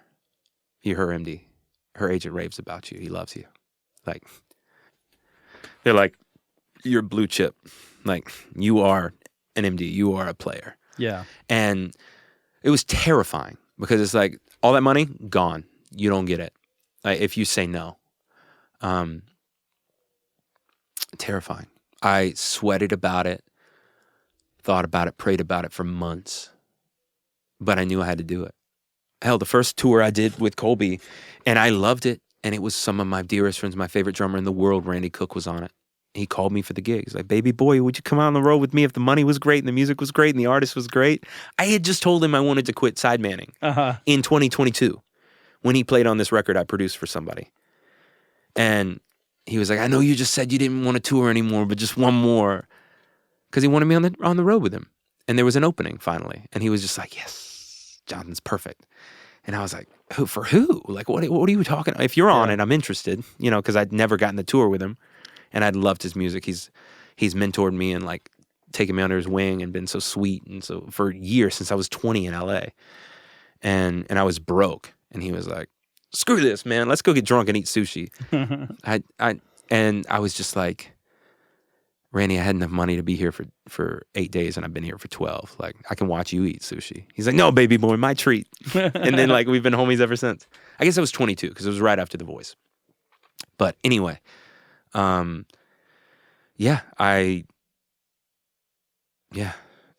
like 5 shows into that tour, best band I've ever been in, absolute. I mean, it was right before Ken Caillat gave me that compliment, so I hadn't quite flown on that yet, right? Yeah. But like, you're not that high. I'm not quite that high, but it's like the best band I've ever, like, studio perfect every night, everything's perfect. And I remember calling my wife from a parking lot of like show 6 while Nick, the opener, was playing, and I was like, I know I should be so honored to be here, but I kind of wish I was the opener. Not kind of, I wish I was the opener. Like, I'd rather have that gig. I want to play my own music. And it was so beautiful, like, to know that. But then I carried that weight for 3 years. So it was a little easier to quit because it'd been eating at me the whole time. Yeah. But I loved it. And she's the sweetest. And honestly, if she called me tomorrow and she's like, I'm in a pickle, will you come? I'll be like, cool, just don't tweet about it. Or, don't post that I'm your guy again. Like, so like agents will believe me, but if she was in a pickle, I would bail her out and play for her. I love her. She's amazing. So, yeah. But it was terrifying because you I had one production client at the time, but currently, I'd done other things, but I had one that I knew the money was coming in. Yeah, and I'd started paying rent on this studio in January or February, and then I quit in April, and I had one private event where someone we did a private event for with Colbie, like afterwards we were talking about kids and stuff, and one of the people were like, I loved you, I want to just book you. And I shot her like the finger guns, and I was like, you can do that. Yeah. And turns out she was the CEO's wife, and they did. And so I had this one really well-paying corporate private. I mean, it was money that Colbie and them wouldn't even play in town for. Right. But to me, it was a ton of money. Yeah. And that gave me a cushion and the confidence to be like, okay, my artist thing can work. Yeah. So. How's the artist thing been going since? Do you feel like you're still battling to like be like, I'm not a sideman, I'm an artist, or are you I think people are they're purposefully not calling me for stuff anymore. Like, I hope it doesn't take as long as it did for Matthew McConaughey. Have you ever read his book? Green Lights. Yeah, I love that book. So that gave me a lot of the confidence of like the rebrand thing. Right. Yeah. I was turning down stuff all year. Come play this, audition for this, like big things, small things. And I was like, I'm not doing that anymore. And now people aren't calling me. So I just don't know how long that's going to be. I don't have the same bankroll that he had in the bank to like ride that out, but I don't know. But I've gotten enough production work that like I'm fine. Yeah. So I'm making it. So has production work taken up, is that more of your headspace these days or more of your time? Than an artist? Yeah. No, I still dedicate at least 2 days a week to artistry. Nice. Which means songwriting, producing your own stuff. Yeah. Put out a solo record in October. I have another music video to release for that I've already shot. And then I've finished writing my next record and I'm ready to start producing it. So, I mean, it's like, no, it's still full speed. Production is this beautiful thing where what I like about production is it makes me better at producing my own music. Yeah. But also, if I produce my own music, it makes me better at producing others. Yeah. Because if I produce my own music, that has me in the bold. So I don't feel like I need to have a fingerprint on someone else's art. Mm-hmm. I can just do what's true to them. But then when I do enough other people's art, because I'm like developing one artist, working for 2 others, like, and then I'm doing some sync stuff here and there and like different. So like I have enough sonic palette. I have one that's like a retro dance record. It's like super ABBA. Oh, that's fun. And like, so like I have huge palette, color palette. I can be true to myself and not be like, well, I'm bored and I really want to use this new plugin or blah, blah, blah, blah. You know, like. I know just what you mean. I need to put disco strings on something because I'm obsessed with this and I'm in this thing. Well, I have a home for that. Yeah, you know, with my friend Thea, like her record is amazing. It's gonna light this town on fire. She sings like Adele, in her own way, like super jazzy and like, God, her pitch is so good, dude. It's like a laser. It is. She's one of the most astounding humans I've ever met in my life. Well, the ABBA disco string sounds fun. Yeah, that's on like a 1 or 2 songs. I don't remember, but like, I thought I met her in a Brazilian jazz ensemble with Alberto. She sang in it. And I heard her and I was like, she's perfect. Like these intervals, everything's perfect. And the first time I met her, I was like, great singing. She's like, thanks. Second time I watched her set, I was like, amazing singing. She's like, okay, I know who you are now because Alberto showed me your stuff. And like, that means more now. And I was like, have you ever written songs? She's like, no. I was like, well, if you ever want to try, I'm in. We're 9 for 9, dude. 9 keepers out of the gate. Over a year. Since May. So not even a year. 7 months. Just faithfully where we have time. Like, it's amazing. And the day of mixes sound like records. It's astounding. Anyway, that's just one thing that I'm like accidentally doing. Yeah. You know what I mean? Like, and I have time for that because I'm not on tour. Yeah. And I'm not taking phone calls about the back line in Connecticut. And, you know, like, oh, well, we don't have Martins for her. So like, could you deal with Taylors? No. You know, like that kind of stuff was so much a part of my job. Yeah. And like musicians pulling out because like, oh, I got this better thing here. So like now I have a week and a half to find a new musician, but I really don't have a week and a half because the travel agent needs to get new stuff over and I need to let management know that they're out, but I need to give them a solution before I tell them the problem or else they're going to start doubting my efficacy. There's a lot more to doing that than just showing up and playing guitar. Yeah. As the gig grew, I was like, I miss just playing guitar on this gig. It was so much easier, you know? So heavy is the weight of responsibility, right? 100%. So you're doing that while you're changing 20 diapers a day with twins and you're like, you know, and you're not getting paid for those days. I only billed on days I was gone. So like I'm taking all these phone calls, not billing for it. Anyway, it was just a thing. Yeah. So there's a lot that comes with all of this. Yeah. But it's amazing. I'm in my 30s and I love my job. Yeah. You know? Yeah. You know. If I won the lottery, I'd still do what I do right now. If I won the lottery, I would not still play for other people. Mm-hmm. That's how I know it was the right call. Mm. Yeah. That's how I know it was the right call. I was trying to think about this earlier this week or last week. Yeah. I think because it's New Year's, kind of I'm thinking about the year, doing some changes in lifestyle and including not drinking alcohol. Heyo. Shout out to Libby. Non-alcoholic wine. Libby. It was beautiful. Liberate yourself from alcohol. So originally it was for light and bubbly, but like the liberate, that kind of works. That's where my mind went like immediately when I saw hey it. there you go. But I'm making some changes, and anyway, so I was thinking while I was walking around the neighborhood the other day, just if I had $1 million in the bank, what would I do right now? Make 4 more. Oh. Yeah. That is what people with $1 million in the bank tend to do. Collect. They're like money collectors. Yeah. But no, what would I do if there was no tension? Now, $1 million isn't enough to live the rest of your life on. $5 million invested is. $5 million invested. If you have $6 million, you have 1 in the bank, liquid, and you have $5 million invested. At making 5%, that's $250,000 a year. That's your number. I think that's what my brother-in-law said. That's your number. Yeah. So until we're there, right? But if you were there, what decisions would I make right now? Yeah. And I didn't come to any answers yet, but it's been in the back of my head. I have to think with this space. This is something I think about a lot because this space is big enough to be usable for anything I need it to do. Right.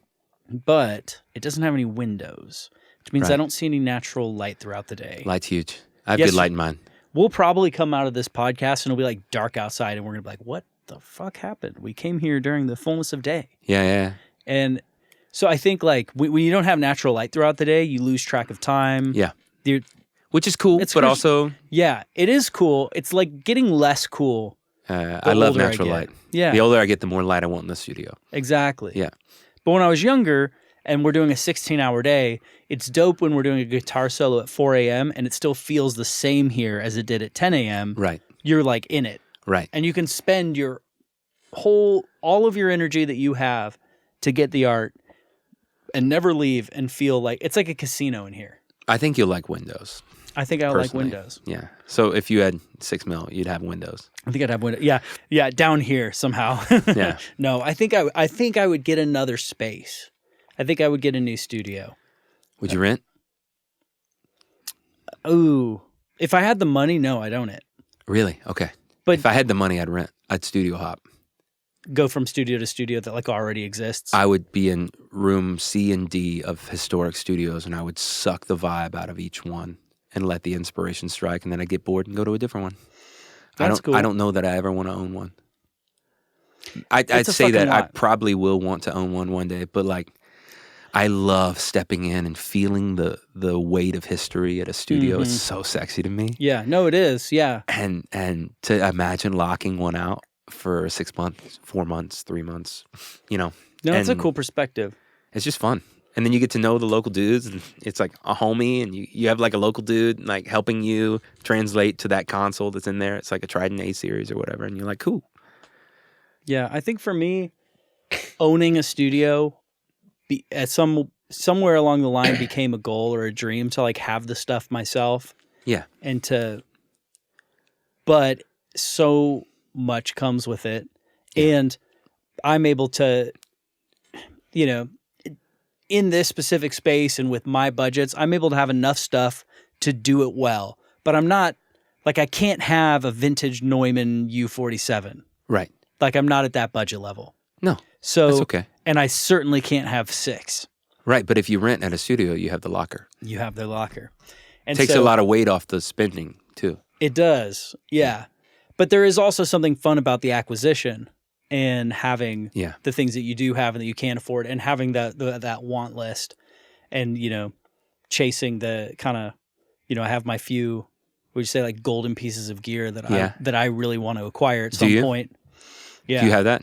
Yeah, I don't really have that. I have instruments. Yeah, I'm on the gear side. I love the gear, but it's already in somebody's mic locker. Right.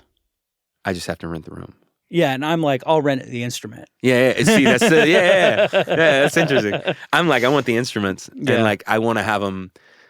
I want a locker of instruments with cartage in L.A., New York, and Nashville. So if I rent any studio anywhere, or maybe one in London, and then you move your cartage into that. Yeah. Like I'm such a nerd, but I'm like, I have the same gear acquisition syndrome just on instruments, because I feel like songs hide in instruments for me. Different instruments play me. You know, I don't write the same riffs on a Tele as a Les Paul. Yeah. Well, and you're also a player, and Right. I'm really not. Right. Yeah. I play a little bit of everything, but I'm not a. Drums is the only one that I could go do in a band. Interesting. Drums is the one I would not be able to do in a band. Even though we're on hiatus. I don't know if I'll pick it back up or not, but I have like an artist project where I played keys mostly, and then sometimes ukulele, and then sometimes electric guitar. But just I'm like a songwriter on instruments. You know, when I play piano, I play chords. That's funny. And I have a lot of chords. That's good. But that's what I do. I play Ukulele's chords. funny.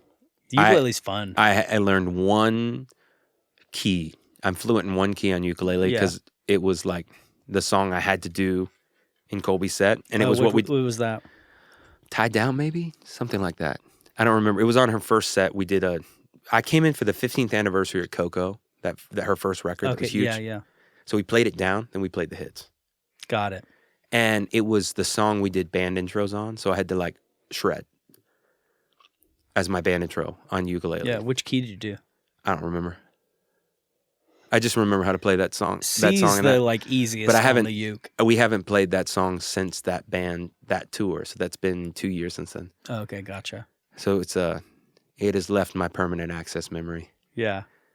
I have a uke. I have an 8-string uke at home. Wow. And so I got that for Christmas last year. Is that like a 12-string guitar vibes? Exactly. Okay. Yeah.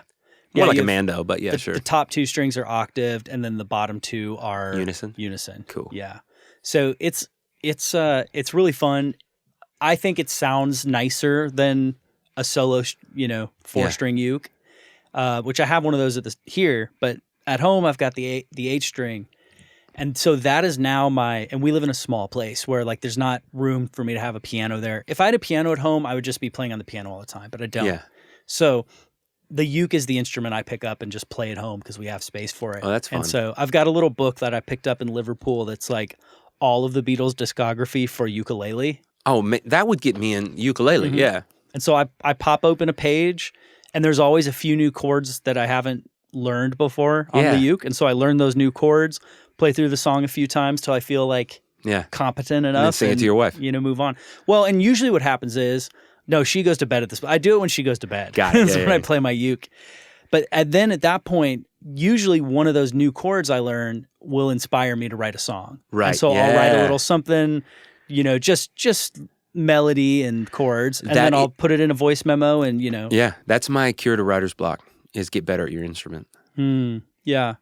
Does that get harder as you get more? No, I have tons to learn. Nope. Yeah. No. Nope. I just moved to piano and I suck at that, so it's fine. You know what I mean? Like, yeah. Like, yeah. And there's always, I just moved to a different instrument. I read a lot of pop on bass. Really? Oh yeah, dude. A little drum groove and bass, because then there's no chords. So the world's your oyster. Is it a 1 or a 3 in the chord? Or is it 5? First inversion, second inversion, where are we? Yeah.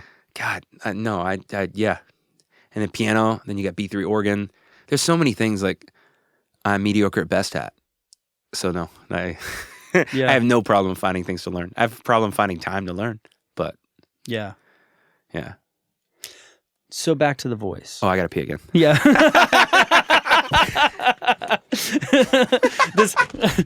It should be called like the pee break.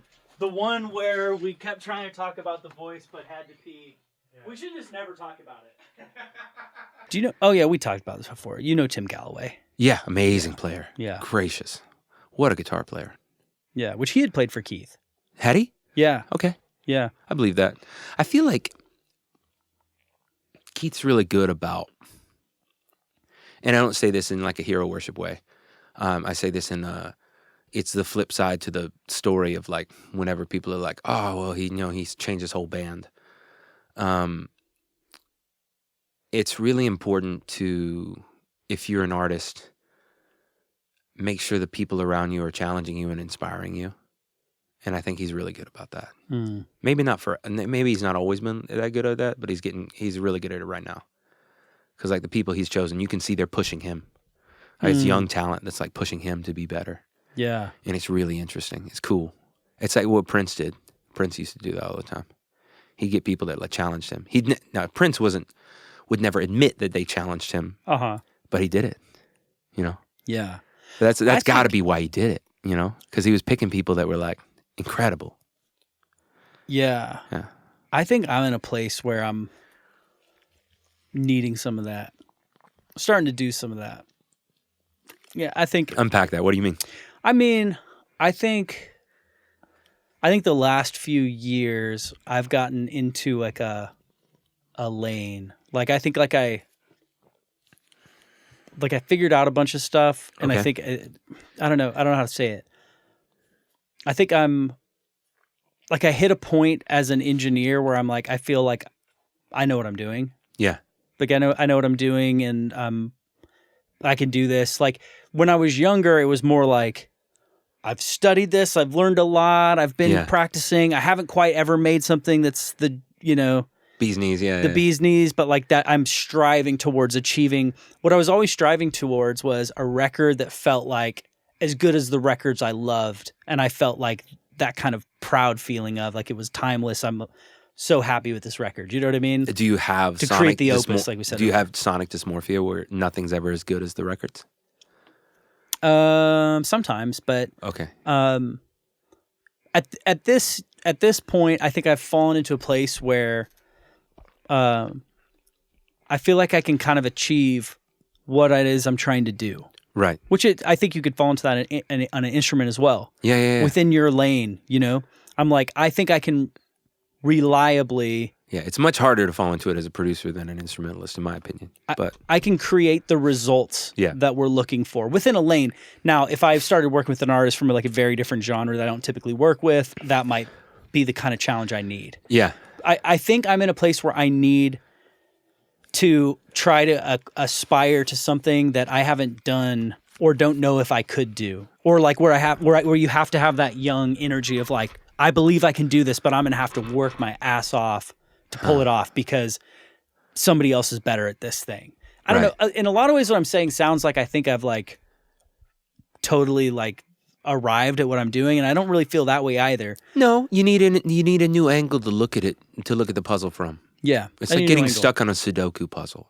Yeah. You're like, I need to turn this thing upside down. I think 3 years ago, I bought a tape machine, and that became that for me. Ooh, interesting. So coming from the world of digital to like doing stuff in analog, and there's another layer to that. My one thing that could be my next thing is buying a full analog mixing console. Okay. That's capable of like actually mixing a record from tape. So I bought the tape machine, recorded the tape, but I mixed it digitally. There would be another layer for me if I did a full analog Which mix. automation are you going to do? Flying faders or? Because this gets in really console nerd stuff. Yeah, I don't. I'm more thinking about the level I can afford, which would be not that. I would be prioritizing functionality. What you would want to do is get like one of those amazing live desks that they used to do that were fully analog. Oh yeah. Alberto, you should talk to Alberto because he owns a couple, and he like buys them for tours that he's mixing because he wants to mix in analog. Yeah, I'd be interested. But they have automation and stuff. It's really cool. Yeah, I'd be interested in hearing. And they sound amazing. Yeah, I mean the mixes sound. They did a. He was mixing Cheryl on an analog console with analog outboard gear, and they had a show where they had like Bob Dylan on the bill. Oh wow! And he kicked his ass, dude. The mix was so much better. Like it was the Reddit thread. There was a Reddit thread of why does Bob Dylan sound so much worse. And it's like because Birdie's on this shit, and it's like his analog console. Anyway, it's cool. Wow. Yeah.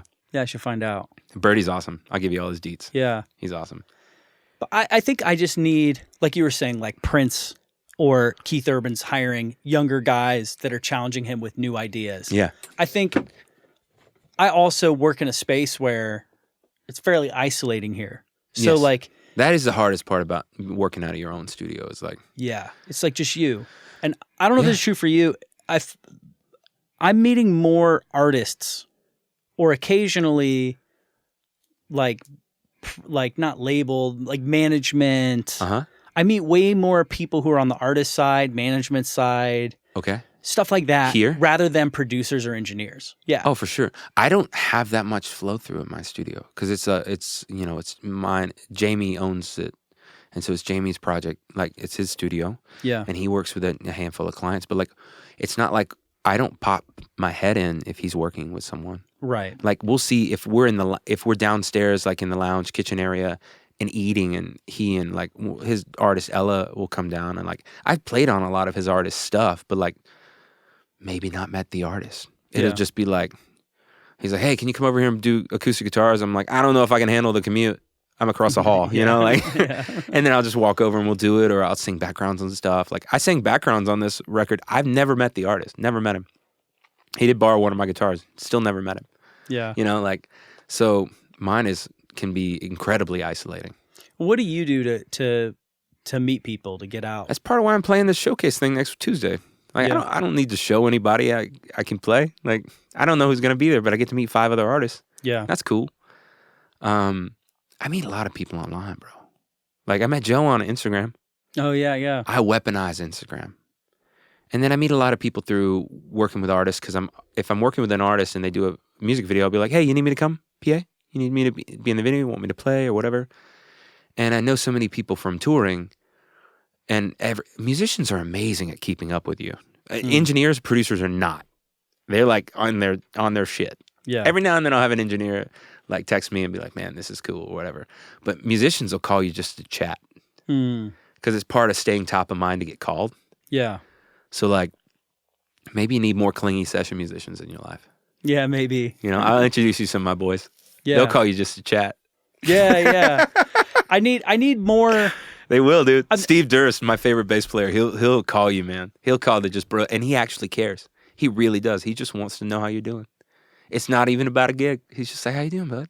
Yeah, I need Steve to call me What you up to? You need Steve, dude. Yeah. Durst, he's like, the you can't podcast hire is my anybody else way. because he's so sweet.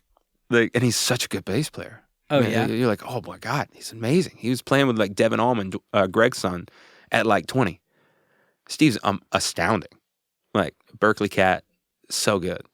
But he's so sweet. Like, why are you going to call anybody else? How are you going to call anybody else when Steve's there? You know? And he cares about you. He called you and said, how you doing, buddy? Happy birthday. How you doing? How's your life? So back to The Voice. Okay. I got to piss. No, I'm good. No, it's yeah. fine. What do you want to know? No, I don't know. I just wanted to wrap up. I have like a hanging question in my head because you started saying that there's a guy with a degree, a PhD in psychology, who asks you, oh yeah, what if you lose? But then we went off on the contracts. Okay, so when that happened to me, when I told the kids not to check in, not kids, any aspiring artist of any age. At 22, I thought it would be incredibly arrogant to say, I don't know, I haven't thought about it. At 34, I'd be like, I don't know, I haven't thought about it. Yeah. But at 22, I was like, I don't know, I guess I'll just go back to playing guitar for other people and writing songs. Like, I've just always been a singer. I don't carry that much weight on this. And that's how I answered. And lo and behold, that became my mindset. But then he got in my head about it. And so then I went in and I understood the gravity. I had this extra gravity to it, to playing. And so the blind audition to me was an out-of-body experience. In a good way or a bad way? It was fine because I annihilated it. I sang it exactly the same way I've sang it 115 times because that was the first time in my life I'd ever prepared enough. Interestingly enough. So at 22, I had always trusted my innate natural ability and instincts on music, and so I'd never learned a song well enough to perform at the level that you need to. Yeah. I was always like... You could fly it in. Sure. And my instincts were great. And I had ridden that so far. But the voice taught me, for moments like that, you need to be so over-prepared that you could totally check out and still annihilate. Yeah. Absolutely annihilate. And that's what happened. What song did you do? A song called Say Something. Say something, I'm giving up on you. Yeah. Because, I'll tell you the science of why I chose that song. No one had covered it on The Voice. It debuted on The Voice, so I knew they could get clearance for that song. That's a big deal. Because the NBC owns The Voice. If they can't clear a song, which this happened to one of Keith's other artists that he was managing, they will just give you one of their throwaway songs that they hold in the back of their pocket in case they can't get clearance for the sync license for that song. and it's like 1,000 years or some shit. That's why they sing that every year. That's one of their bailout songs because they couldn't get clearance for the song the artist wanted. So I knew they could get clearance for it because Christina Aguilera had done it as a duet on a previous season of The Voice. And no one had ever done it. And in business, which I'd gotten a business minor, you can be first, better, or different. Those are the rules of entrepreneurship. You can't sing the song first because it's a cover song. You can sing it differently or you can sing it better. A Great Big World, this is no slam on them as singers, but they don't sing like me. So for what I do, I could do it in some people's eyes better, in some people's eyes different. Mm-hmm. We have very different voices. So I did that. Nice. That's the way I was looking at it. But I was looking at it very systematically of like, I am not going to get screwed like Celica. Because Celica, it was another artist that Keith had who's an I was like, why do I know this name? Yeah, it was Keith's artist. That's right. Celica, what's her last name? I don't remember. The first thing that comes to my mind is wrong. It's Black, but that's because of Celia Black. Is it Celica Gray? I don't know. Celica Gray. Is it Gray? That sounds right. Anyway, go to my Instagram. I follow her, so just look up the Celicas and you'll find her. Mm-hmm. She is an amazing singer, like world-shattering vocals, and didn't make it on because her song got screwed, and then her timing got screwed. So here's the other tip if you ever do a TV show at all: the PAs make more money than you, the production assistants. They are more important to the production than you. Be sweet to them, or they will put you at the bad times. I went on with another guy. Let's call him Dan. Dan was rude to the PAs. I was not rude to the PAs. Dan got the worst slot on my day.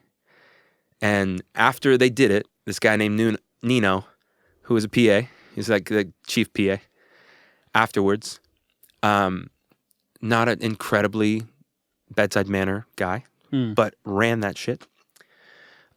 Beautifully, and I was always so like we had a very sweet rapport. He did not want to like me, but I Labradored the shit out of him until he did. Mm-hmm. And after he put up the sheets, like I've announced the times, he walked by me and he said, "Hey, I give you the best slot on the first day. Don't fuck it up," and winked at me, and then walked away. And it was like 2 people after lunch. It was perfect. It was because I wasn't a dick. Because I understood that they made more than we did. They were more important to the production than us. Yeah. I was just happy to be there. What makes a certain slot better or worse? You don't want to be first out of the gate. They put we'll call him Dan, put him first. They're never going to turn for the first. Sure. Never. They put him first. He pissed in somebody's Cheerios, bro. Great singer. Put him first because he was not sweet to the people that made the decision. Yeah. I was 2 people after lunch on the first day. They've been overly critical. They're like, okay, let's start giving some people something, but you don't want to be right after lunch. But you want to be fed. Nobody's blood sugar's down. Like, perfect. 2 people after lunch. Yeah. I was in the best spot. And they ran a little over, and they had the Starbucks endorsement back then because they had a good budget. So I was like hyper caffeinated. I was on like a diet pill because I didn't want to look fat on television. That's what I was worried about when I did The Voice. Looking fat on television. I wasn't worried about singing. I'd always sang well. I wasn't worried until that dude asked me that question in front of the camera, you know? But I was just like, dude, I'm just worried about looking fat on television, you know? Like, because I was a chubby kid growing up, and you never grow out of that. Yeah. When you said you felt like that was the first time you'd ever prepared enough for a song, like, so what did your preparation look like?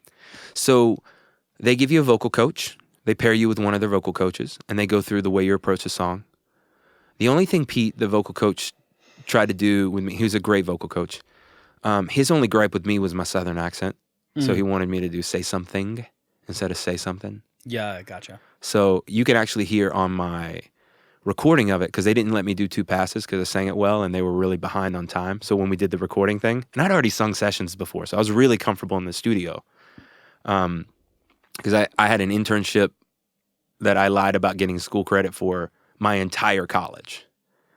I just stayed at this dude's studio, and he was like, "Don't you need course credit?" I was like, "Sure." And I printed out the paperwork. I never got course credit for that internship. But by the time I was eligible, he was paying me for like engineering and like junior producing and playing and stuff like that, and paying me like much less, but tolerating me being kind of shitty, you know, like fine, taking 5 passes when I should have needed 1. kind of thing. You know, Gotcha, yeah. He dealt with me through the red light fever. He coached me through it. He built me, you know, in a lot of ways. So very thankful for that. But yeah, his note was that. But he helped certain other people with whole approaches and breathing and stuff. And then they had a staging coach that taught you what to do and what to move, which I really needed because I had never not been with a guitar in my hands. Yeah. And I hadn't worked with Tom Jackson yet and watched all the way he coaches singers. Yeah. So like fast forward, I just did a music video with an artist I'm working with who's never shot a music video before. And I was teaching her the mic stand moves that Tom teaches because I remembered them from watching him teach somebody else. Because I wasn't checked out on my phone when he was doing it. Smart. Yeah, I'm a student of the game, dude. Yeah. Well, I mean, when you're with somebody who's like top of the game on that, Yeah, he's amazing. it's time to learn. Yeah, and she annihilated. Yeah, it was awesome. Like all the mic stand moves, you know? If you set it behind you, like don't take a mic off a stand and leave the stand there because if the stand's center stage, it will suck focus. So put it behind you, preferably in front of the drummer because then it'll blend in with that whole thing. You know? But move it. Little things, but make it look effortless. Yeah.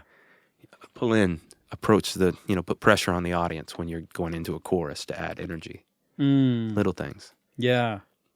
I like that. Put pressure on the audience. Yeah. Oh, Yeah. the way I stand when I play guitar and play, especially my own set, like kind of rock and roll, I need a lot of breast support. So I need a strong pelvic floor. So you have to clench your butt to get that for like the big high notes. But you can do that with a staggered stance. And that way you're still putting pressure on the audience, but you still have a really strong pelvic floor. So you're not going to have breath issues and vocal issues. It's all that, dude. When I play a gig, I'm thinking about preparing my voice for it 24 hours beforehand. Wow.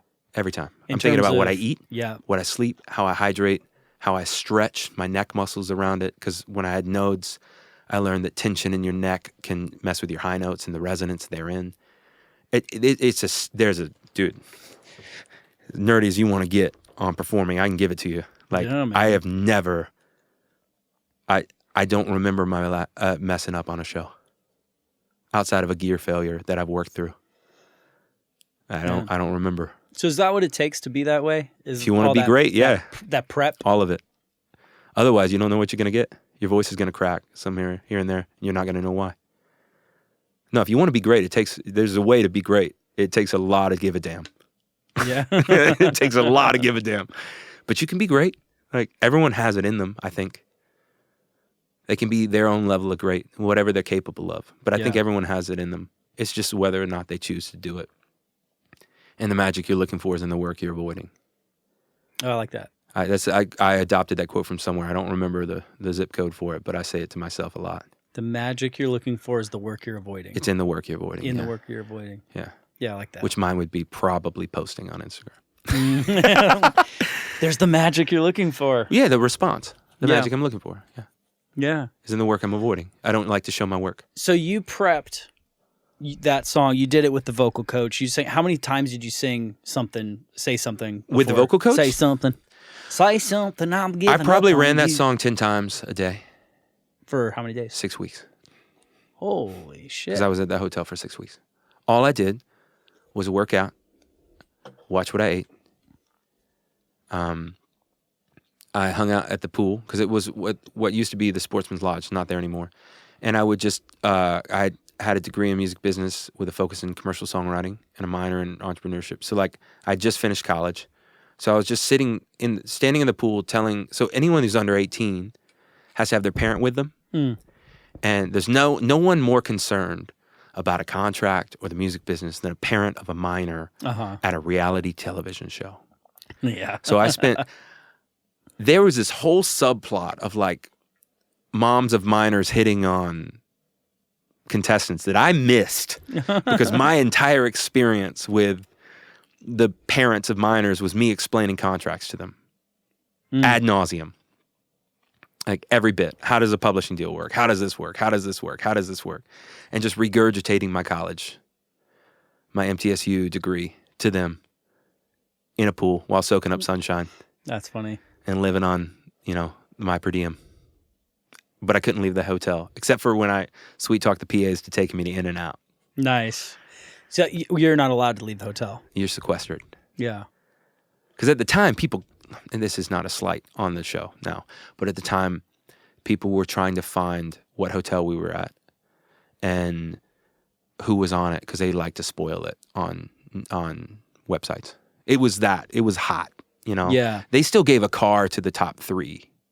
Oh, like it's still that, but it was a Nissan endorsement. But like it was still, the show was hot, man. Yeah. It was real serious, and it was just like, man, don't mess with the money, you know, like know the gig. Yeah. Yeah, I forgot. That was the same season as Matt McAndrew. Yeah, Matt was on my season. Yeah, sweet dude. Yeah, sweet dude. Great tats. I interviewed him on Musical Hideout years ago. He couldn't clear his Gibson tattoo because the CEO or somebody at Gibson at the time was just a dick. So they had to cover his Gibson tattoo or something. I remember that. So he and I we ended up writing a song together, which is so funny many because years ago. Gibson wouldn't. The Gibson I know, and I've been endorsed by Gibson since 2019, and have worked with them like a ton. Yeah. There is no way that wouldn't get cleared. Like, how did... It almost makes you wonder if somebody at The Voice like forgot to clear it and then was like, oh shit, cover the tattoo. You know, because I know all the people at Gibson and that were probably there in 2014. And like, I don't know. I don't remember when KKR purchased them. But anyway, the crew I know, that never would have happened. Yeah, that's interesting. So anyway, it's probably somebody forgot to do the paperwork. That's probably actually what happened. Paperwork's a funny thing, man. Mm-hmm. Yeah, when you walked in, I was talking to a lawyer about paperwork. Exactly. Yeah. What'd you say? You and Matt wrote a song? Yeah, we wrote a song together, which may be lost for time. I remember the chorus. Okay. But I can't find the email where we have the voice memo and all that. Okay. And like the lyrics. But yeah, I may one day. Do you back up your voice memos?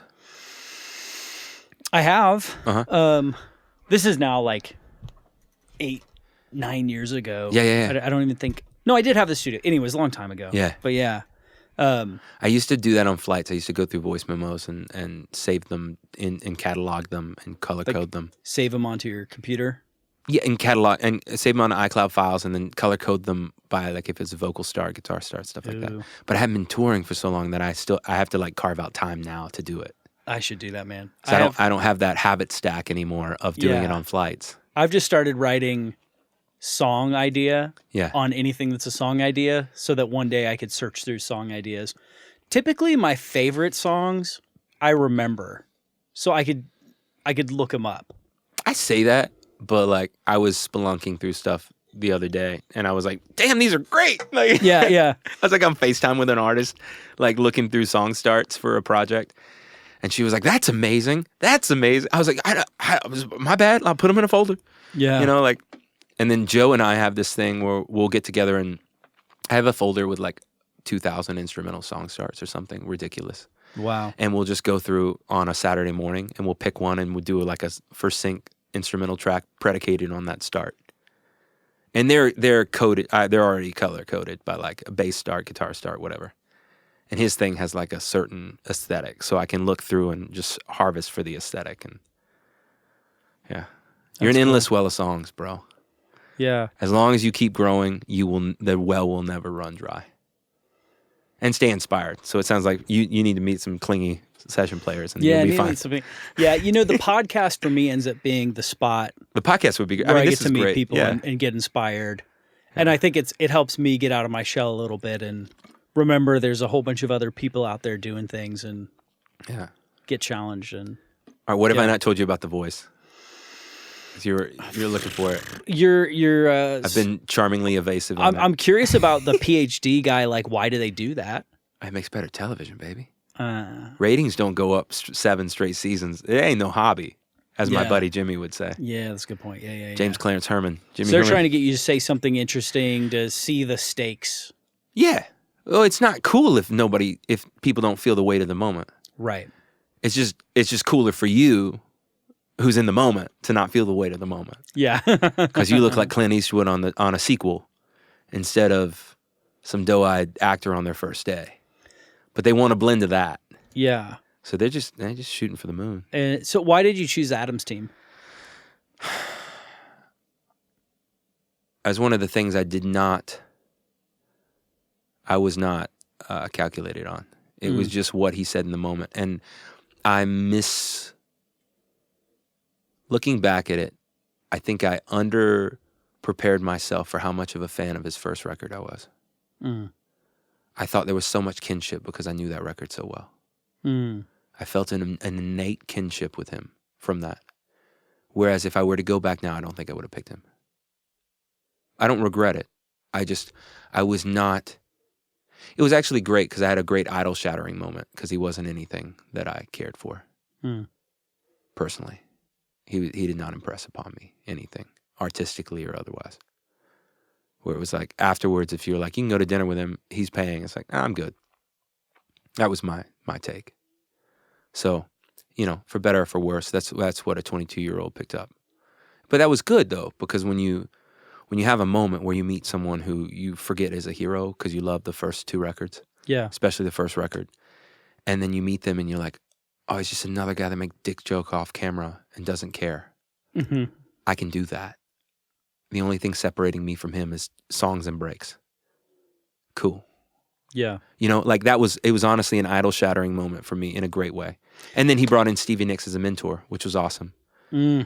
And part of the shtick was talking about how nervous I was, which I wasn't nervous. The adrenaline hit, and I was on a diet pill, which had a ton of caffeine in it. And I had never been on stage without a guitar, so I didn't realize caffeine plus no food would cause handshakes when the adrenaline hits, which is part of what you learn when you play shows. Yeah. And you learn like, oh, this is my system. If I do television, I don't have a ton of caffeine. I can have 1 shot of espresso before television because the endorphin and adrenaline dump that comes with knowing you're playing for a couple million people is unavoidable. So to be professional and to take tempos correctly, this is how much caffeine I can have, even if it's a 3 a.m. wake up. Like these are just things you learn as a professional that I didn't know at 22. But her whole thing was like, it was funny too because she kind of like hit on me when the camera wasn't rolling. She's There's like, the good shit. We should open the episode. Yeah, she's like, oh, you're cute. Or something like that. Something to that effect. And like, yeah, they said you were nervous, but I don't see that. And I was like, yeah, you're not hard to look at yourself. I'm just sitting here like, I know these songs. Like I was into it. Like I was just like, she was so charming and so like rock and roll. I was just like, it was one of those moments where you're like, wood, you know? Yeah. So, I mean, I was giving it right back to her. And she's like, yeah, well, they wanted me to talk about, she essentially was like, they wanted me to talk about stage fright, but I don't see it, but whatever. And then when the camera was rolling, she's like, I want to give you the advice that Michael Jackson gave me when I asked him what he did about stage fright, which is like a break your back, pick the name drop story. You know, it's like, hey man, how's your lower back? Because I want to tell you this story, but I got to drop some fucking names, you know? Yeah. So Stevie Nicks told me that Michael Jackson told her while Adam Levine was listening that, on NBC Universal's hit show, The Voice. The Voice. This is The Voice. She said that she asked him what he did about stage fright, and he said, butterflies are good, panic is bad. If you have panic, you did not rehearse enough. And so I had this experience of this uncontrollable, like I got shoved into the gravity of the moment. Now I had an out-of-body experience, but thank God I was prepared thing. And it was hard to check back into myself to give the answer of who I chose because I was already out of my body. And so the fandom of it chose Adam. Yeah. Because I wasn't in myself, because I wasn't calm in the moment, because I was floating on something I shouldn't have been riding. I should have had the discipline, but I was just too young, right? So then I've had this experience, and I'm unpacking this over a couple days, because when you get chosen, they take you to a winner's hotel. And if you don't get chosen, they take you to a hotel where the parents are waiting. So that's how everyone else knows what's happening. So like all the contestants lose their phones, but the parents of the minors are texting each other. So everyone knows where everyone is. It's really funny and gossipy. Another thing I picked up more by talking to people after the fact than realized in the moment. Because at the time, I wasn't into the tea as much as I am now. I've been touring for female artists for a long time. I love the tea now, dude. So you talk to a couple makeup artists then, they give it to you. God, they have it all. So I had that experience, and I'm unpacking that over a couple days in this hotel without my phone because I went on the first day. All they give you is an iPod Nano or Mini or whatever they give with your song on it to practice. And then they take your phone and you're fine. So I'm just like writing songs in this hotel for a couple days till I get my phone back. And I'm thinking about like, why I don't, is that what I'm like on stage without a guitar? Like, am I just a basket case, or like, what's going on? Like, why don't I, like, I've never felt like that before. Like, what's going on? That wasn't me. Like, I've been on stage 1,000 times. Like, I'd already gotten over stage fright by that point. Like, I walked on the stage and I wasn't nervous. I was like, this is what I do. Yeah. Like, it was already there as a performer. And then I had that conversation with Stevie, and she gave me that little nugget of wisdom, and it was like, oh, I'm just in a different game now. Like, you have to reset the prep. Like, this is a whole different level. Like, this is like NBA prep. Like, you were good in the NCAA, but this is NBA now. Yeah. Like, this is why it's terrorist. So yeah, it was just like, that is, live television's like Super Bowl level pressure. And you just have to be like, your wits about you. Yeah. Fast forward, playing live television on a morning show with Colbie, and I heard my DI crackling during a sound check. And I was like, yo, can I get a spare DI over here? And they're like, no, don't change it. The levels are great. I'm like, cool. Can you put one by my, and I was like gentle but firm, because it's unions up there, so you can't touch the gear. Oh. I'm like, cool. Can you put one right beside mine? Oh man, this is New York? Yeah, New York. I actually experienced this before. Yeah. So I'm like, cool, put one by, I said, can you put one? They're like, I mean, I guess you could. I said, put one by my DI. And they did. Yeah. And it was like intermittent. It was like a RF feedback or something. And this is like 2022, right? So like, this is, let's see, I'm 8 years older than I was on The Voice, right? Live television, same pressure, whatever. It's countdowns, 15, 14, we're about to go live. I hear the noise again.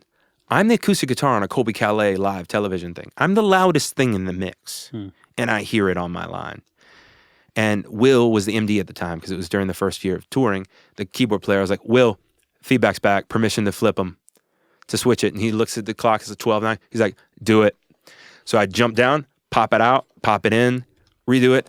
I pop up. As I pop up, my hair is falling back into place as it goes live, and I start the intro. And I'm the intro starter on the song. Like, that's the difference. That's how prepped you actually need to be to do live television, where you can like be problem solving and troubleshooting until you do it and not miss a note. Yeah. That's how prepped you need to be. That's where you want to be when it matters. Yeah. Wow. God, I was so prepared for Colbie's first audition. Well, it wasn't an audition. When they called me, they were like, come over to her house and just play through this stuff. It wasn't like an audition casting thing. I'd been recommended from Randy, so it wasn't like they weren't auditioning anyone else. I was just replacing this guy who, was her ex-fiance. So it was like, anyway. But he was in the band because he was irreplaceable. He was amazing. And he is amazing, bar none. Justin is an immense talent and a sweet dude and a great songwriter, and just like, yeah, a beautiful human being inside and out. You just can't have your ex-fiance on the gig.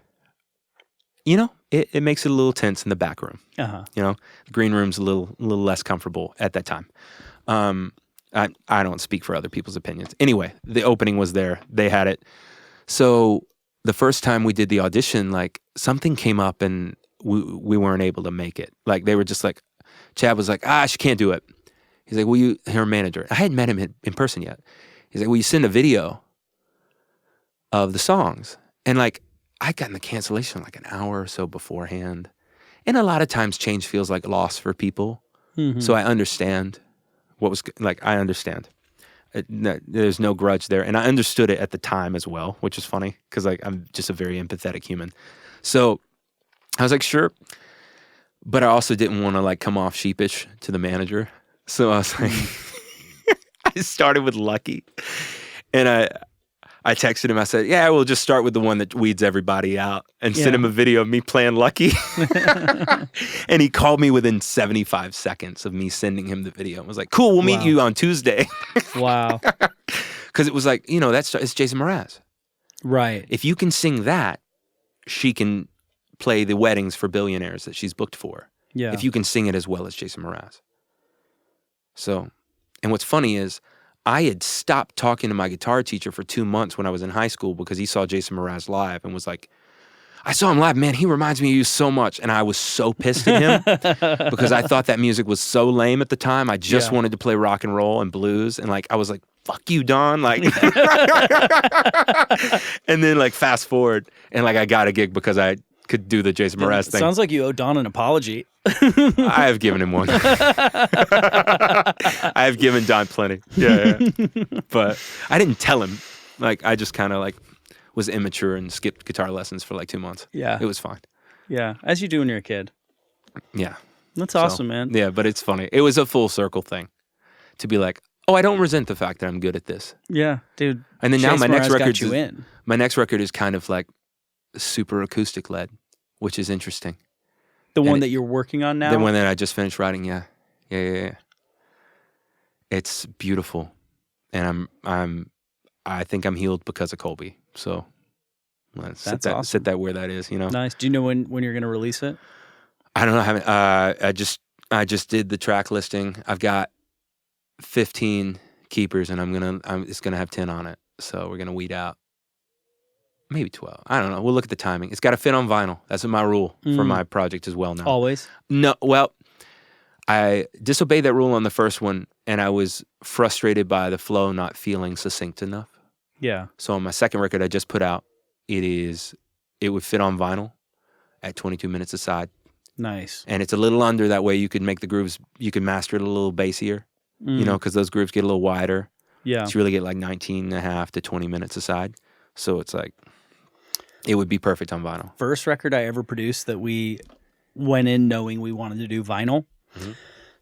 We didn't think too much about the limitations of the format. Right. We thought about making the record we wanted to make, and the record we wanted to make was great, with great instrumentalists. So every song had a huge instrumental section. Right. And typically on that record it was like at the end. Right. So we'd basically give you a pop song format, and then dope instrumental outro. Yeah. So you can have your pop song if you want, or you can stick around for what we're gonna do afterwards. Right. You know what I mean? It's like every song's like an encore or something. Yeah. And so when we got to the record phase, it wouldn't fit, and Right. so we had to do a gatefold, a double record. Oh. Yeah, 2 vinyls. Which makes the record. I find that cost prohibitive for the fan. Yeah, it was cost prohibitive for making it. Yeah, I mean, like, if you look at it, like, I'm not knocking the door down as an artist yet. So, like, people don't want to spend $55 on a double vinyl. Yeah. But they can spend 30.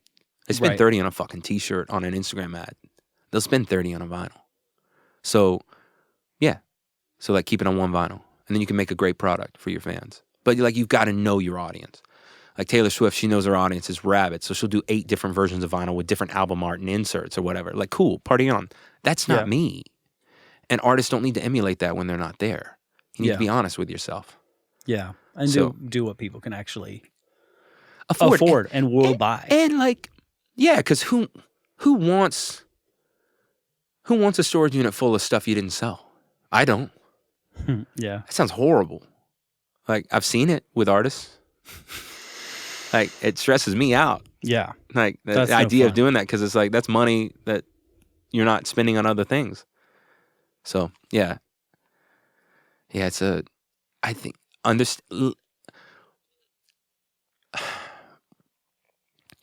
you know, if you're doing landscaping.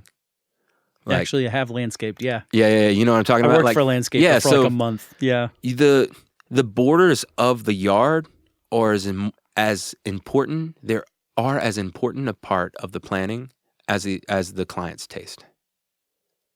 So the borders of the yard are as important as the taste of the client, because it's what you can do. So let your art have limits. Like, have rules about it. Like, what do I like right now? And reserve the right to change your mind, and reserve the right to grow and change or whatever. But like, what do you like? I like vinyl. Cool. Well then, like, you should plan on doing a vinyl release. Do you have a rabid fan base yet? Not really. Okay, single vinyl. Yeah. Cool. That's cool. Like, you know, now a record is not this 30-track thing, like, where, you know, half of them, third of them are skippable. But labels do that because you pay to stream. Like, you pay for stream. So if you're Morgan Wallen, you can release a record with 10 songs on it, or you can release a record with 32 songs on it, knowing that people are going to add their favorite songs to a playlist, but they're going to listen to the 32 all the way down. So you get 32 times however loyal fans you have streams first week. Or you make the best art possible and count on them listening to the record on repeat. That's a lot scarier. And it's a bad business in their minds for the money. They're like, I don't know what's hip. Let's put it all on there. Yeah. But that's just a different way of doing it. It's not the way I like to make art. Yeah. I'm not saying it's wrong. I'm not saying it's right. It's not the way I like to make art. I like to be very intentional. I think albums should have a flow. I think it's kind of like doing a dinner for people. Like the courses should make sense. Yeah. You know, like you get your umami over here, you have your savory, your salty, your sweet. Like everything should be balanced. I think that's really beautiful. So it's like a chef's tasting menu. Yeah. I think it's cool. I think there's a lot of beauty to that. And I think that when people Fleetwood Mac Rumors and Hotel California went up next to each other in the 79 Grammys? Is that right? I don't know. I think so. No. But yeah. But they went. I'll believe it. They went head to head. I don't remember the year, but they went head to head in the album of the year. Rumors has no skippable songs. Yeah. Hotel California has Pretty Maids All in a Row. That's why Rumors won. Yeah. Straight up. I love Joe Walsh. I even like that song. But it is not on par with the rest of that record. You can't put Wasted Time and Victim of Love and Hotel California and then Pretty Maids All in a Row, and you say which one doesn't belong, you're going to say Pretty Maids All in a Row. Rumors doesn't have a song like that. That's why it won. Yeah. No, even my least favorite song on Rumors is still a great song. Which song? What's your least favorite? It's May I guess? Yep. I was going to say yeah. Yeah. Yeah. But that's Oh Daddy, right? Yes. Yeah, Oh Daddy, yeah. Oh Daddy. But you know what? It's actually a beautiful song. Or no, you're talking Songbird. Songbird says. No, I love that song. Okay. So Oh Daddy's your least favorite, yeah. But like Secondhand News, Dreams, Never Going Back Again, Don't Stop, Go Your Own Way, Songbird, The Chain, You Make Lovin' Fun, I Don't Want to Know, Oh Daddy, and Gold Dust Woman. Good God. Yeah. Like banger. Oh, yeah. It's just. And even the Oh Daddy, it's still a good song. It's just my least favorite of all the good songs. Yeah, which is like. Yeah. Which is. Yeah, exactly. Yeah. But it's not. Yeah. I think Never Going Back Again. I say that as a massive Eagles fan. That was not a slam on Hotel California. I have one print in my studio. Well, I have one original piece of art in my studio currently. I have another one on order, but it is the poster from my dad's Hotel California record. He didn't know there was a poster inside. Oh, sick. I got the reprint and the poster's in color, and you can tell they're more hungover.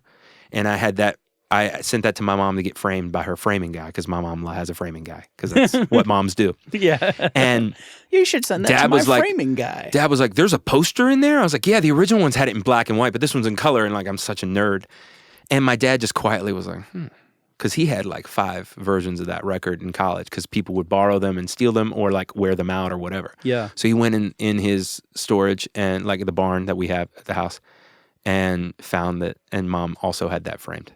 And so that hangs in my studio. So I'm a massive Eagles fan, and I'm still saying that record's pound for pound better. Yeah. So. Yeah, and it's all down to like the composition of the record. It of the choices. Yeah. It's like, it's not that like, I now know how to play all the songs on all this, but like I learned the Eagles first because they were my favorite. Yeah. You Make Loving Fun is on Rumors, right? Mm-hmm.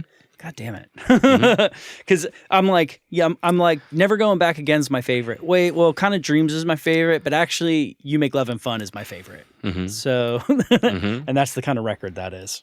Yeah. And that's the kind of record I want to aspire to make. Yeah. And it's beautiful. That's a worthwhile endeavor. That's a life endeavor, Like, and maybe you'll be like Don Was and have a couple like that, Yeah. That dude's a vibe tech and a half. One can only dream. What are we doing this for if it's not the dream? Yeah. And like, what a sad life if we don't change our dreams and make them bigger as we grow. And also like correct. Because I have a lot of people like, this is the dream, living the dream. And it's like, look, the dream we had when we were 14, of course it looks different as an adult than it did at 14. At 14, you didn't know what you could feel. You didn't know what the weight of bills was. You didn't know what the weight of taxes was. You didn't know what it felt like to be hungover and at an airport at 5 a.m. Like, of course this looks different. You didn't understand how annoying people could be that you have to tour with. That doesn't mean we're not living the dream. That means our initial idea of the dream wasn't complete. And so you can complete the dream and then give yourself permission to be like, you know, playing guitar for other people isn't my dream. My dream is to play my own music. Like, that's an adult thing to be like, I love parts of this, and all of the parts of this that I deeply love are in my own music. And then for me, I love collaborating with other people, but my favorite way to collaborate with other people is on the creation, is writing and producing. So that's how I collaborate. That's how I made the choice. It's like, what do I love about that? I love collaborating. What do I love about collaborating? I love executing it and for people, but like what I really love is those moments where, you know, like the Colbie gig, those moments where Colbie and I make something new in the moment. And how cool would it be if that was captured on recording? And it's like, oh, so I just want to like work it. Yeah, I just want to do that, you know, which is cool. And yeah, it's great. Like, but give yourself permission to change your dream. Yeah. Because you're going to grow and you're allowed to grow. And so like, I've had dreams of owning a studio before, but the older I get and the more I realize like things don't stay the same if I'm not there. Things fall apart. Right. So like, it's much more fun to step into something where people have like dusted for me, you know? Yeah. And like checked if the pre's work, you know? Yeah. So I'm not like rolling in the, like, this is my pad in London. Like, no one's been here in 8 months. Like, that used to be my dream, to have studios all over the place. Now I'm like, no. My dream is to like have relationships where it's like, cool, I'd like a month there at the carriage house at Abbey Road, thanks. And the money to pay for it. Yeah. You know? And it's like, sick. And then they're like, Wyndham's coming in. We got catering for this month, you know, like, or whatever. Yeah. Like that. Anyway. Dude. I think, we can give ourselves permission to change our dreams. Yeah. As long as they feel truer to ourselves. I think I'm in an era where I'm just analyzing if I need to change the dream, move the dream. Yeah. Move the dream. What do you mean? Another studio. Okay. Or another city. Okay. What other cities turn you on? London's dope. Kind of turns me on, but I've only been there for 3 days. Okay. Or 4 days. I mean, definitely spend longer. Yeah. But London's dope. I don't have enough. I love London. I don't have enough experience to know. Yeah. Soon. Yeah. Or after. Yeah. Or after they're of a certain age. You know. Yeah. But car seats and cabs is a bitch. I'll tell you, I'm a little interested in raising British children. Like if my kids grew up in England and like they had dope Had a little cute British little accents. accent. Yeah, exactly. that's dope. Be like, yeah, and That's then cool. I'll move them back to America, and then they can like ride on like the accent advantage. That's But cool. also having like dual citizenship. You know, like Yeah, there's a way yeah. to play these cards, right? Yeah. Create super dope British kids. Well, I don't know how you'd have dual citizenship unless your wife's British. No, she's not. But I don't know how any of that works. I'm speaking out of my ass. Yeah. All I know is if I could have a season working at Abbey Road, I would really love that. That'd be cool. I think that'd be really, really cool. Yeah. I think it'd be interesting to port over to be around working with British people, and like I bring a whole different thing, a whole different perspective. For sure. Like yeah. whatever And it is that I do here. There is some credit in going to somewhere when you're already seasoned. Yeah. There's a bit of an adage that I'm a fair believer in, that you're only as talented as you are when you first meet somebody, to them. Like their impression of you. But yeah, no, that's true. Unless you like Yeah. go off and have like a hero's journey and then they come back and meet you and there's something else. Like, you know what I mean? Yeah, But yeah. there is a bit of that where it's an uphill battle. Like I've been in Nashville since 2010. And there is an uphill battle sometimes. Like I'll go work in LA and I'll go work in London and I make inroads faster. But I don't know if it's because I'm there and I'm only there for a week. So if people can't say like, nah, I'll meet you next week. They can't kick the can down the road because the can can't go down the road. The road's Right. ending. Right. So I don't know. There's a bit of that. No, With I have kids, people though, I worked with for Nashville's the illest for kids, yeah. in my opinion. You ain't getting free childcare at your gym in LA. Mm-hmm. You might get it in the UK. I don't know. But they probably have a bunch of free They shit. have a ton of free stuff. But you're also like paying massive taxes. Yeah. I mean, Joe seems fine. Yeah. So I don't know. I like and I love LA too, you know? So like, I don't know. I feel like the choices will be obvious, but I love Nashville. I would miss Nashville for the musicians, but everything's so digital now. Digital's so great now. And like, I already know everyone. You know, and like my social footprint like online is big enough that like I can kind of meet anyone now. You know, I've gotten enough of a pedigree where like dope people will answer my texts. Yeah, which is cool. So that also helps, like gives me some confidence to be like, I guess I could move, but I do love Nashville. Yeah, and like the rhythm we're in, and I there's more songs in my studio still. I'm not bored in my room yet. Yeah, so I get some time left. So, but. Yeah, I don't know, but that's exciting. Abbey Road would be fun. I think it'd be Any really other fun. studios out there you like? I haven't seen anything else. Air is dope. Yeah, you need to check out Air. Spitfire uses it a ton. Yeah, and then there's a bunch Wasn't of that started by George? I can't remember his last name right now. Massenberg, the best producer ever. Martin. George Martin. Yeah, didn't he start Air? Maybe. I don't know. We need the fact check guy. Yeah, we do. Numbers graphs guy. Yeah. Austin. Yeah, we need Austin in here, man. Working I Google. think George Martin had an Air in like Jamaica. Okay, that could be true. And then it died. It got like a hurricane destroyed that studio. Anyway. Yeah. But yeah, I'll have to check it out. Air's amazing.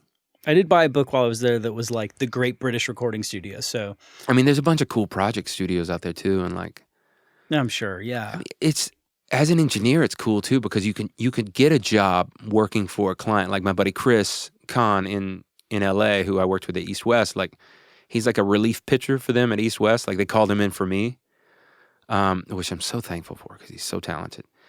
But he does like a bunch of celebrity work where he works at their home studio and he'll be like their guy, kind of like Alberto has been for Cheryl. And so like you could end up with something like that. Which, I mean, if you're going to shoot for the moon, shoot for Mark Knopfler because he's my hero. But, you know. Yeah. But, yeah, he's a fellow motorcycle lover, too. Nice. Yeah, stud. God, Mark Knopfler's amazing. Anybody who can look like an 80s dad and just go rock it, it's amazing. That was a great time for rock and roll outfits. He and Phil Collins, they just look like IT dudes. I was trying to think what they dress like. We'll Google it after this, and you'll give the. Dude, we just need Austin here running the screen and pulling up shit for us and doing charts and graphs and correcting our like. I would love a chart and graph. Our bold assertions. Hold on, let me look up Phil Collins just to end this. To end this segment, I haven't avoided any more voice questions, so I guess we're done. Yeah. Well, I have one, but I may ask you off there. Okay. Well, I mean, you can always edit it out. This will be edited out if you don't want to go into more. But when you were talking about Adam and just like, I mean, look at this guy. He looks like an IT cat. Oh yeah. Look at that. The headphone mic. He looks like Microsoft. Yeah, Phil Collins should not be a rock star by that picture. You would never guess that's what he does. Oh God, dude, it was so epic too because he just like, I mean, it's like. Just 80s shirt, you know what I mean? Like, come on, give the camera. Yeah, come on, dude. Oh God, I love him. That was such a vibe, man. There's a freedom in not having instant social media. Yeah, yeah. I say that, but it'll be interesting to see if we ever. It seems right now like we'll never get past social media. Like it will now always be a part of things, and. I've never heard anybody suggest that we could ever transcend it and it will go away in some way. Oh, I think AI is going to kill it itself. You think so? I think it'll be so untrustworthy. Like, you think the boomers don't trust? Mm-hmm. Like, millennials aren't going to trust anything once AI gets proliferated all the way through. Mm-hmm. Like, we'll be much worse. Will there be any reason to care? I think so. No, humans inherently care. They'll just want the real thing, which is why I'm thankful I love playing live. That's so a part side are of we music going I to will never leave the go into. platforms? I have no idea. As interest wanes, like how do platforms make money? People give their time and Advertisement. attention. Yeah, time and attention. So as the time and attention goes away, advertising revenue dries up, things become less feasible. Things naturally, like, it's just follow the money. It'll be fine. It'll sort itself out. People's time and attention, right now, there's nothing better pulling them away. But should there be, then it will. Yeah. Like, yeah. Yeah. I think VR will be in the future as it becomes more and more affordable. Escapism, but then there'll be a backlash to that, and then live events will go through the moon to balance. Every time the pendulum swings, it balances. Yeah. Humans are, what is it, Ernest Hemingway, or Mark Twain, who says, history seldom repeats but often rhymes. I think it's Mark Twain. Yeah, Yeah, it's beautiful. Like, it's so calming to know that, like, it's fine. It'll be all right. It's a swing to the center. Yeah. Yeah. Okay, here's my question. We can edit out of it. Okay, if you don't want to go there, but I am more curious about when you were saying meeting Adam. Mm-hmm. You wouldn't have dinner with him, or you wouldn't be interested in doing dinner. At 22, I would not have. Okay, so cool. I'm curious. Like, at 34, I would. I'm curious to hear more about that and what you mean and what your impression was and all that. But also, I think at 22. You meet your hero, and he doesn't seem hero-y? Like he gives a shit. Mm. You feel so betrayed because in the moment you met him and you chose him, he felt like he gave a shit. And then every other time he's checked out and on his phone and not paying attention or anything else, and it's just like a paycheck. And you're sitting there with your hopes and dreams on the line. You feel betrayed by it. I think it would have been better for the part of me that hero worshipped him to have chosen Pharrell, who was a producer and it was his first year and he just worked with Ed Sheeran and he would have known exactly what to do with me. Mm. As an adult, I see it like that. As a 22-year-old, there's a great bitterness when you look at it and you're like, oh, he didn't give a shit. He literally picked me up like a girl at a bar and then ignored me. That's what it felt like. Yeah. Because he just wanted to win that moment. Yeah, which at so 22 like when the meant, chair turn's happening, yeah. He's on the mic. I don't know what he said to you. Maybe you'd have like he's just like, I want you to be on my team because I know what to do with you and to do with that voice. Yeah, and you can we're like, yeah. And so you're like, your hero is saying you're these like, things oh my to you. God, yeah. Was he like your top hero or he's just like among the pantheon? Of the four, he was. Yeah. He's the only one who of the four I could sing you every song they'd ever written. Yeah. Yeah. So you were into it. Yeah. And so now he's like, dude, join my team. So I rode the bus to school in middle school. On my CD, my Discraft off-brand Sony Walkman, Discraft Vibes. Yeah, I recall Discraft. I wore out 2 different Songs About Jane records. I can tell you everything about that record. 2 different ones. I wore the CDs out. You know how many skips it takes to wear a CD out? Yeah, they're not really supposed to wear out. They're not supposed to wear out. That's the whole gig. I wore 2 out. Wow. I'll give you an aside about Songs About Jane. Yeah. When I was in high school, I was in a journalism class, and the teacher there had been like on TV news, or maybe still was, I don't know, but she had been involved with TV news. And so she had like contacts at the news. Yeah. And they sent her an early release video of a music video, and she got to show to class like, guys, this is a new band, like no one's heard of them, but this is a new band, and this is their first music video, got sent to the news to like play or whatever. Yeah. Check it out. And they come in and it's harder and harder to breathe. You know, that's like, I forget. Is there breathing in it, or am I just thinking that because it's called Harder to Breathe? No. Yeah. I did it. That's that one, right? When it gets cold outside and you got nobody to love. Yeah. At 14, at that time, the year before, my 8th grade year was the year of Linkin Park. Was the biggest thing at the time. It was huge. Limp Bizkit, all those kind of bands. We were Green like Day, in a American new metal Idiot phase. somewhere in there too. A little bit later, maybe the same year. Maybe Yeah, American same year. Idiot's the same year as. I had that record too. That was one of my other CDs. And like this is new band Maroon 5. Immediately for all of us, Maroon 5. Like maroon's kind of like a sissy color, like compared to like obscure. red. You're like Yeah, it's like maroon. Maroon.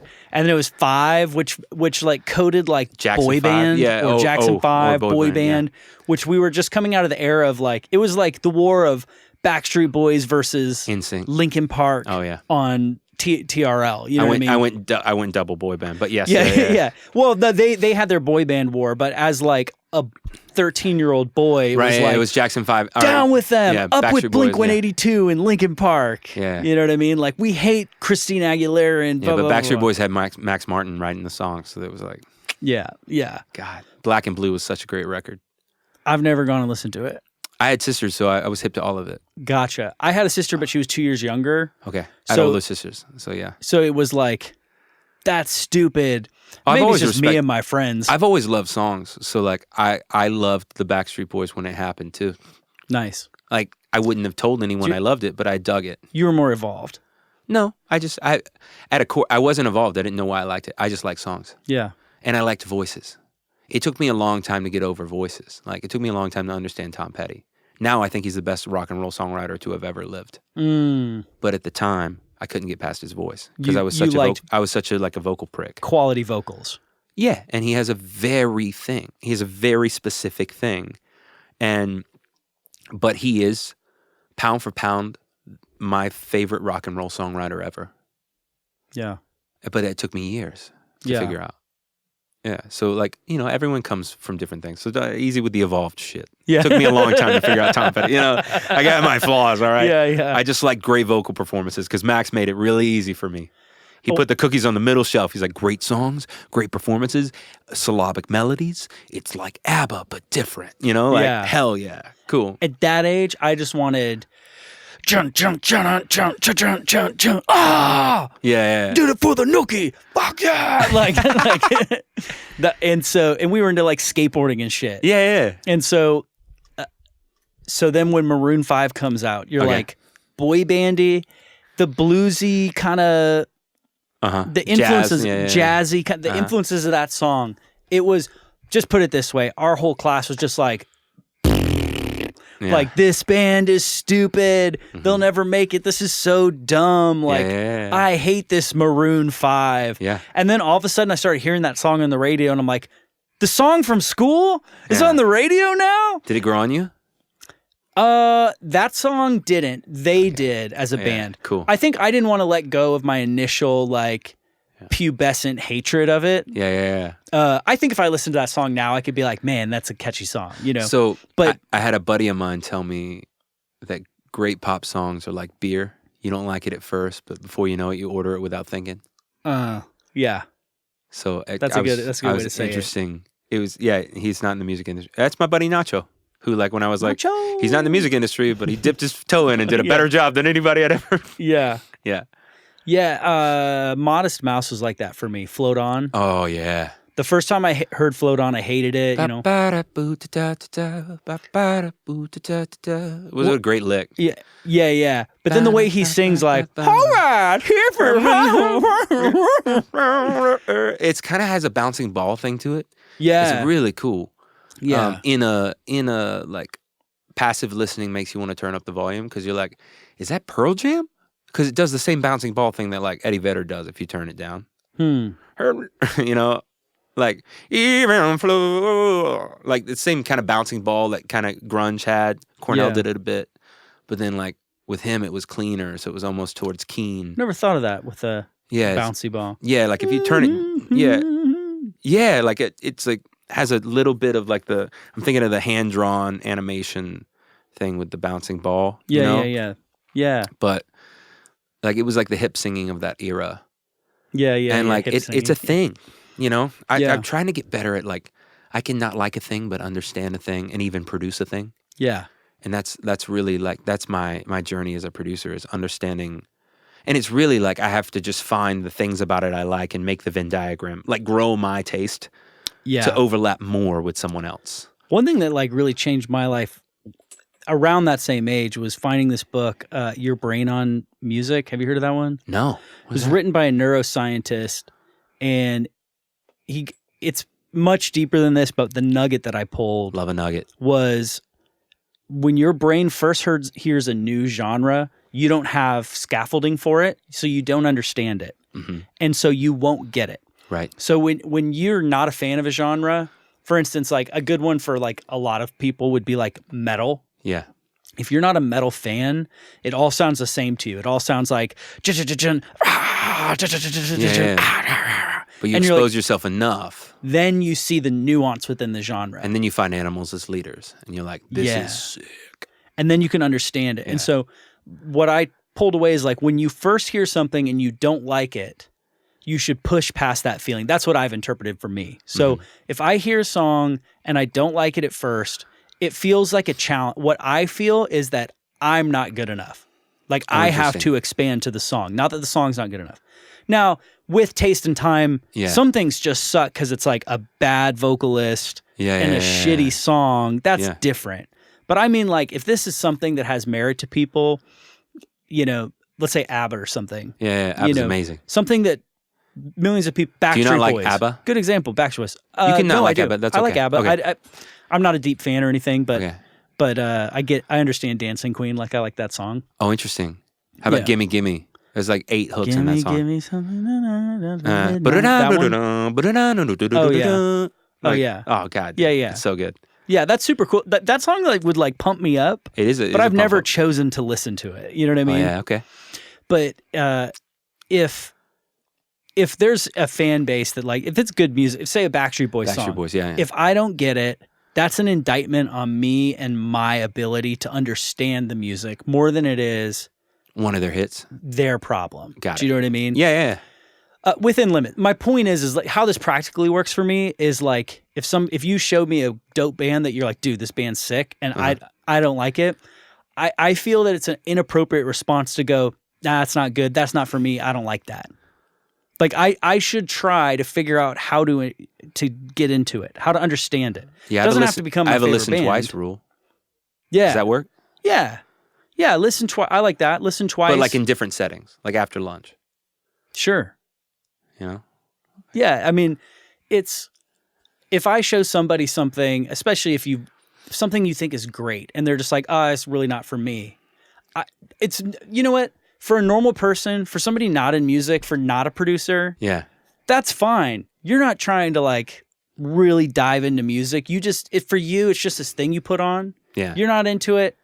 Fair enough. Go back to your accounting job. Yeah, but if you're in the music industry where I feel that it should be your goal to expand your horizons, to understand more. And if you don't like it, it's not because it's bad. Do you know what I'm saying? Yeah. It's because you don't understand that genre. You're being closed-minded. Yeah. And taking it back to the neuroscience, it's not that you suck or that you're a dick or that you're a closed-minded bastard. It's that everyone's brain doesn't get it at first. Right. And that's the thing to pull away is like, if you don't get it, of course you don't.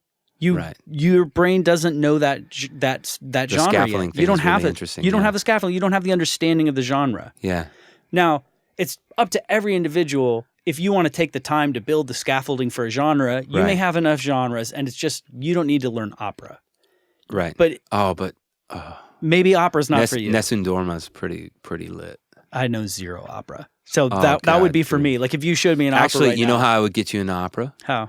There's a Jeff Beck record from 2010 called "Emotion and Commotion," where every other song he did with a string, like a proper orchestra, and he did a Jeff Beck version as he's playing like Pavarotti's part, like the tenor part in Nessun Dorma. He's playing it on guitar. He's playing it on guitar. It's really great. That would be your gateway drug. Yeah, drop me on. Yeah, I'll send you that. 2010's Emotion and Commotion. God, it's so good. You know, talk about somebody who died at the top of his game. And he was in his 70s, just like grew and grew and grew, like making cutting edge music till the day he died. That's my goal.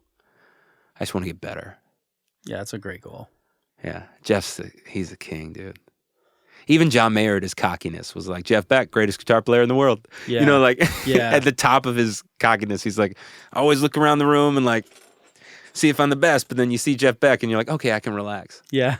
And it's like, Jeff did that and he would never have said that. He was just like a student of the craft.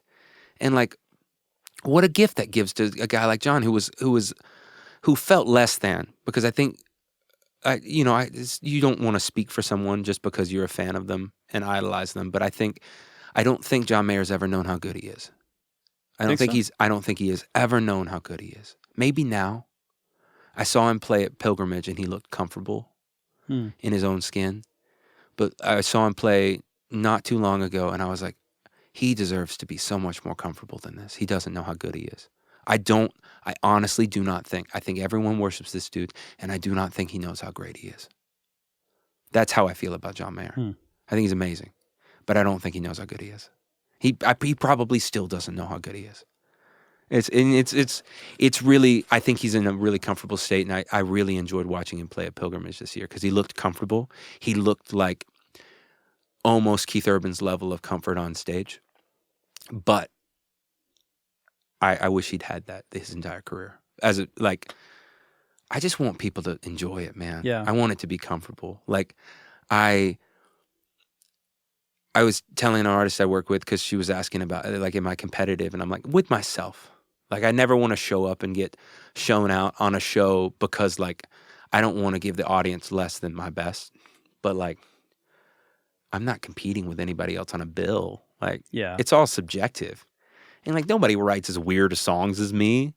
I'm, like, doing key changes you don't really notice. You just kind of feel, like, borrowed chords and stuff. Just because I have my hard enough it makes you play sober rule before I just like stop drinking. But it's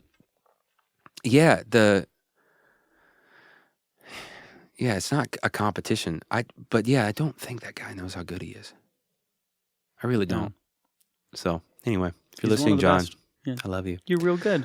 You're real good. But like, amazing songwriter. Dude, like what a beacon we had to look up to, my generation, like, who had like continuum and battle studies when we were like in our formative years. The songwriting on that stuff, like, continuum still, every time I put it on, how much weight he put on the melody and the guitar arrangements it's so good, dude. I Can't Stop Myself from Loving You, when the intro guitar lick, is that like an auto, what do you call it? An auto-wah? What does that sound? It's I think it's public knowledge. I'm fairly certain it's a Electro-Harmonix Qtron. It's still like kind of an Ottawa vibe. Yeah. Just like the textures on that album are just immaculate. Everything. Yeah. No, it's an incredibly well thought out, beautiful piece of art. There's a guy who gives a shit. Who cares? And like, to have that as a beacon to look up to and to watch, like, what's cool about this record? Oh, there's no skippable songs. Yeah. Why are there no skippable songs? Because he doesn't write bad songs? That's what you think as a young kid. And then you grow as an adult and you're like, no, he left some shit on the cutting room floor. That's what that means. This dude cared. This dude slaved after it. This dude like worked on it. And that was our light post for so long. Like, no. Anyway, doesn't know how good he is. My personal opinion. Yeah. So. Man, let's wrap this shit up, because I'm about to go back. You're like, okay, 5. Adam Levine. I'm about to go back to Adam Levine, and I'm like, I don't need to. Does he know how good he is? Does Adam know how good he is?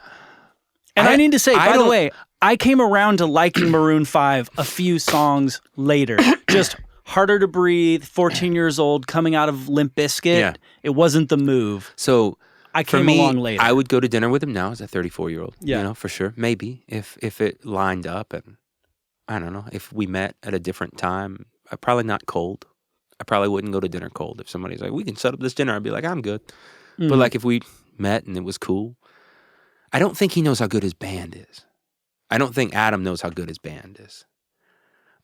They made a comment. I'm still a fan of the band, by the way, and I'm not a fan of him. Yeah. It just like was a pivotal moment for me as a 22-year-old.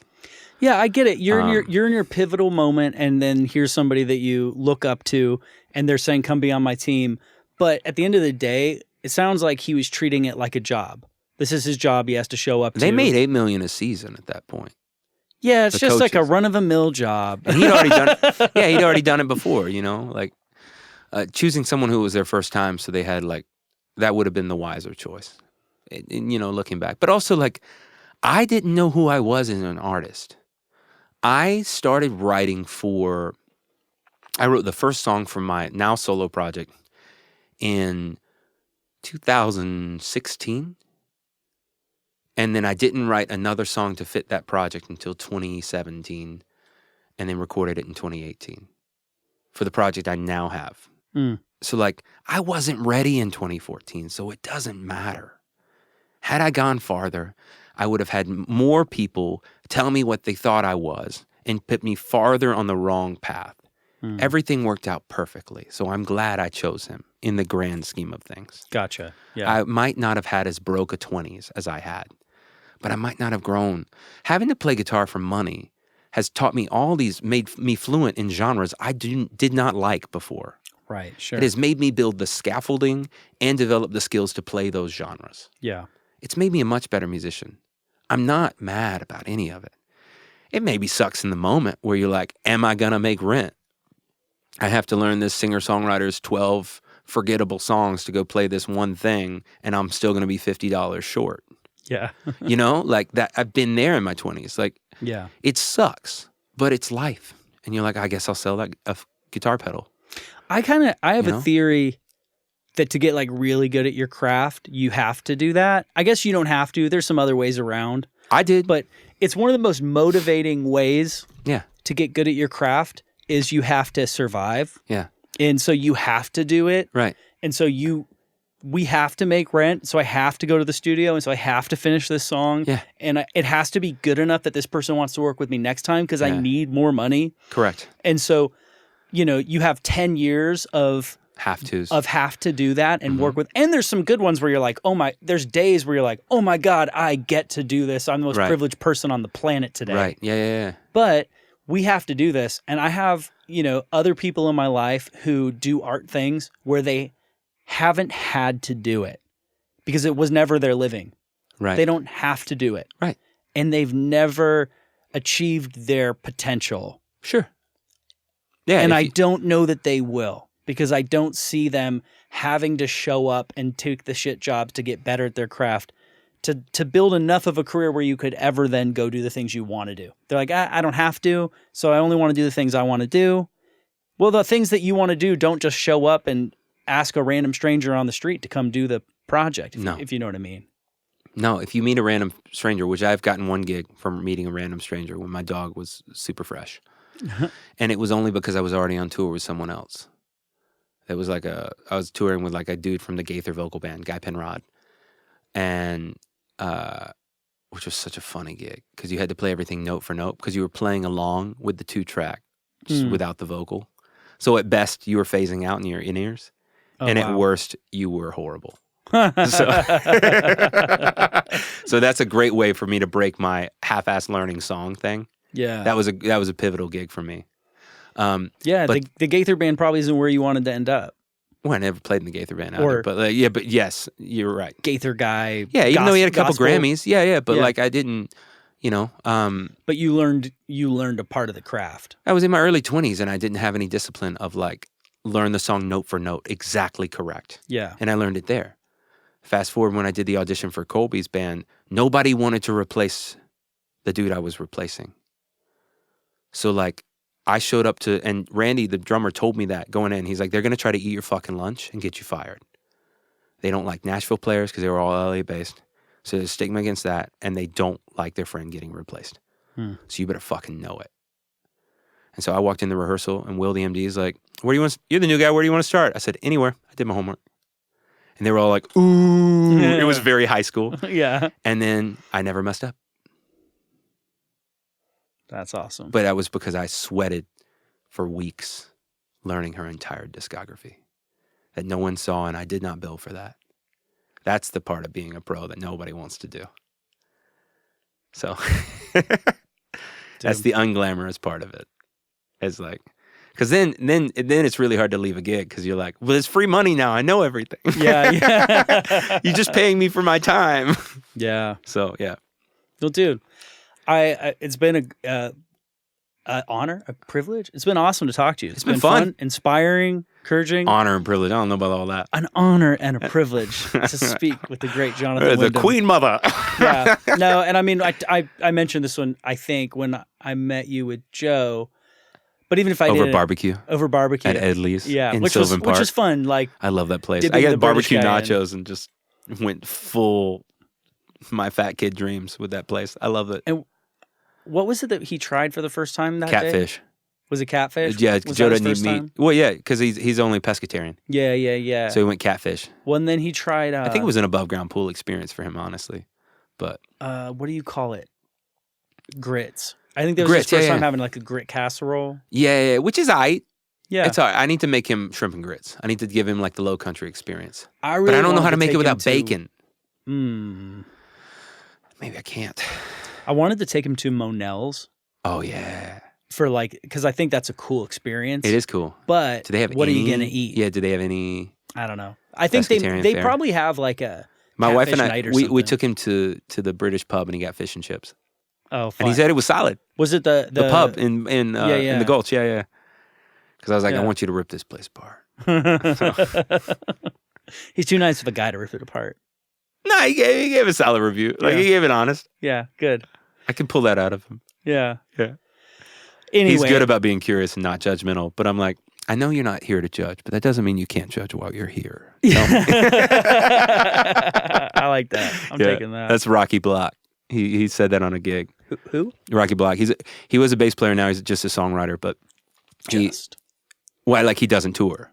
Gotcha. But he did at the time, and he was playing a gig with me in my solo project when I was younger, and it was like a kind of a country gig. Anyway, it's a funny thing. We did like a corporate private in Georgia, and we were at like a Cracker Barrel, and Rocky had hair like mine, long, covered in tattoos. And he has this whole thing about Gig how at Cracker Barrel? No. We were eating at Cracker Barrel the day after. Okay. And so it's me and the whole band, and we're a very hodgepodge group of things. And like I was cleaner cut, so he was the edgiest of us because I was like 24 or something. So I still had like, is he a banker or is he an artist kind of thing going on, which is not the move. Like the grungier I got, the better my music sounds to people. It's the same music, dude. But the grungier I look, they're like, he's committed. Yeah. He's committed to the bit, you know? But we walk in and some good old boys like looked him up and down. And, you know, he just looked like a musician, but like in rural Georgia at a Cracker Barrel on a Sunday morning. They just like, and he sits at the table, puts both hands up, and he's like, I'm not here to judge, but that doesn't mean I won't judge while I'm here. And goes off on this like Dave Chappelle quality tirade, ripping these dudes apart, you know, like comedically. God, Rocky's so smart and so witty, and it was so good. And it was, I'll never forget. So I can say that, but I have to give him credit because it is his. Yeah. I'm not here to judge. But that don't mean I won't judge while I'm here. I like that. And yeah, Rocky's written a lot of... It just sounds like something somebody would say in a Western. Yeah, I know. Walk Which into is a so saloon. funny from a dude who's like, looks like he's like in a rock band on Skid Row. You know what I mean? Like at the time. Now he's a little bit cleaner cut, I think. And he's written a ton of Morgan Wallen songs. He's a very successful writer in country. So, and a great R&B singer, amazing bass player, like talented dude. His dad was a session drummer around town, and his dad was Billy Block, so like Billy Block showcase.